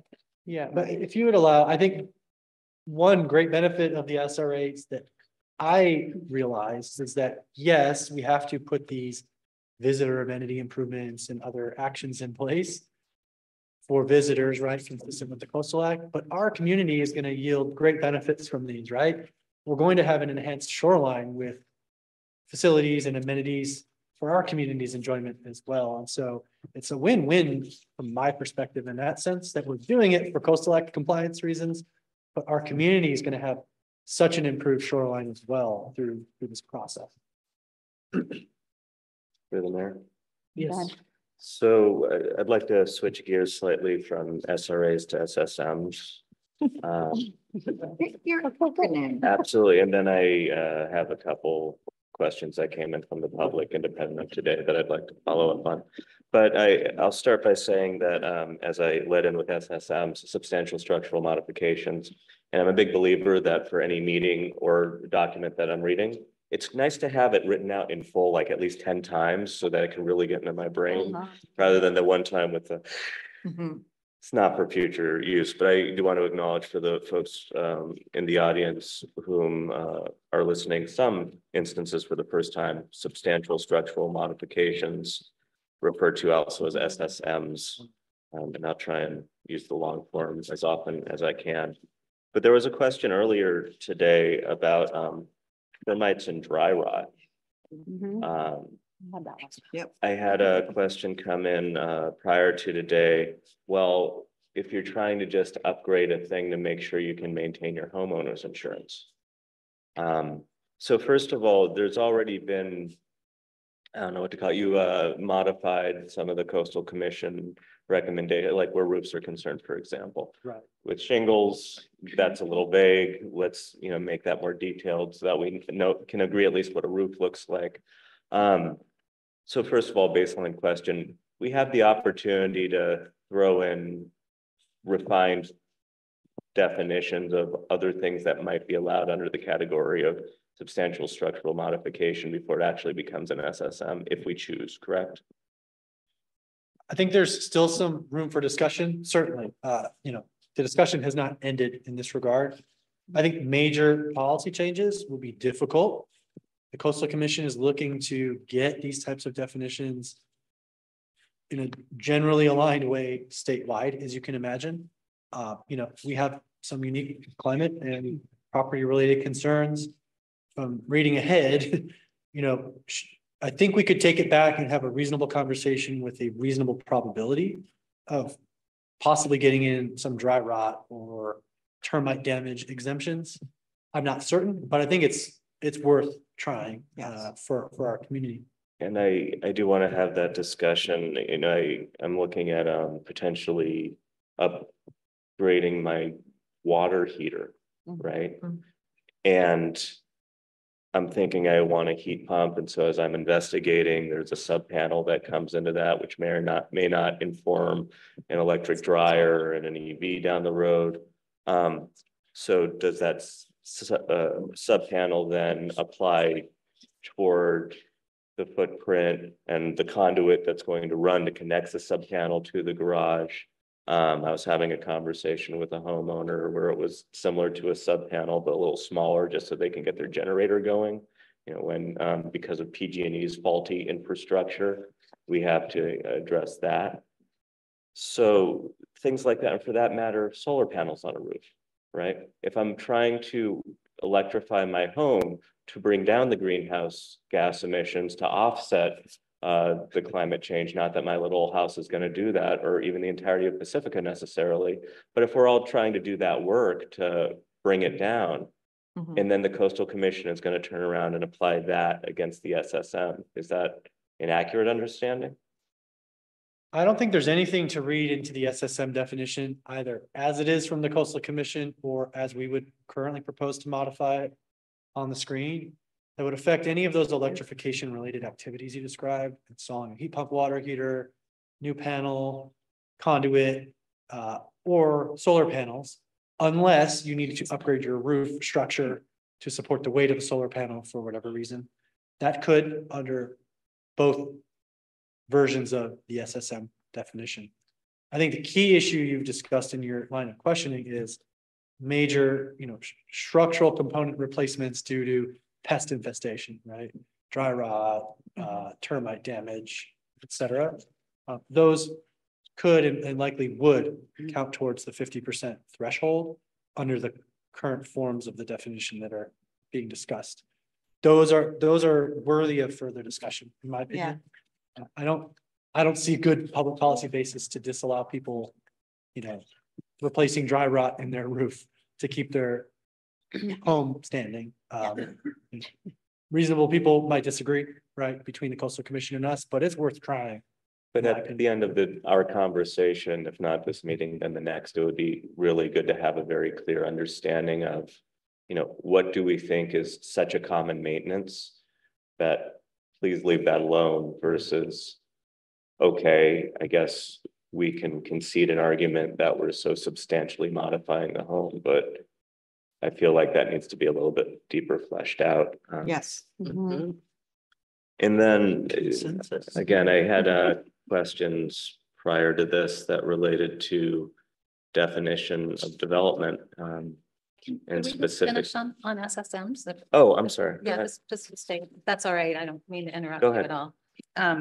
Yeah, because I want to understand too about how much we could push back and add other things. I mean, one of the things I think is difficult is having to go back the permit history forever to whatever you can find. I mean, that's a huge burden on staff, and I don't know how good our records are to a certain point back. When did we start computerizing records? Is it possible for us to put in a date instead of this,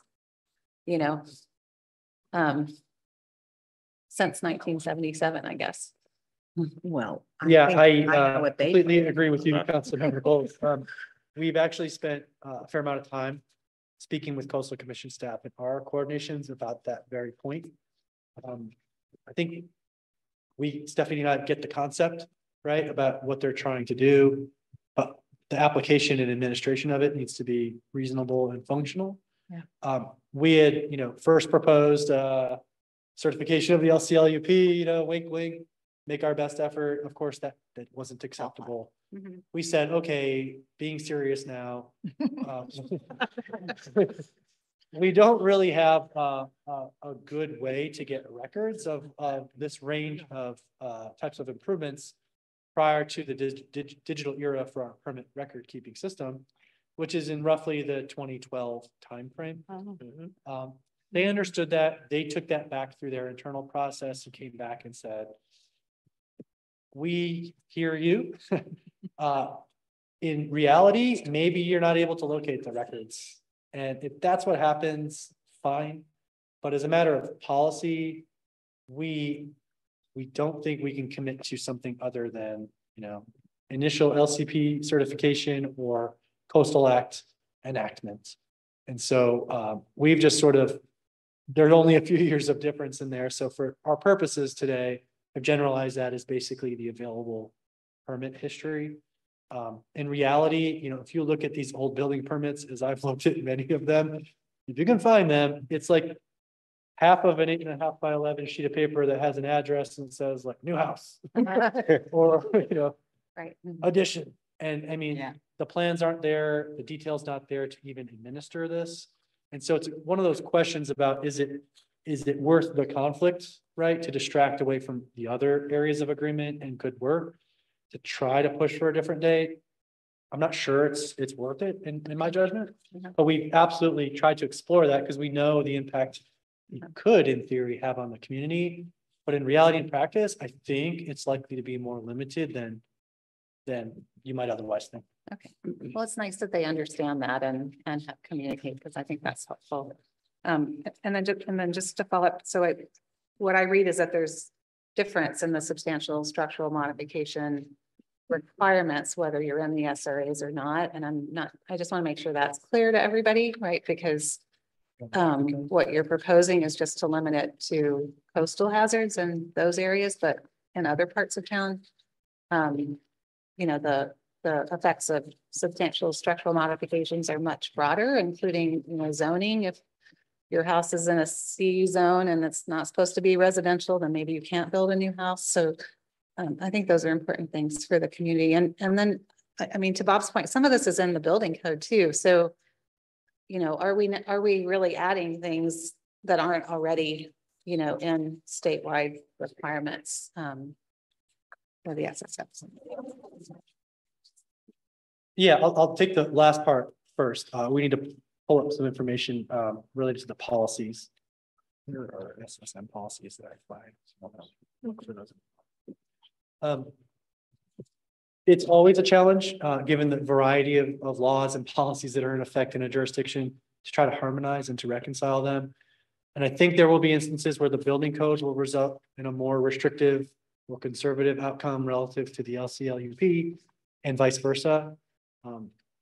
One is not essentially going to trump or supersede the other. They both need to work together. And so, if there's a situation where you could do it under the LCLUP, but you cannot under the building code, then you won't be able to do it, and vice versa. It's hard for me to give a good hypothetical for that type of situation now, but things that might be triggered like seismic upgrade or something like that upon like a 30% alteration of a structure, I mean, those will come up and they'll need to be worked through. And if they would trigger an SSM that brings with it further site modifications, an owner will need to make an informed choice. Do I want to do that or not? Or am I compelled to do it by law?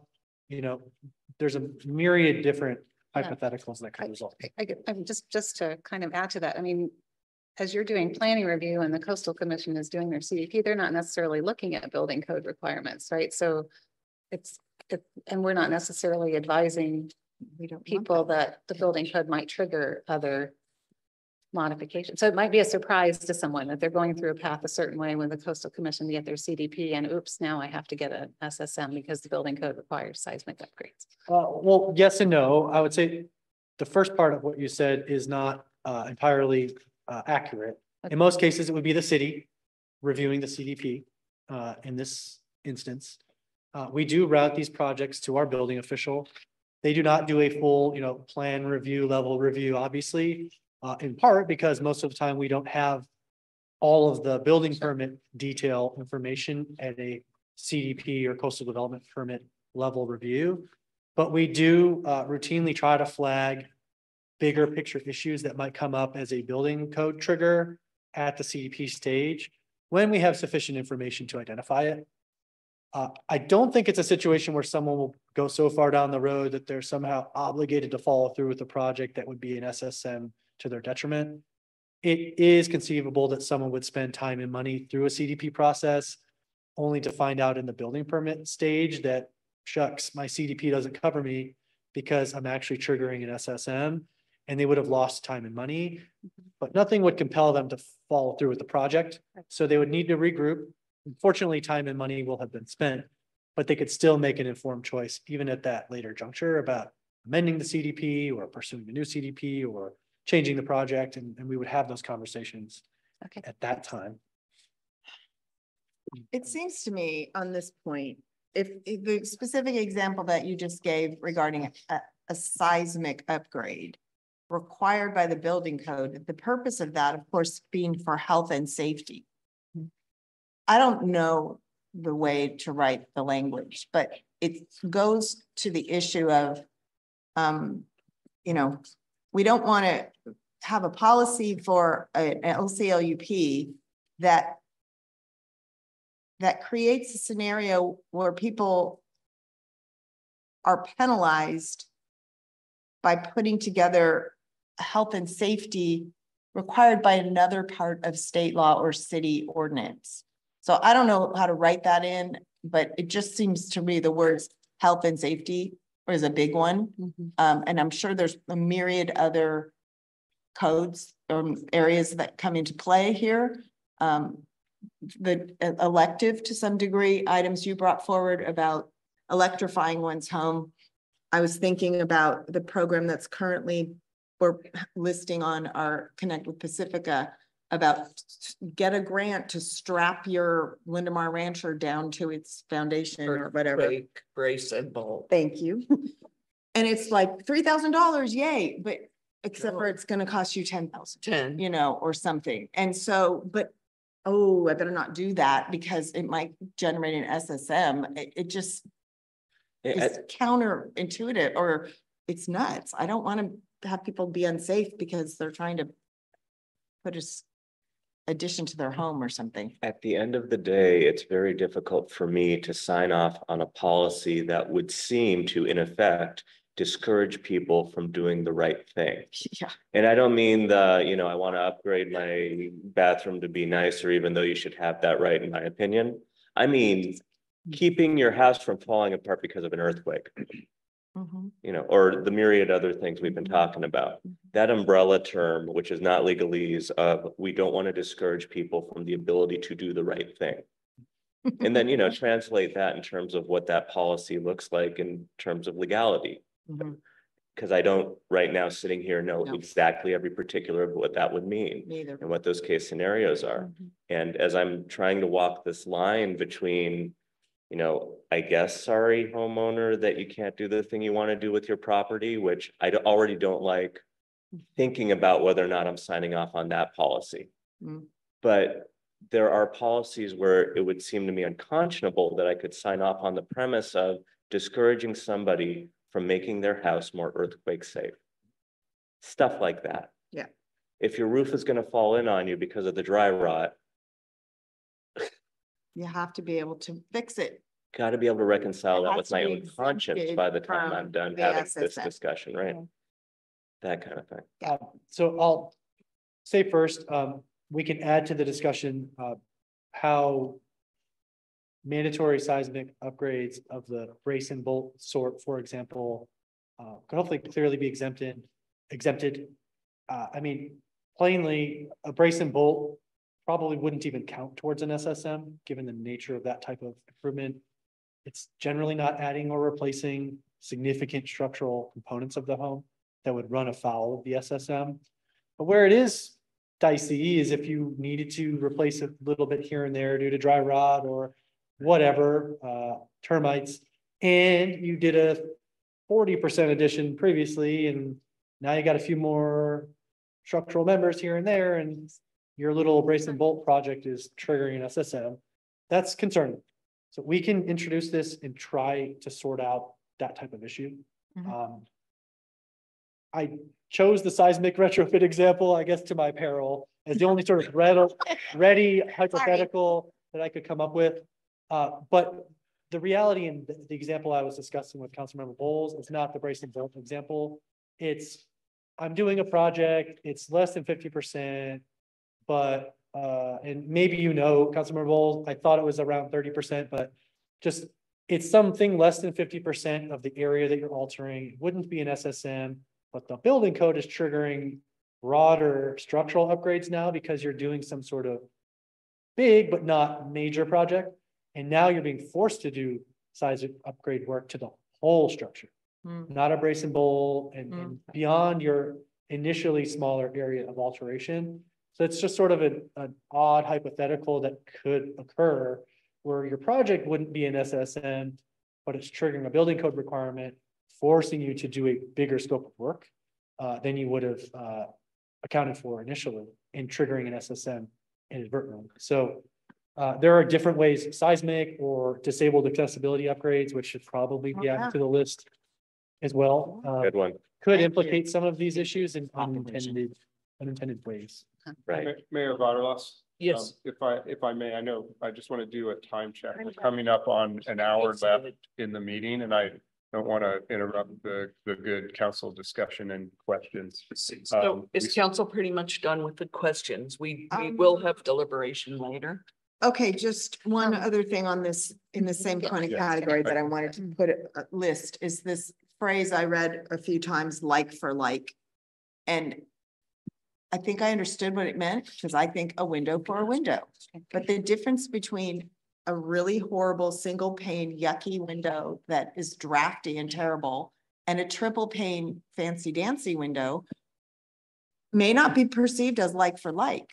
And so I don't want, you know, again, the triple pane window is helping me be energy efficient, right? And so I just wanted. You also might not hear the airplane if you have a triple pane versus. That is a separate issue altogether. Well, but if you're talking about health.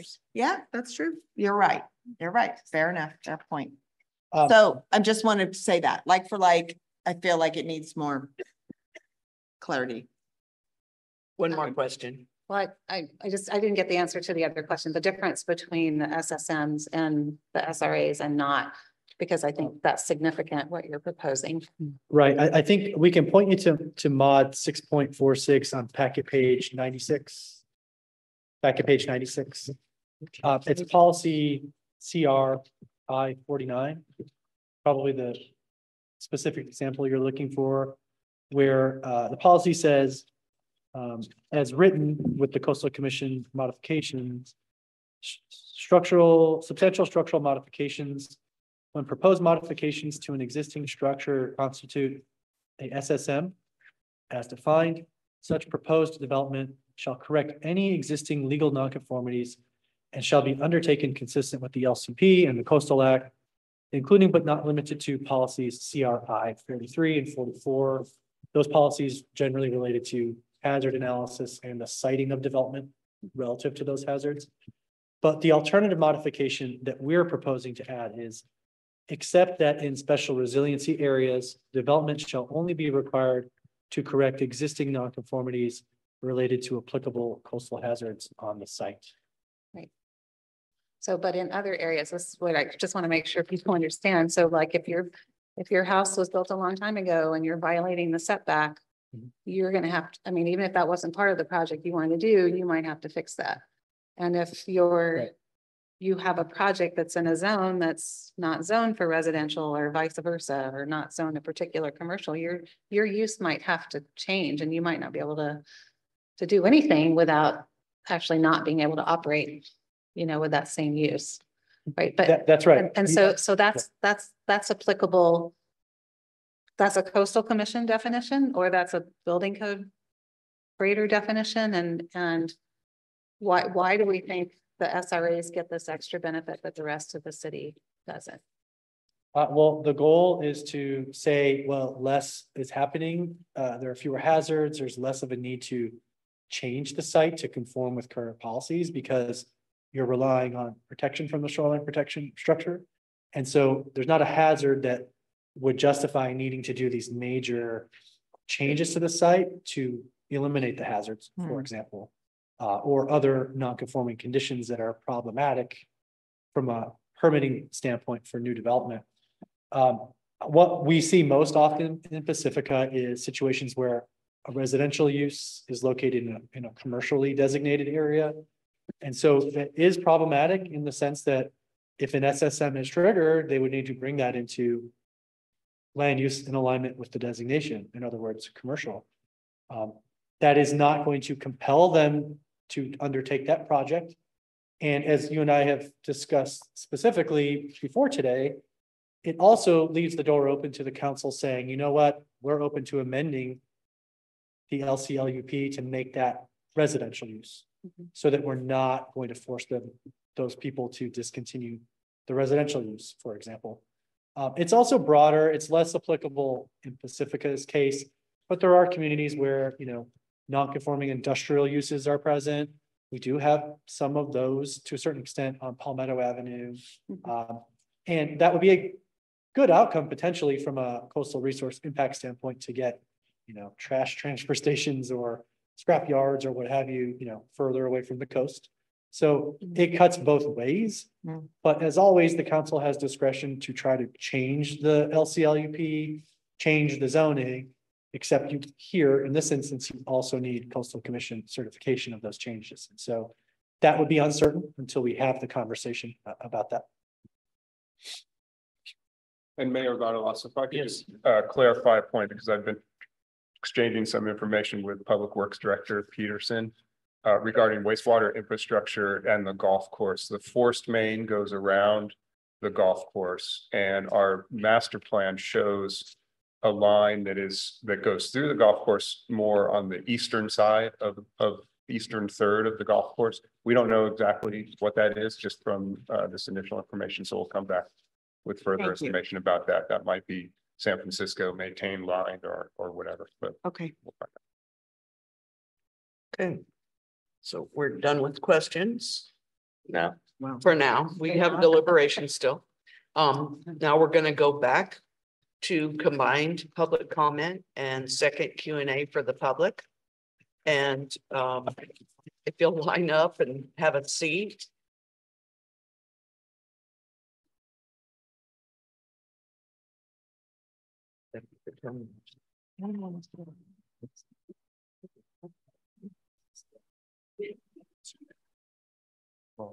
Okay, let's go 2 minutes. Yeah, good. No, yeah, look at it. Mayor Vardalos, what is the time duration for the public comment? I was waiting to see how many people lined up. And then for those that are on Zoom that wish to make a public comment at this time, please raise your hand on the Zoom. It's going to be one. Instead of bunching up, you all have the ability to sit right there. Yes, please do. And please sit while you wait. So you can get in line and catch up on. Thanks.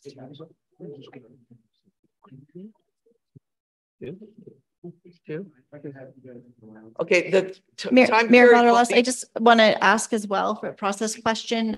If somebody has spoken already in public comment, will we be allowing a second public comment for an individual? Yes. Yeah. Yeah. Yes. Do we need to make a motion on that? I would recommend that, no, Councilmember Beckmeyer, I would recommend that everybody have the opportunity to speak again because it wasn't stated at the outset that they would have one opportunity to speak. Okay, since we didn't state it at the outset, you will be able to speak again, even if you've already spoken in public comment, which is different than our usual, you will be allowed 2 minutes. And since there are a lot of you, if someone says something and you 100% agree, you might want to think about just saying, I agree with that person, and ceding your time to the next person. So thank you, and we'll really do that. We'll get. It looks like I have four hands raised on Zoom at this time. Okay. Yeah, so 2 minutes, and we'll start with the public who are present. Yeah, then I didn't mean to cede your time, just don't take up the entire time.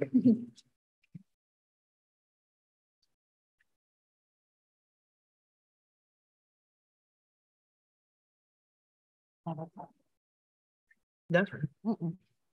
Okay. Okay.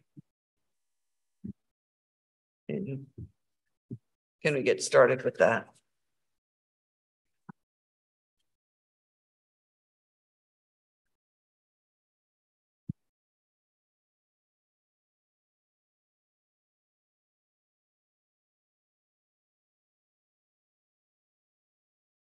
Who's speaking first? Want to get up? I have a card from Kim Finale. Oh, okay. And then you can kind of line up. Each person can come up to speak. If you haven't filled out a yellow card, please do so and give it to the gentleman at the corner there. Good afternoon, city staff, mayor, city council members. I just want to start off by apologizing for my tardiness today. We did have a cert graduation and our final exercises were today. So I rushed over here as soon as I could afterwards. So I hope that doesn't count into my time. Thank you for being here and holding this vital meeting today. I just wrote a few things down. Most people are not as fortunate as we are to live in such a breathtaking natural environment. In fact, most destinations are surrounded by endless asphalt, concrete, gates, walls, fences, barriers, buildings, and hardscapes. But in Pacifica, all one must do to put their toes in the sand, listen to the waves, watch the pelicans fly overhead with wind blowing through our hair, is walk west towards the endless sky and sea. We are unique. We have a unique ability, just as I did in my childhood, to cross the coast highway in my flip-flops, walk down the stairs and bury myself in the warm sand, to daydream all day long, to have such freedom, such carefree and unobstructed happiness. These opportunities are dwindling now, dwindling to private homes and apartments so close to the sea that saltwater effortlessly makes its way right through their living room windows, so close to the sea that they're falling in. There is great joy in walking to the ocean. When you arrive, you're rewarded for your effort. The voice of the ocean can almost be heard saying, "You've made it. You are here, and I'm glad to see you." Kick off your shoes, run, play with your dog, spin your beautiful children around, and then sit, relax, laugh, cry, remember your loved ones who were here before you and us. There is history here. Celebrate it, mourn it, but whatever you do, be happy because everything is going to be okay. This is what the ocean means to me, and many like me. It calls to me, and when I arrive, I'm embraced by its vast, deep voice. It tells me, you are home. You are Mother Nature's child. You have changed, like me, the ocean, and you belong here. Still, we all belong here. We can go anywhere and hit a wall, but walls fall, walls crumble. Kim, walls. Thank you. 2 minutes. Aliki or Gui. Good afternoon, everyone. Oopsie. Oh, thank you. I just want to address a few things. We need to be more proactive than discussing things backward.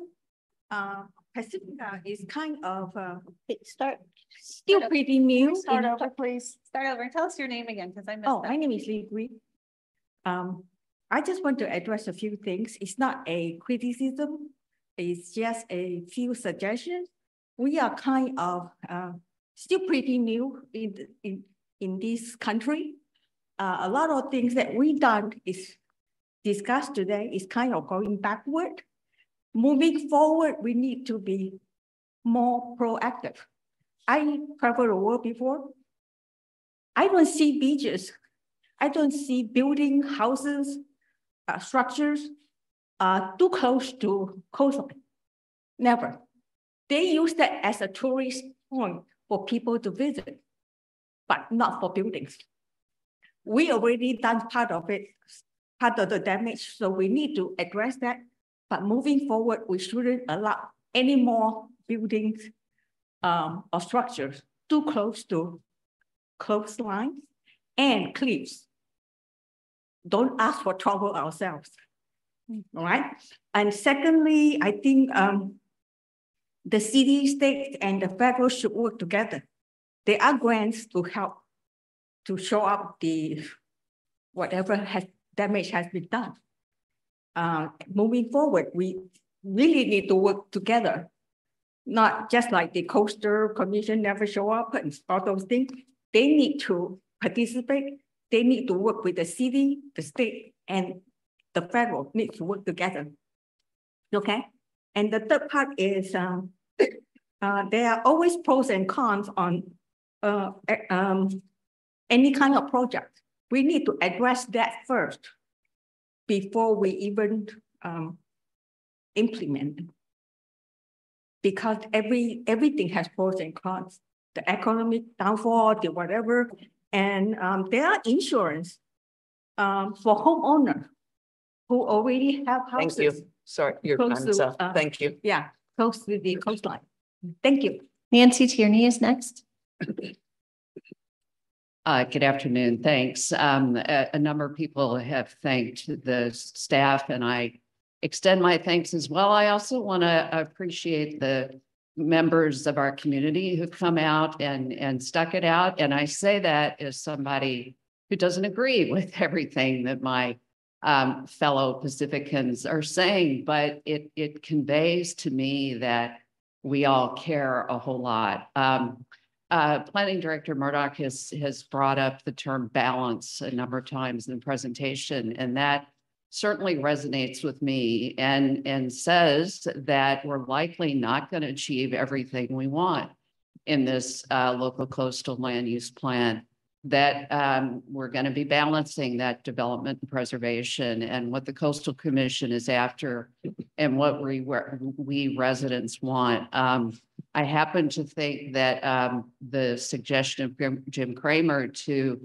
go with the plan, the kind of the 80% version as is, knowing that we will be making changes is worthwhile. And then I spent many years in higher education planning as a university campus planner and dealt a lot with town-gown relationships where you have to find a plan that meets the needs of the institution and the needs of the local jurisdiction. And I think that's very relevant here. We're probably not going to get everything that we want in one plan, but what we hopefully share is some concern for the benefit of the community. And I hope that that's where we end up here. Thanks. Thank you. Next, I have Sam Casillas. Come on up if you're ready. And then Sam Casillas will be next on deck. Hi, I'm Marie Swan. So I had a couple questions. So when I know you're talking about costs and stuff. So it's my understanding that if managed retreat was to take place, that moving the city infrastructure, like, water and sewer and all that could cost around 240 million. Does that seem about ballpark, and that even that might be a conservative estimate?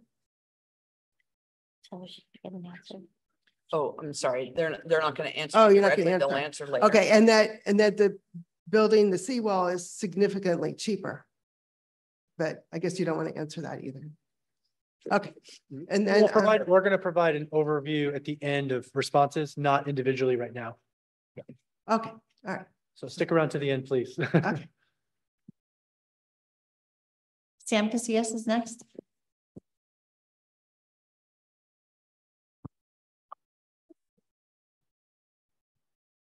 Hi. There's been a few misleading statements. So one of them is Many cities have not had their LCOs approved. It's the Coastal Commission's fault.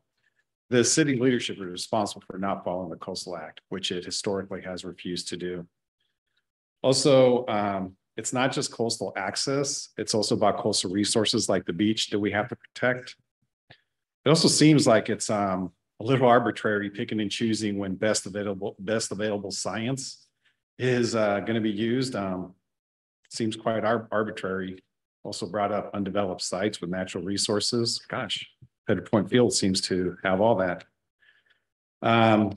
Also, the staff keeps deflecting the analysis to a deferred analysis. CEQA regulation specifically forbids this. CEQA section 15125 explicitly prohibits future plans as the baseline for updated LUD and states the correct baseline as physical conditions as they exist, which doesn't allow a deferred analysis, period.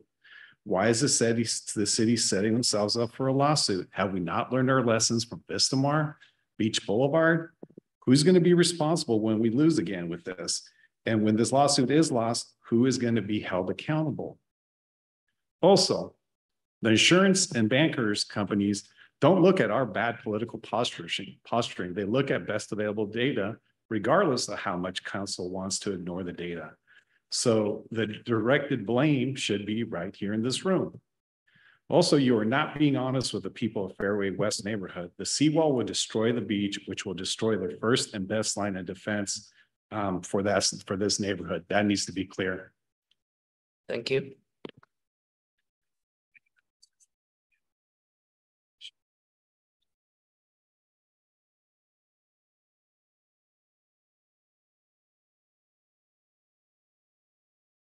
Next, I have Larry Bothan. I'll forego the thank you since everybody else has done that for me. So if coastal armoring like the seawall is acknowledged as necessary to protect critical infrastructure, what happens to it where the armoring ends?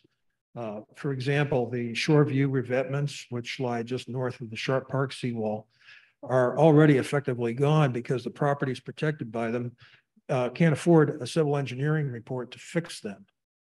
So, you know, that what they protect also protects the infrastructure that runs down Palmetto, which is only a couple hundred yards east of there. Another example would be the revetments that protect the San Francisco RV Park. Those were ordered removed by the Coastal Commission by the end of this year. And that also includes the entire park, all gone. So that's also protecting, well, there's a sewer line that runs under the RV park. And there's also all the other infrastructure that runs down Palmetto. Once that revetment is gone, within a year or two, it's going to erode up to the Manor on-ramp of Route 1. So we've got a serious problem there. And I want to know, how is that consistent with the Coastal Act? Shouldn't the Coastal Commission have to balance imposed costs from removing armoring with much lower costs of improving and extending existing armoring? Thank you. Thank you. I have Brian Renero, followed by Joanne Gold. Thank you, folks. And thank you, everybody, for the continued kind of respectful discussion that we've had. I appreciate that. Mr. Murdoch, I acknowledge that you answered my question with regard to when we lose beach, who do we get payment from? And it was from the Coastal Commission and from as part of what's been negotiated with the landowners. However, I wonder if the SRAs that punch holes in the Coastal Act means that there will not be any kind of remediation for the beach that we lose to people protecting their properties on the beachfront. Second, the other thing I'd like to make note of is that there's a mentality here where we're prioritizing development, property development at the expense of a lot of things. Point one of that is, if I thought I heard said that if an individual wants to increase the footprint or an improvement of their house, then they don't have to meet code, building code, or that there's an adjustment to the building code. I hope I'm wrong in that regard. There's a reason why we have excellent homes in California is because of the building code and building enforcement and regulations in general, regulations that protect us. sometimes protect us against ignorance on the part of our neighbors, sometimes just because they don't want to adhere to the law.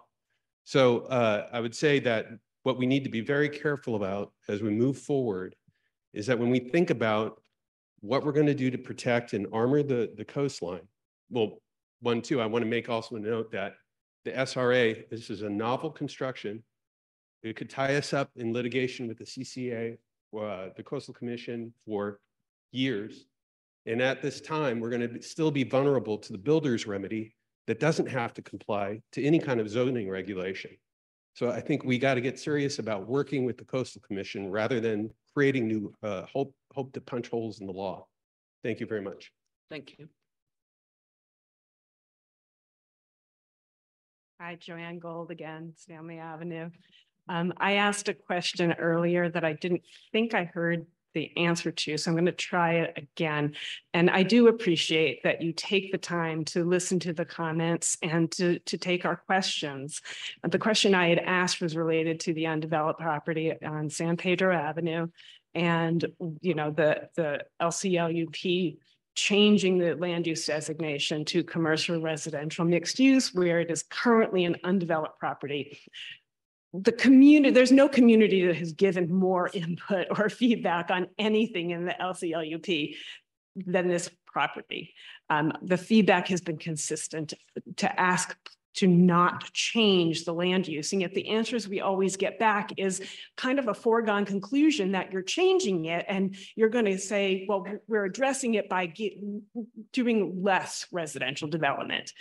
But that's not what the community is telling you. The community and the expert feedback we're giving is saying no change to the land use, which is currently commercial recreational. So I'm asking the question of why you would consider putting property and people in danger in this place where there's clearly environmental hazards. And I'm not asking you to defend your decision. I'm asking you to reconsider that decision and do a gut check. Does it make sense? Why would you do that? There is new data, new environmental conditions that make it questionable that you would make this decision. And I'm asking for the answer to why you would do that. Thank you. Thank you. Next, I have Lila Renero, followed by Pete Shoemaker. Hello. Lila Renero, longtime resident of Pacifica in Pedro Point. Thank you to everybody. A lot of today's conversation is centered around negativity directed towards the Coastal Commission. What I haven't heard any mention of is why we're even talking about increasing housing density in our coastal communities or anywhere in Pacifica for that matter, when we have an enormous proliferation of unhosted STRs, which are providing zero value to our neighborhoods. Many of these STRs are owned and operated by out-of-town corporations, are essentially acting as unregulated hotels, which are destroying our city by removing existing housing stock, lowering our population, and therefore negatively impacting our local economy and lowering the tax dollars we otherwise should be receiving. If we build more housing and increase density, what's to stop the out-of-town investors from buying even more of our housing stock? Our current infrastructure cannot support more housing than it does directly benefit our communities. Thank you for listening. Thank you. Thank you. Have Pete Shoemaker next, followed by Mark Hubble. If you own a home in the coastal area, it's easy to think the Coastal Commission is overbearing and overreaching and telling you what to do with your home.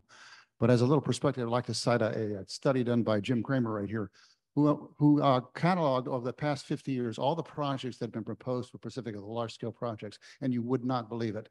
Huge casinos and card clubs and freeways and mega home developments right on the beach. All have been proposed in the past. And he's got a whole list of them. It's a great slideshow, really eye-opening. And due to the activism of lots and lots of Pacificans and the Coastal Commission, we have the town we have today. So the reason you maybe bought your home and it was a wonderful place with near access to the beach has a lot to do with the Coastal Commission. So don't bite the hand that fed you, really. We need to work with them completely. They have done a great job in giving us a wonderful place. So I really, really encourage you working tight with them, like you're saying you're doing, be in harmony, and that's the way we can move together best. Thank you. Thank you. Mark Hubble, followed by Marianne Osberg. Hi, good day. Thank you all for this presentation, all your hard work. The stated purpose of the Coastal Commission was to provide access to the coastline for all Californians. And I'm disappointed that you didn't talk about the revenue opportunities that would provide. That seems to me a very important issue, being that the city always seems to be broke. And I hope you all give that a lot of thought. Thank you very much. Thank you. Marianne Osberg, followed by Tom Carey. Tom Carey. Good afternoon, council and staff. I appreciate your time today, and I can't even imagine the amount of work and time you guys have spent on this. So I had a couple of concerns. I have, as you probably are aware, I've spoken in front of you guys many times. I have 28 units in Sharp Park, Pacifica, affordable housing. Here in Sharp Park, you know, we have some of the most affordable housing on the peninsula. Back in 2022, I did a refi with Chase, a commercial lender, and I've also mentioned this before in the past.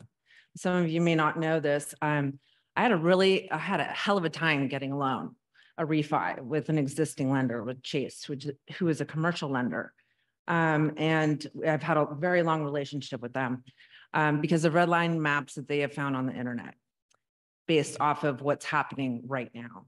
And this is back in 2022. I see these maps keep changing and I find it very dangerous. I mean, it looks like today my property is in better shape than it was 2 years ago. And none of this is established law. So I think it's very important that we be very careful because you're dealing with people's lives and livelihoods. You know, we have tenants. My family's been in the business and I grew up on Peter Point until I was 8. And our family has owned property in Sharp Park since the 70s. And Mom and Dad passed away. Now I'm paying due to Prop 19, current market rate property taxes. And now the Coastal Commission is potentially going to start devaluing my property. So I can see both sides to this. I'm not denying climate change, but I think it's really important for those that may be sitting up on top of the hill that this isn't directly affecting. It's not only affecting me, it's affecting my tenants. It's affecting all of the vendors that work for me. As you know, we live on the coast. It's like the Golden Gate Bridge, managing our properties and maintaining them, you know, with salt air. Thank you, Marianne. Thank you. Thank you. Next, I have Tom Carey, followed by Cindy Abbott, then Jim Creamer. Good afternoon. Thank you for being here. And I'm speaking on behalf of myself and my daughter, Elizabeth Carey. We own a couple of infill lots in the SRA area. And this is the first time I've had a really chance to read this document. She's 34 and she has a pending application. So she's waiting on this already into the city and for a small home, 1,200 feet home. She's 34. She's a third generation San Mateo Countian and she'd like to join this community. We have to severely disagree with you, Mr. Murdoch. We don't think the SRA has any benefit at all. I think it's almost condemnation of your property. You're not going to be able to get a loan. No banker is going to give you a loan on your property with those things you have to sign, like your deeds, construction loan. It's impossible. Or and for the other people that live in that area, how are they going to get a refi? Now you're true, like you mentioned, if you got cash, no problem. You can do this. You're the bank, Fortune 500. You got a lot of dough, high tech. These regulations really won't affect you, but it will if you're the individual mom and pop. Now, I favor improving the seawall, anything to do to enhance the ocean protections for all the public, for all of Pacifica, for the businesses, for the small mom and pop people that live in this town. And just to have these two areas, especially, I think it's just not fair. And I don't see the benefit. I think it needs to be radically reworked. Maybe this is the first time this has come out. There has to be further discussion on this issue to make it fair for everybody in this community. Thank you very much. Thank you. Cindy Abbott, followed by Jim Creamer, and then Cheryl Green.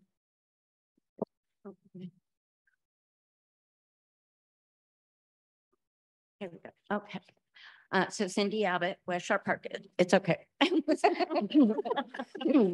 sorry. I lost time in there. Start the clock, please, Sarah, one more time. But thank you. No stand here like in council chambers that you can get up on the box. The coastal zone is not only California's most valuable asset, but also one of Pacifica's. The concept of carving out any piece of this area to allow for more protection and greater development potential, as we've heard from staff earlier, is in direct conflict and attack of the spirit of the voter-approved Coastal Act, something that the majority of Californians still support. And it will not remedy, but increase risk to future generations of Pacificans by building up and intensifying the coastal zone, one of our most vulnerable areas of the city. The SRAs are not adaptation strategies, but continued full and larger armoring. Coastal Commission staff has provided consistent comments over many, many years, not just in March of 2023, about their concern for Pacifica's plan that isn't visionary or forward-thinking or considering the impacts of the climate crisis, but is actually a full armoring plan. And the SRAs only cements that in further, pun intended. We haven't really heard a lot of answers today. We've heard some things, but I'm confused, and I'm going to look at each one of you council members and ask you, how did we get here today? In November, we were going to be talking about a list of modifications that the Coastal Commission had presented. We have still not gone through those line by line by line. And if you do, they're not all that complex or involved. They were easy to work through. Instead, an entirely new concept has been introduced. As we heard here earlier from Nancy, Jim, Joanne, rethink this. Let's get the plan approved and move on to these other ideas. We don't have time to even monitor twice a year, but we have time to now come up with something every 5 years. Thank you. Jim Kramer, followed by Cheryl Green. Okay, I was determined not to do this, but here I am. I was inspired by Nancy's call out that she thought I was saying something useful. I'm inspired to finish. I only got halfway through the first time. I'm only going to read the last little paragraph. Delays cost staff time and public disapproval makes Pacifica totally ineligible for sources of funding. I suggested that we could approve these suggested modifications, get a certified LCPU fast, and then make the changes that we're working about and that we think are important. We do those amendments later when we got to work in LCIUP.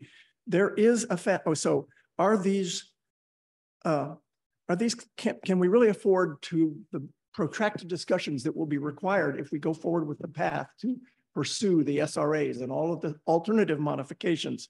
And I say, can we afford that? Are the concessions to legal compliance really that onerous? And are you sure? My last paragraph, there is a fast track to a certified LCUP. It was approved.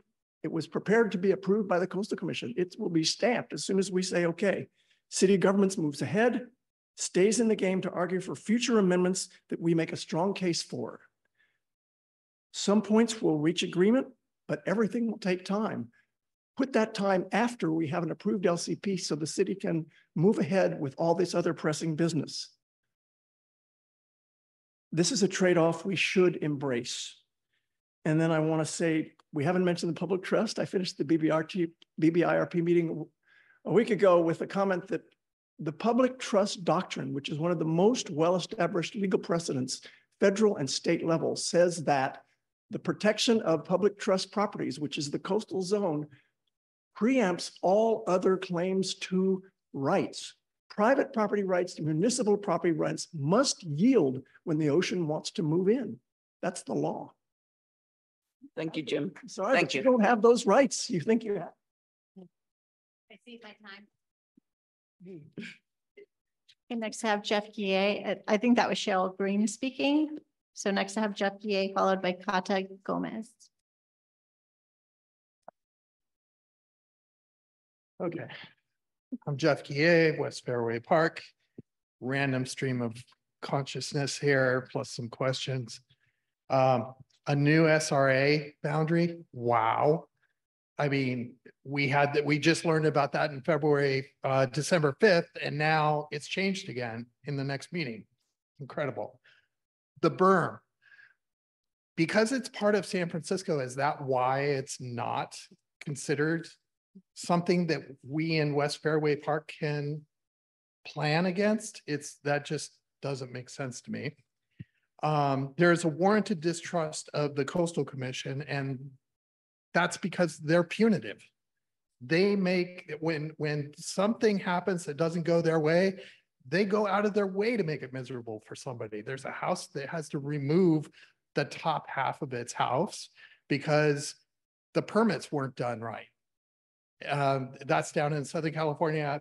I don't know all the details, but it's just, they're very, very vindictive. Okay, so questions. The new addition of dunes being protected structure, does that mean that we can't close the Clarendon Gap?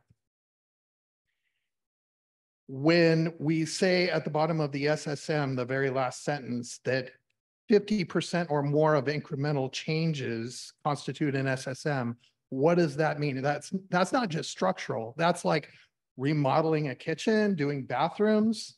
When does Coastal Commission get into the remodeling business? What does that have to do with sea level rise or climate change? If a homeowner has to record a deed restriction because they're in an area that's currently with the 2018 guidance and required to record a deed restriction, when the line moves back with the new guidance, what happens then? Your time's up. Thanks. Kata Gomez, followed by Tisa Yantz.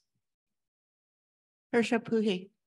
My name is Kata Gomes. I am a descendant from the village of Tamigtok along Calera Creek. The reason why we're faced with these problems that we're dealing with today is the result of colonization and that attitude of not being in balance with nature. That's what's gotten us here. To consider armoring the coast or seawalls is very short-sighted. It's a temporary fix and very detrimental to the natural world. If you want a real solution to the problem, you need to look to, on your way up, Mother Earth, the natural world, and science. And they are in consensus.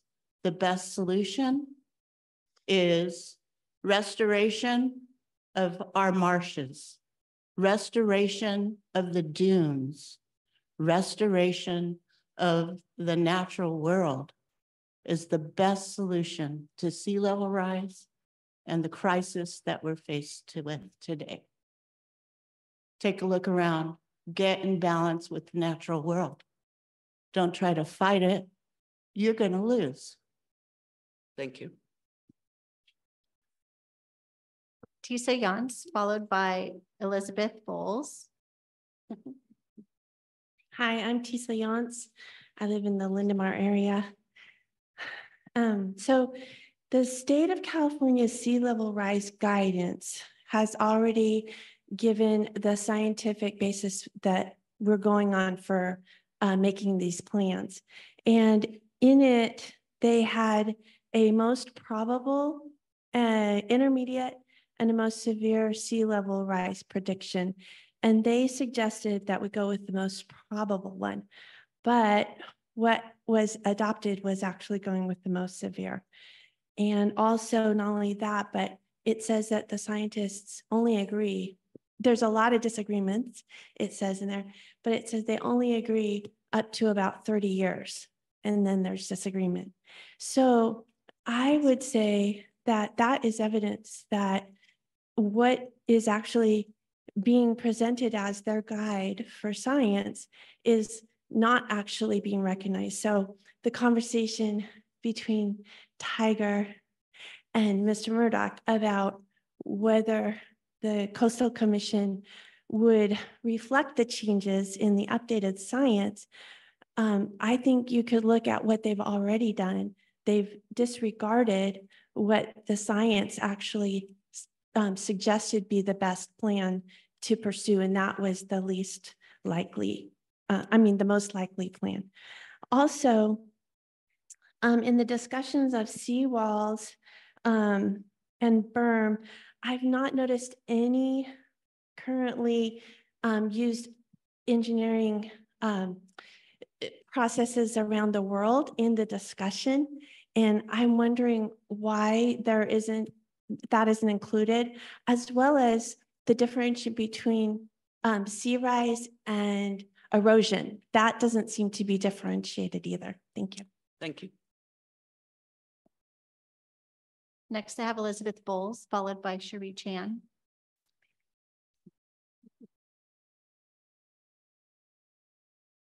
I just had a quick question and iteration of what others have said so far. I just want to express some continued confusion and concern about these SRAs and wondering what happens if we're building out more housing or apartment buildings in these SRA areas under the assumption that these will be protected by the seawall, but then at some point decide that it's no longer economical or it doesn't make sense to, or perhaps it makes sense to move the pump stations elsewhere. Would that area still continue to be an SRA?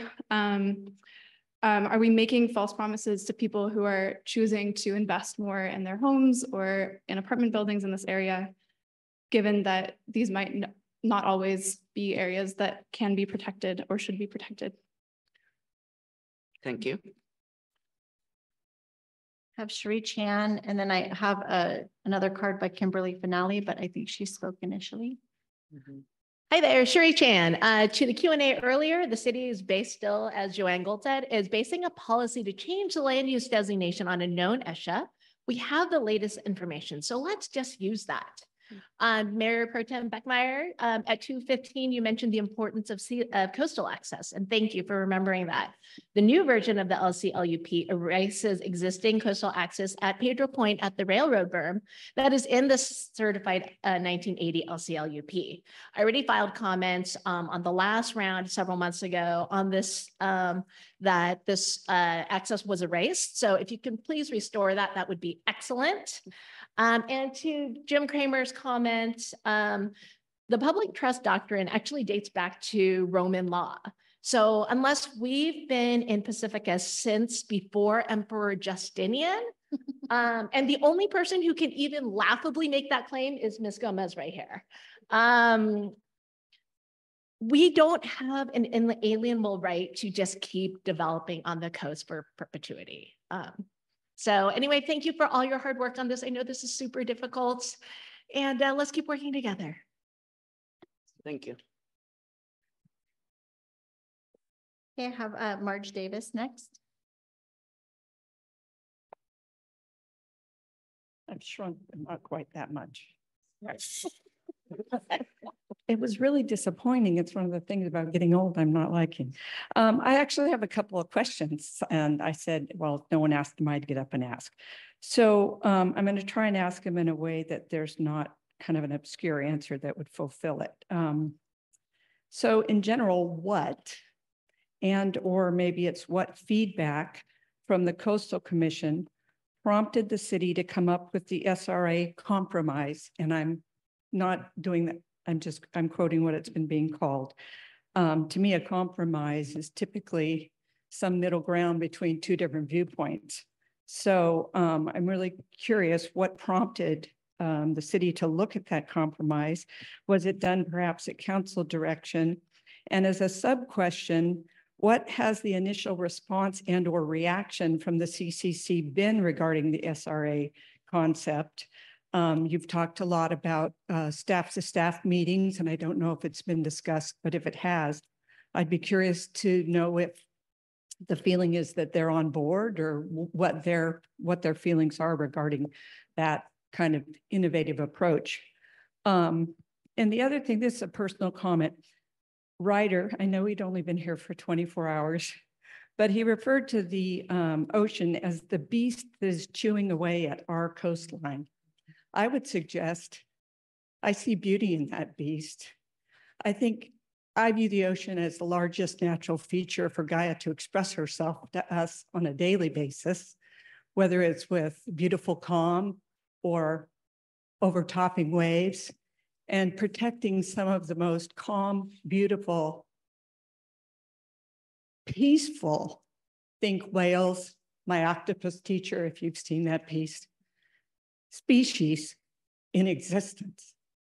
And finally, it's one of the last real mysteries we have. Thank you, Mark. Thank you. Thank you. Okay, next I have 5 hands raised on Zoom. Start with Irene Lee, followed by Alan Green. And Irene Lee, you may go ahead and unmute. You have 2 minutes.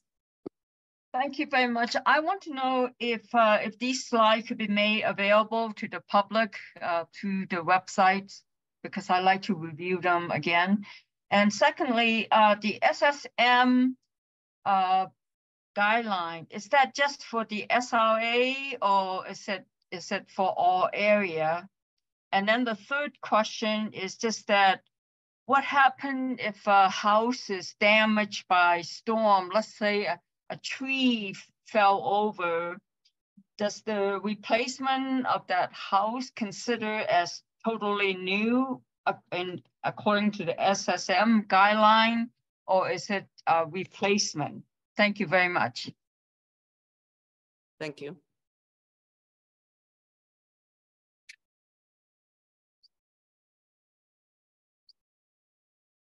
Okay, next I have Alan Green on Zoom, followed by Monica Meager on Zoom. Alan, you can go ahead and unmute. Hi, it's great to be with so many people who love this city by the sea. I first moved to Pacifica in the 80s, so nearly 40 years ago now. I was in the room with you most of the day. I'm a pediatrician. I had to run see some sick kids.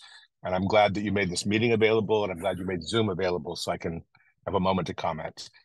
And I wanted to comment about something that completely surprised me about the presentation last month about the new visitor amenities at Beach Boulevard. I hadn't been expecting this at all. And when I first saw the pictures, I thought, wow, this is a place that I would want to spend time with my beautiful wife, Cheryl. It's a place I want to spend time with my kids, with my grandkids, with extended family. It would just be a beautiful place to be. But there was one detail that kind of caught me up short, and that was the wheelchair access. And as it is now, the promenade, there's so many people of all generations going up and down, but on a lot of days, you don't really want to do that. On the new promenade with the wheelchair access and the higher spot, I thought how great that'll be for many generations. And then my thought was, if in 20 years, I need to be in a wheelchair, there is no place on this amazing planet I would rather be than on that promenade watching the sunset. Thank you all. Thank you.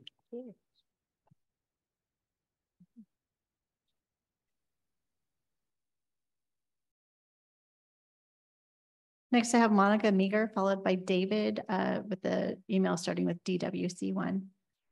Monica, you can go ahead and unmute and begin your comment. Great, thank you, Monica Maher, Esplanade area. Just want to echo the thanks for the mayor, city council, all the city staff, not just for today, but especially, city staff. There's a whole lot of work going into not just today, but all of the work that's been up until now. So thank you. Also appreciate the, conversation that Mayor Pro Tem Beckmeyer had around the infrastructure in Sharp Park, specifically sewer and water. I guess kind of my outstanding question that I still don't think has been addressed here is, what is the plan for this infrastructure outside of the SRAs, right? So there is a case study on this, but my understanding of that is that the Coastal Commission suggested modification is that you assume no shoreline protection. The city alternative modification says, no, you can assume it's there if it's in an SRA. But when we look at these areas outside of SRA, such as the 500 block of Esplanade, where my understanding there's a lot of sewer and water infrastructure that runs along that, that whole block is going to be in the ocean by 2100. So, what happens to that infrastructure if we live in this neighborhood and, the residents and businesses that rely on it,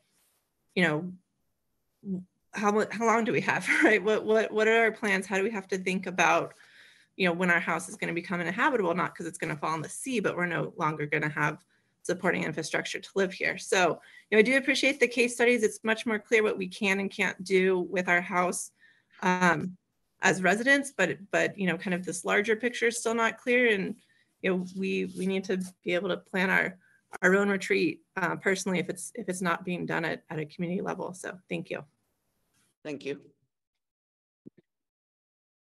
Okay, next I have David, VWC1, followed by Eileen Campbell, and Eileen Campbell will be the last public comment. David, you can go ahead and unmute and begin your comment. Hi, David Chamberlain, 20-year resident of Beach Boulevard. And I just have a couple of questions. You may have addressed it earlier and I missed it. On SSM, it's unclear to me how previous work applies to future work. If there was a house built in 45 and renovated in 97, and that renovation was extensive enough to trigger an SSM, does that mean now any future work, no matter how small, would end up triggering an SSM? And my second question is for the SRAs. If they are approved, one of the earlier comments seemed to imply that deeds would still be restricted, indicating no reliance on shore protection, even if they're an SRA. Is that correct? And that's the end of my questions. Thank you. Thank you. And then final comment by Eileen Campbell. One moment. Eileen, you may go ahead and unmute and begin your comment. Okay, thank you. I came of age in 1974. I voted in my very first election for the establishment of the Coastal Commission, and I was so excited when we put that into place in California. Over the years, it has, as Pete Shoemaker alluded, protected our coast from all kinds of development, has allowed many people to have access to our beaches, and I value that as a resident of the state. I was excited to learn today that I was in person earlier, that Pacifica is sort of at the leading edge of conversations with the Coastal Commission, having ideas and in-depth discussions about things like whether they're SRAs or hopefully lots of innovative ways to solve some of these problems, these very both technical and emotional issues, and also, as we well know in this town, political. It seems to me there's a real benefit to being in that sort of leading edge position. There's a benefit to being the ones who are really setting the policies that will apply to the entire state. And I think we should continue having those conversations. I know that, you know, staff has spent inordinate amounts of time, and I appreciate them engaging with the Coastal Commission to come up with things that work for all of us, even if we don't all agree with the all the details. Thank you, Eileen. Your time's up. Okay. Okay. I'm going to bring it back to staff. Thank you, Mayor. I will run down the questions that I noted, and the team can hopefully let me know if they noted other questions that I don't answer. They're in no particular order. My notepad got a little messy, so here I go. What counts as a substantial structural modification? My kitchen remodel going to trigger that? I think the answer is almost certainly no, it will not. When reading the definition, it relates to exterior structural components of a building, not interior kitchen remodeling, for example. So I think it's not the correct application for what that is intended to address with that definition. There was a question about what happens if the coastal vulnerability zone maps are updated, but one had already recorded a deed restriction. That's not currently addressed in the policies. I think a very reasonable approach from the city staff, for example, would be to support removal of that deed restriction if the circumstances in fact applied. I think that's where I would be inclined to go. It gets a little confusing, like, okay, what if the maps change again and you would have needed to have done it. But I think we need to work through that. It's a great question. There was a question about the coastal dunes addition to ESHA. Is that going to prevent closing the Clarendon Gap? I think two parts to the response. One is coastal dunes are a habitat type that's being added in the definition for completeness. It's not categorizing a new category of ESHA. So that would, whatever policies apply to environmentally sensitive habitat areas would apply. I think the coastal dune addition is just there for clarity and fullness in our definition. And I think we don't have any information that we're aware of classifying that area as a coastal dune. So it's speculative that it is and that it would affect the Beaver project. Could it? Maybe, but we don't have any indication that a coastal dune is present there currently. That would need to be evaluated in a subsequent stage of the project, I suppose. There was a claim that there's a new special resiliency area boundary. That's true and it's not true, I think, from my perspective. How those are mapped has changed since December. We acknowledged that earlier. Previously, there was a line around the area and you were in or out. Now it's mapping the shoreline protection and you're protected or not through the policies. So it's a different approach from a policy standpoint. It's not exactly a different mapping approach. And if anything, would be more inclusive than requiring you to be in the SRA versus not in the SRA. And I just, on that point, yes, this is an evolving area of policy. We've acknowledged that. We are on the leading edge of developing these policies and they may continue to evolve further. There's only so much we can do, and also come to these meetings and try to provide information to the public. So we need to acknowledge that, and the council will have the final say on the policies you're willing to agree to in that regard. There was a question about what's the cost of moving infrastructure. I think it may have related specifically to the Bieber project. I don't know if we have a precise calculation exactly on all of the infrastructure that would need to be removed and all of the secondary system redesigns. Tens of millions of dollars, I think, is how I would answer the question today. I think the estimate as it stands now is somewhere between 40 and 80 million potentially for the no project alternative. But again, that's a project level Bieber question. If I could clarify. Yeah. Yeah, to clarify further to that question, I would refer Bieber related questions to that project, and there's a lot of information on that web page. What in the preliminary feasibility study, the no project alternative, which is akin to moving infrastructure and managed retreat, has a lot of those same elements. That's over $200 million estimate, $243 million. The Bieber cost estimates, which are being updated based on the most recent preliminary design, but the most recent cost estimates are $80 million for construction of the project, and then an additional, I believe, 30 or so million for operations and maintenance from the period 2030 to 2080. So for a 50-year operations and maintenance, which would include, if feasible, the sand replenishment. Thank you, City Manager Woodhouse. There was a question about why isn't California Environmental Quality Act review being done, or we're impermissibly deferring that as part of the LCLUP.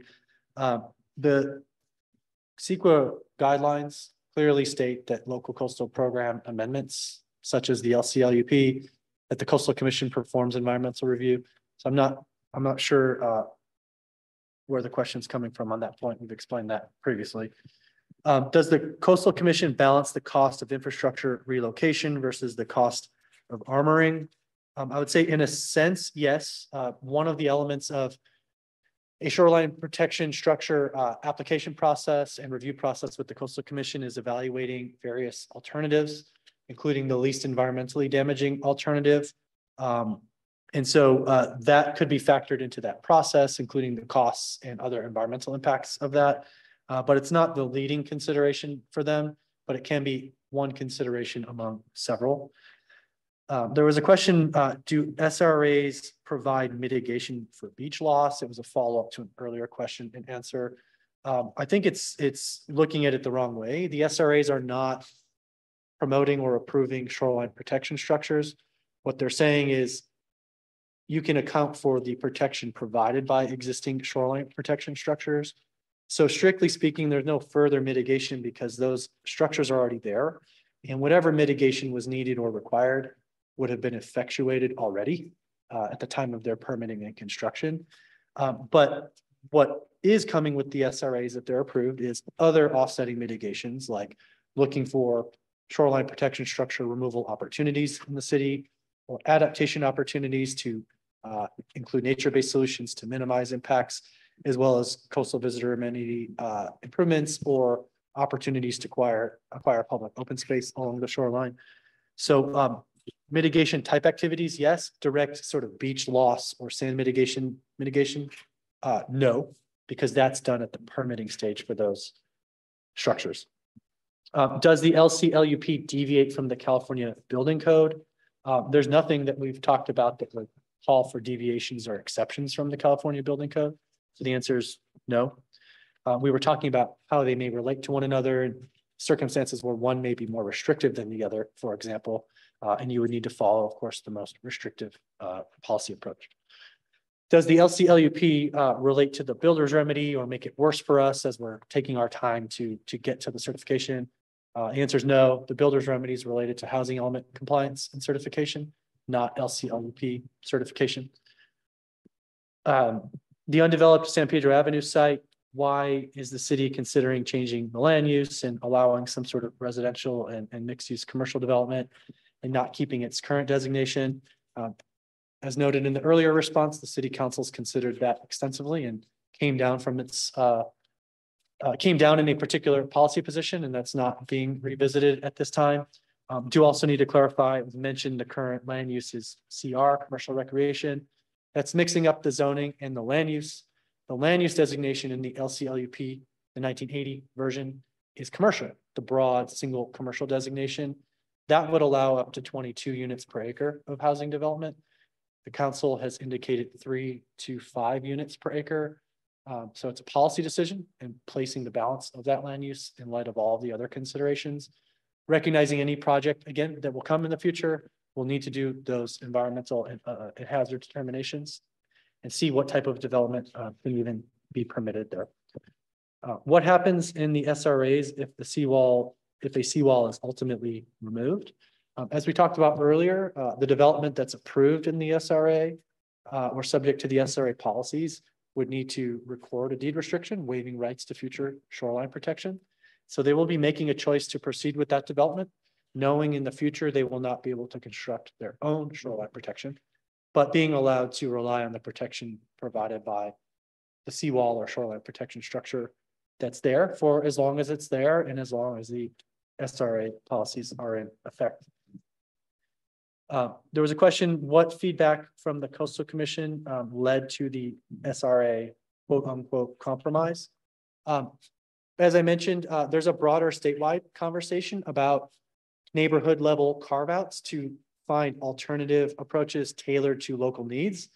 Our conversations with the Coastal Commission staff is building upon that broader series of conversations happening at the statewide level. So we didn't invent the concept, but we're trying to refine it and apply it to the Pacifica local context. What's the Coastal Commission's reaction to the SRA concept? And there were some other types of questions and comments about liability if we were to push forward with these. Again, we are moving forward in very close coordination with the Coastal Commission staff on these SRA policies. So we're not going ahead of them and they are not ahead of us. We're going forward together to try to find a policy approach both of the agencies can support. And we are not doing that, you know, against the Coastal Commission's wishes as may be inferred from the question. There was a question about what happens if a tree damages a house during a storm in the coastal zone and can it be rebuilt and restored? We covered that in the case studies. partial damage under the current framework would be regulated like regular development or repairs or additions.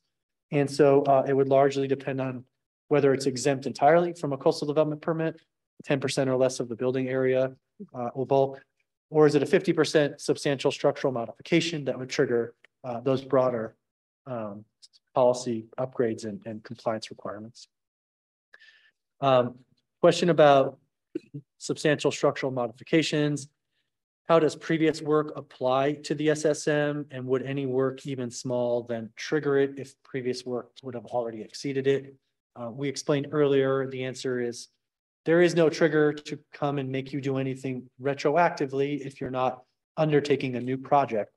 But if you are undertaking a new project and we find that your home or your building would have already exceeded it, you may not be allowed to proceed with the project unless you comply with the SSM policies. And then the last question I noted was,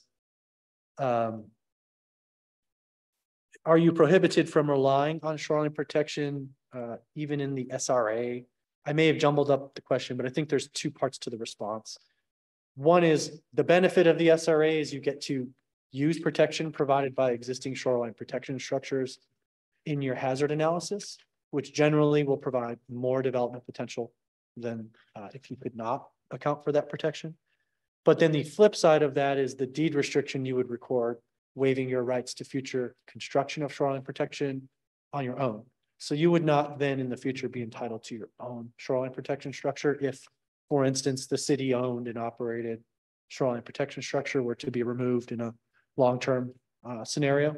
So you would be giving up those rights as you would elsewhere in development in the coastal vulnerability zones. Thank you. Mayor? Yes. Two that I noted, will slides be made available on the website? Yes, we will package these up and post them on the Plan Pacifica website. And the other one I had, what's the plan for infrastructure outside of SRAs? What's the plan for what outside of the SRAs? Infrastructure, city infrastructure. So the LCLUP is not specifically planning for any particular infrastructure projects. What we've tried to explain in the case study related to infrastructure is that outside of the SRAs, critical infrastructure projects, we need to do a hazard analysis just like other types of development and locate them outside of the 100 to 150 year hazard projection. So that would require significant inland movement of new infrastructure projects or those triggering being classified as new by 50% or greater replacement, for example. So very, very impactful differences between SRA and non-SRA critical infrastructure projects. The team is telling me I also omitted several other answers that they noted. There was a specific question about what is the plan for infrastructure? Okay, and using the 500 block Esplanade as an example. Okay. If the pump stations were relocated, would it still be an SRA? I'm not sure I understand the question. I apologize. That's referring to the pump station at the old wastewater site. Yeah, so if that being critical infrastructure that is protected by the shoreline protection, I think if that infrastructure is moved, then what? I think that was the nature of the question. I see. Could it still be an SRA? Right. I think my take is that a subsequent LCP amendment would be needed to remove the SRA classification. It's not specifically infrastructure dependent. It's based on the shoreline protection structure. But if the fundamental justification for the SRA were to be relocated or moved, I would imagine there would be pressure from the Coastal Commission likely to amend our LCLUP to remove that. And we may want to do that if we were making such decisions anyways, but that's really a future policy question. Nothing would happen immediately on the basis of that. Are we not evaluating the berm because it is the property of the city and county of San Francisco? I think the answer is no. We're not evaluating issues related to the berm because that's a project level analysis and decision-making. If the question's related to evaluating it for potential SRA eligibility, I think we noted earlier, we need to do some follow-up work on precisely where city or North Coast County water district infrastructure might be in that area, so we can provide that information to council and to the community. Okay. Why are we increasing I think density for residential uses when we have a surplus of unhoused or unhosted STRs? I'm sorry, can you say that again? Yeah, not my words. I'm trying to interpret the note taking of someone else. Right. Great, thank you. Hola. Okay. I think the question is we're talking a lot about using the SRAs to allow for more density and create more housing. Yet at the same time, we're seeing a lot of housing absorbed by short-term rentals. So how are we reconciling short-term rental policy with all this additional housing we're trying to accommodate? Are we basically just chasing our tail and ending up back at square one? Yeah, I think there's two parts to that. I think the broader short-term rental issue, it's known to the council, it's known to staff, it's known to the community. It is a separate policy analysis project an item that the city is undertaking to address the related issues of STRs. Really, the issue of SRAs is allowing development, right? It's less focused on use. And so I think it's not a direct relationship or certainly not a justification for SRA classification. And then there was a question, why is sea level rise not differentiated from coastal erosion? The coastal vulnerability zones, the maps, right, where we're focused a lot on the coastal erosion hazard, it's probably the dominant hazard, I would argue, in Pacifica. And it relates most directly to this question of special resiliency areas and using shoreline protection structures and the protection they provide. But the coastal vulnerability zone maps do account for sea level rise. And those hazard projections and analyses are the hazard plus how sea level rise projections would increase the hazard. So it is accounted for in the plan, but it's not sort of standalone hazard, right? It's included among all the others, coastal erosion and related flooding hazards that are exacerbated by sea level rise projections. And that's it. We are well past our time, but we're at 4:10. And our next item is City Council deliberation and direction. And just to be clear, Mayor, we're providing direction on the next meeting, right? Mayor Vaterlas and Council, what I would offer just in interest of time and such is that what I'm seeking clear direction on is what is the next step going to be in this process. The council, depending on time, could choose to deliberate on other factors, but really clearly we heard a great deal of question and answer and information and clarification today. And as outlined in the staff report, where we want to get to next is to begin council deliberation about the alternate modifications that we're going to be recommending to the Coastal Commission. And there's the matrix in the packet and a draft transmittal letter. The suggestion is for the next meeting to be, a council at a city council meeting to begin really deliberating about and going through those to get to that point. May I speak, Mayor? Yes. But so thank you for bringing that, for stopping right there, because that was what I was going to ask about. I've heard two different things. I've heard, how come we're never going through the matrix of all those issues? We were supposed to do that in December. It didn't happen.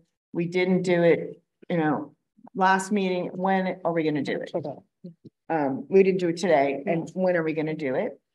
But on the other hand, I'm hearing those modifications are 80% fine. We should sign off on what was presented in those modifications.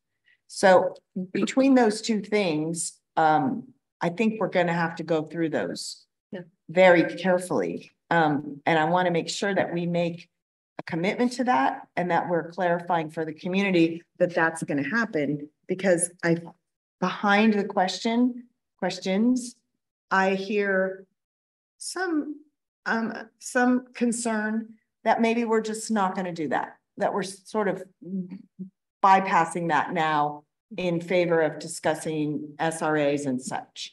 So wrapping up my long-winded thing, can you clarify how you envision that going forward at the next meeting?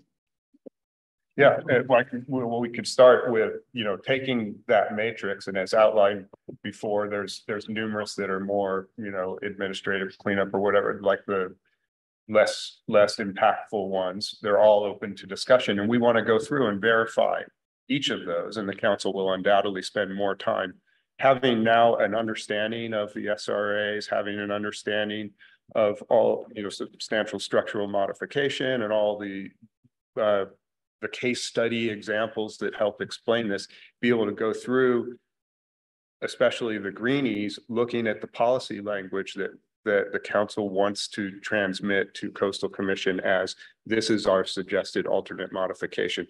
So going through each one of those, and that would be the goal of the next meeting. Okay. Thank you for that. If I can just add, so I think that's an important goal, and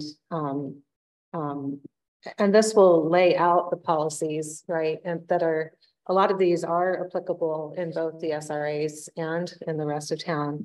And then having just looked at it, so staff has modified this document since the last time, right? Mm-hmm. So some of this has been changed with Coastal Commission input. Some of it has been changed to add the SRAs actually in the spreadsheet, which weren't here before.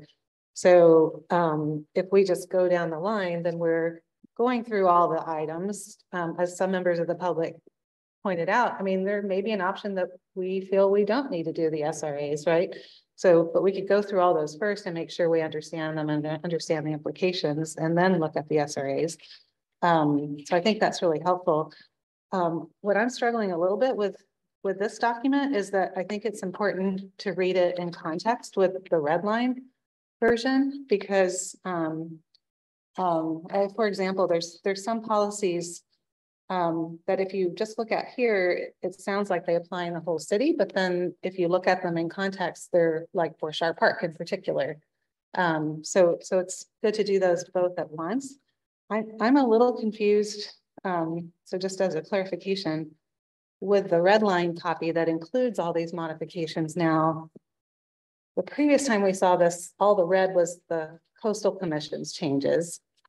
And now there's red and there's blue, and some of the things that were redlined before are now black. And so I'm a little confused. So how do we know, where these different modifications came from? And yes, Councilmember Bowles, so we've tried not to change the text at all. So you saw this document, this redline document in October, and that was when staff brought the changes for general plan consistency. And those were in the red lines. We did not change those. Those are the same red lines you're seeing in this version. Okay.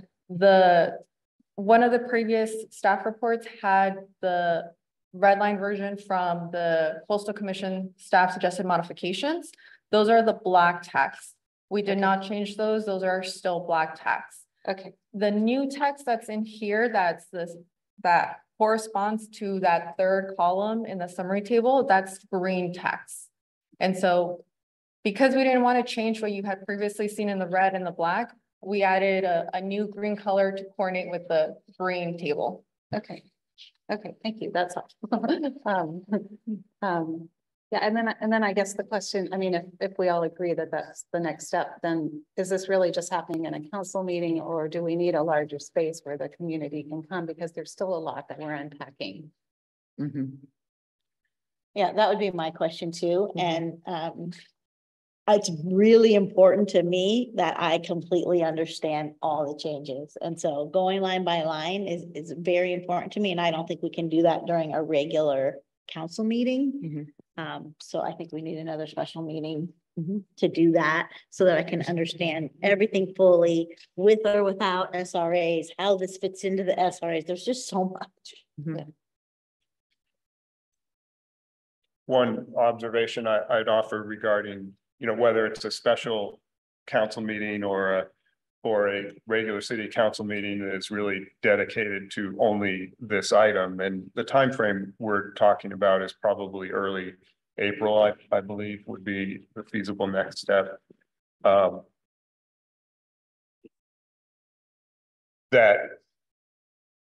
going remote on these meetings is expensive and very staff intensive, and the technology is very challenging. And so the city council chambers are set up to do that readily, to have Zoom hybrid capability, to have the screens that are available to go through the lines and et cetera. So that would be a consideration for the council. Question for my fellow council members. At the next meeting, when we're going through line by line, is it possible that after we're done going through line by line, we're ready to sign off on whatever letter we're saying in response and transmit? That day? I don't think so. I think we need another meeting. Okay, and the reason I ask that is because I think that when we have that meeting, this is the appropriate level of space we're going to need for everyone in our community to have that last opportunity to come out and give their feedback, which I'm relatively certain they're going to want to do. What I don't know, what I don't have a sense of right now, is how much of our community is going to want to come out to see us go through line by line this entire document, which is extensive. To your point, I think you're right. Having this setup we have in council chambers is probably ideal for that, because then we have that right in front of us. Yeah. And so the only question mark in my head right now is if we don't think it's going to draw as big a crowd, that would be great. I don't know if my colleagues have thoughts on whether or not it's going to draw that crowd for that event.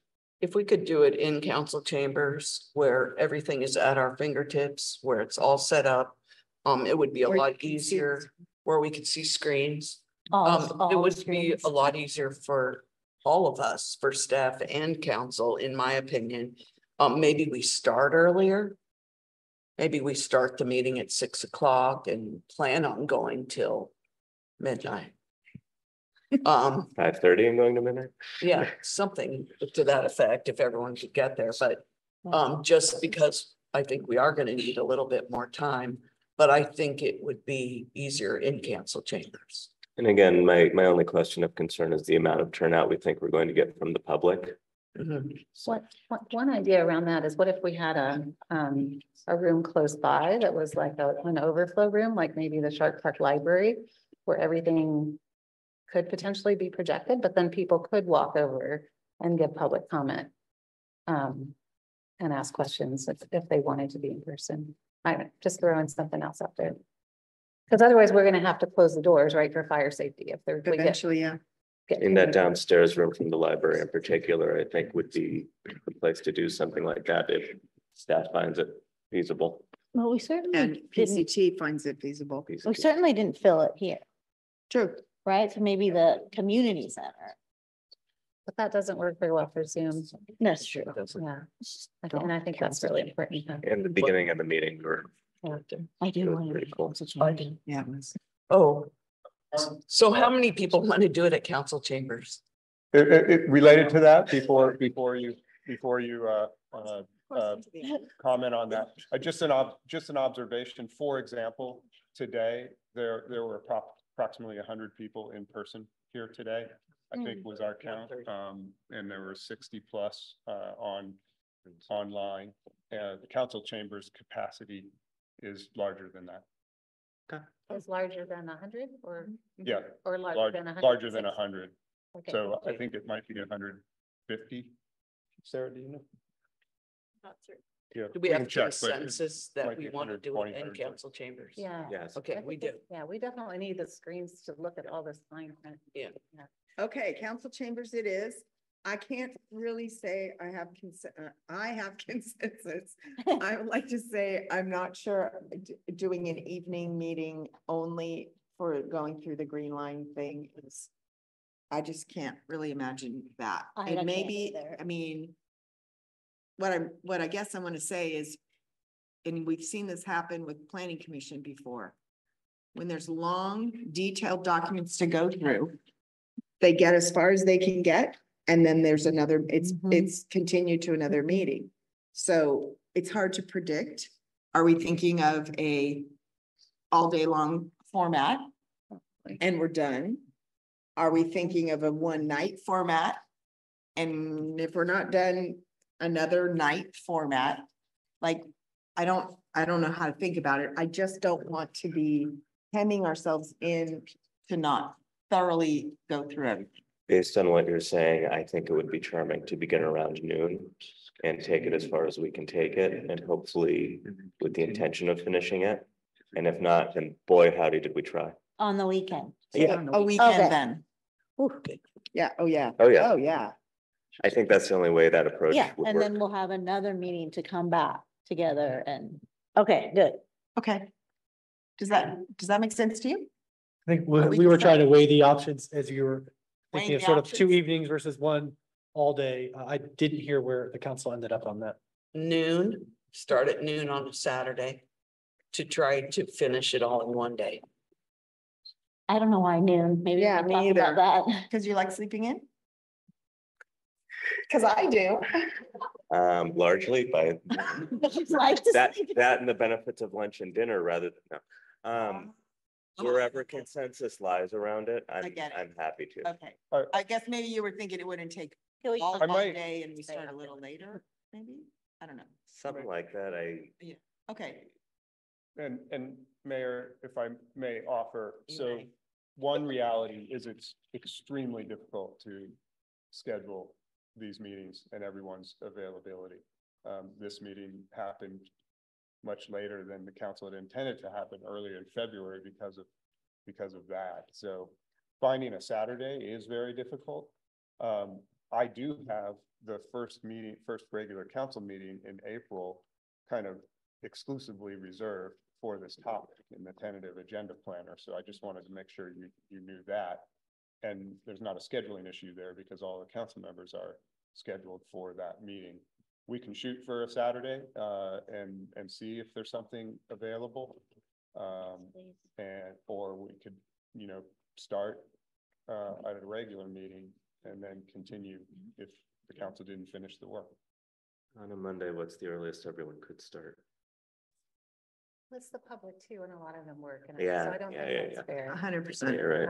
I, You're I right. think the main concern, Kevin, is that this is all really complicated and technical, and our brains close out, after Yeah. a certain time. We have to work all day before these meetings too. Yeah.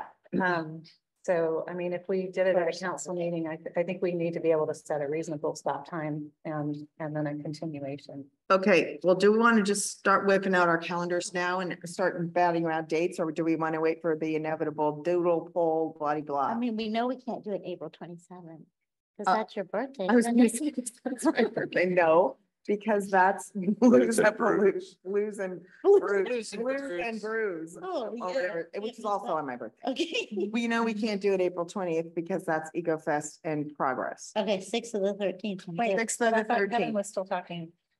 Well, he Or was we're saying not first doing it. council meeting in, Yeah, I in mean, April, which would be the My 8th. recommendation would be not to try to figure out a date here because there's a lot of variables, including including staff variables as well. So, We're not the most. Okay, then. Okay. We'll work on it. We will figure that out. We're all available 6th and 13th if that is helpful. Yes. Yeah. And if it's not, it's FYI. not. That was April 6th and 13th. So, Okay. but a Is Saturday is that- what, a Saturday is what we're giving direction to, right? Is that our deliberation? Yeah.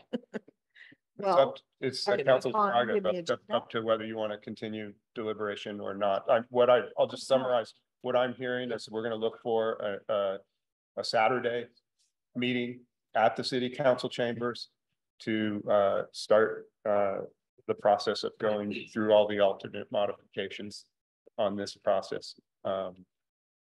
And yeah, that's the direction I'm hearing on that. And if it's up to the council, if you want to continue. I prefer adjournment.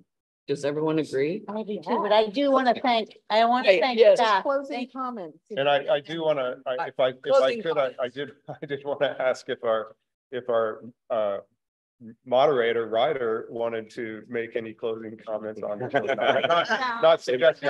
Headshake. Yeah. I'll just say is it's a great community, and the community engagement was really thoughtful, especially in this one of the longest community forums I've ever been to in California, and the patience shown by everybody was awesome. So congratulations. In California. Hey, I'm thank gonna you to speak the staff. first. Go ahead. Yes, I'd like to thank everyone, every little person, every big person, all the people. Yeah, I'm talking about myself. Who are involved in this and all of the extensive time that everyone has spent on this. I want to thank all the public who stayed here till the end, the public who came in the beginning, and the public on Zoom. And everyone who wrote in comments. It's really important for our whole community. And Sarah needs to leave. And Can she PCT. go? And PCT. Oh my goodness.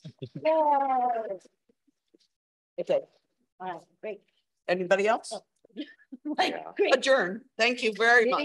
Just wanted to mention for the public that are here, we have leftover food from lunch in the cafeteria if you'd like to grab some to bring home with you.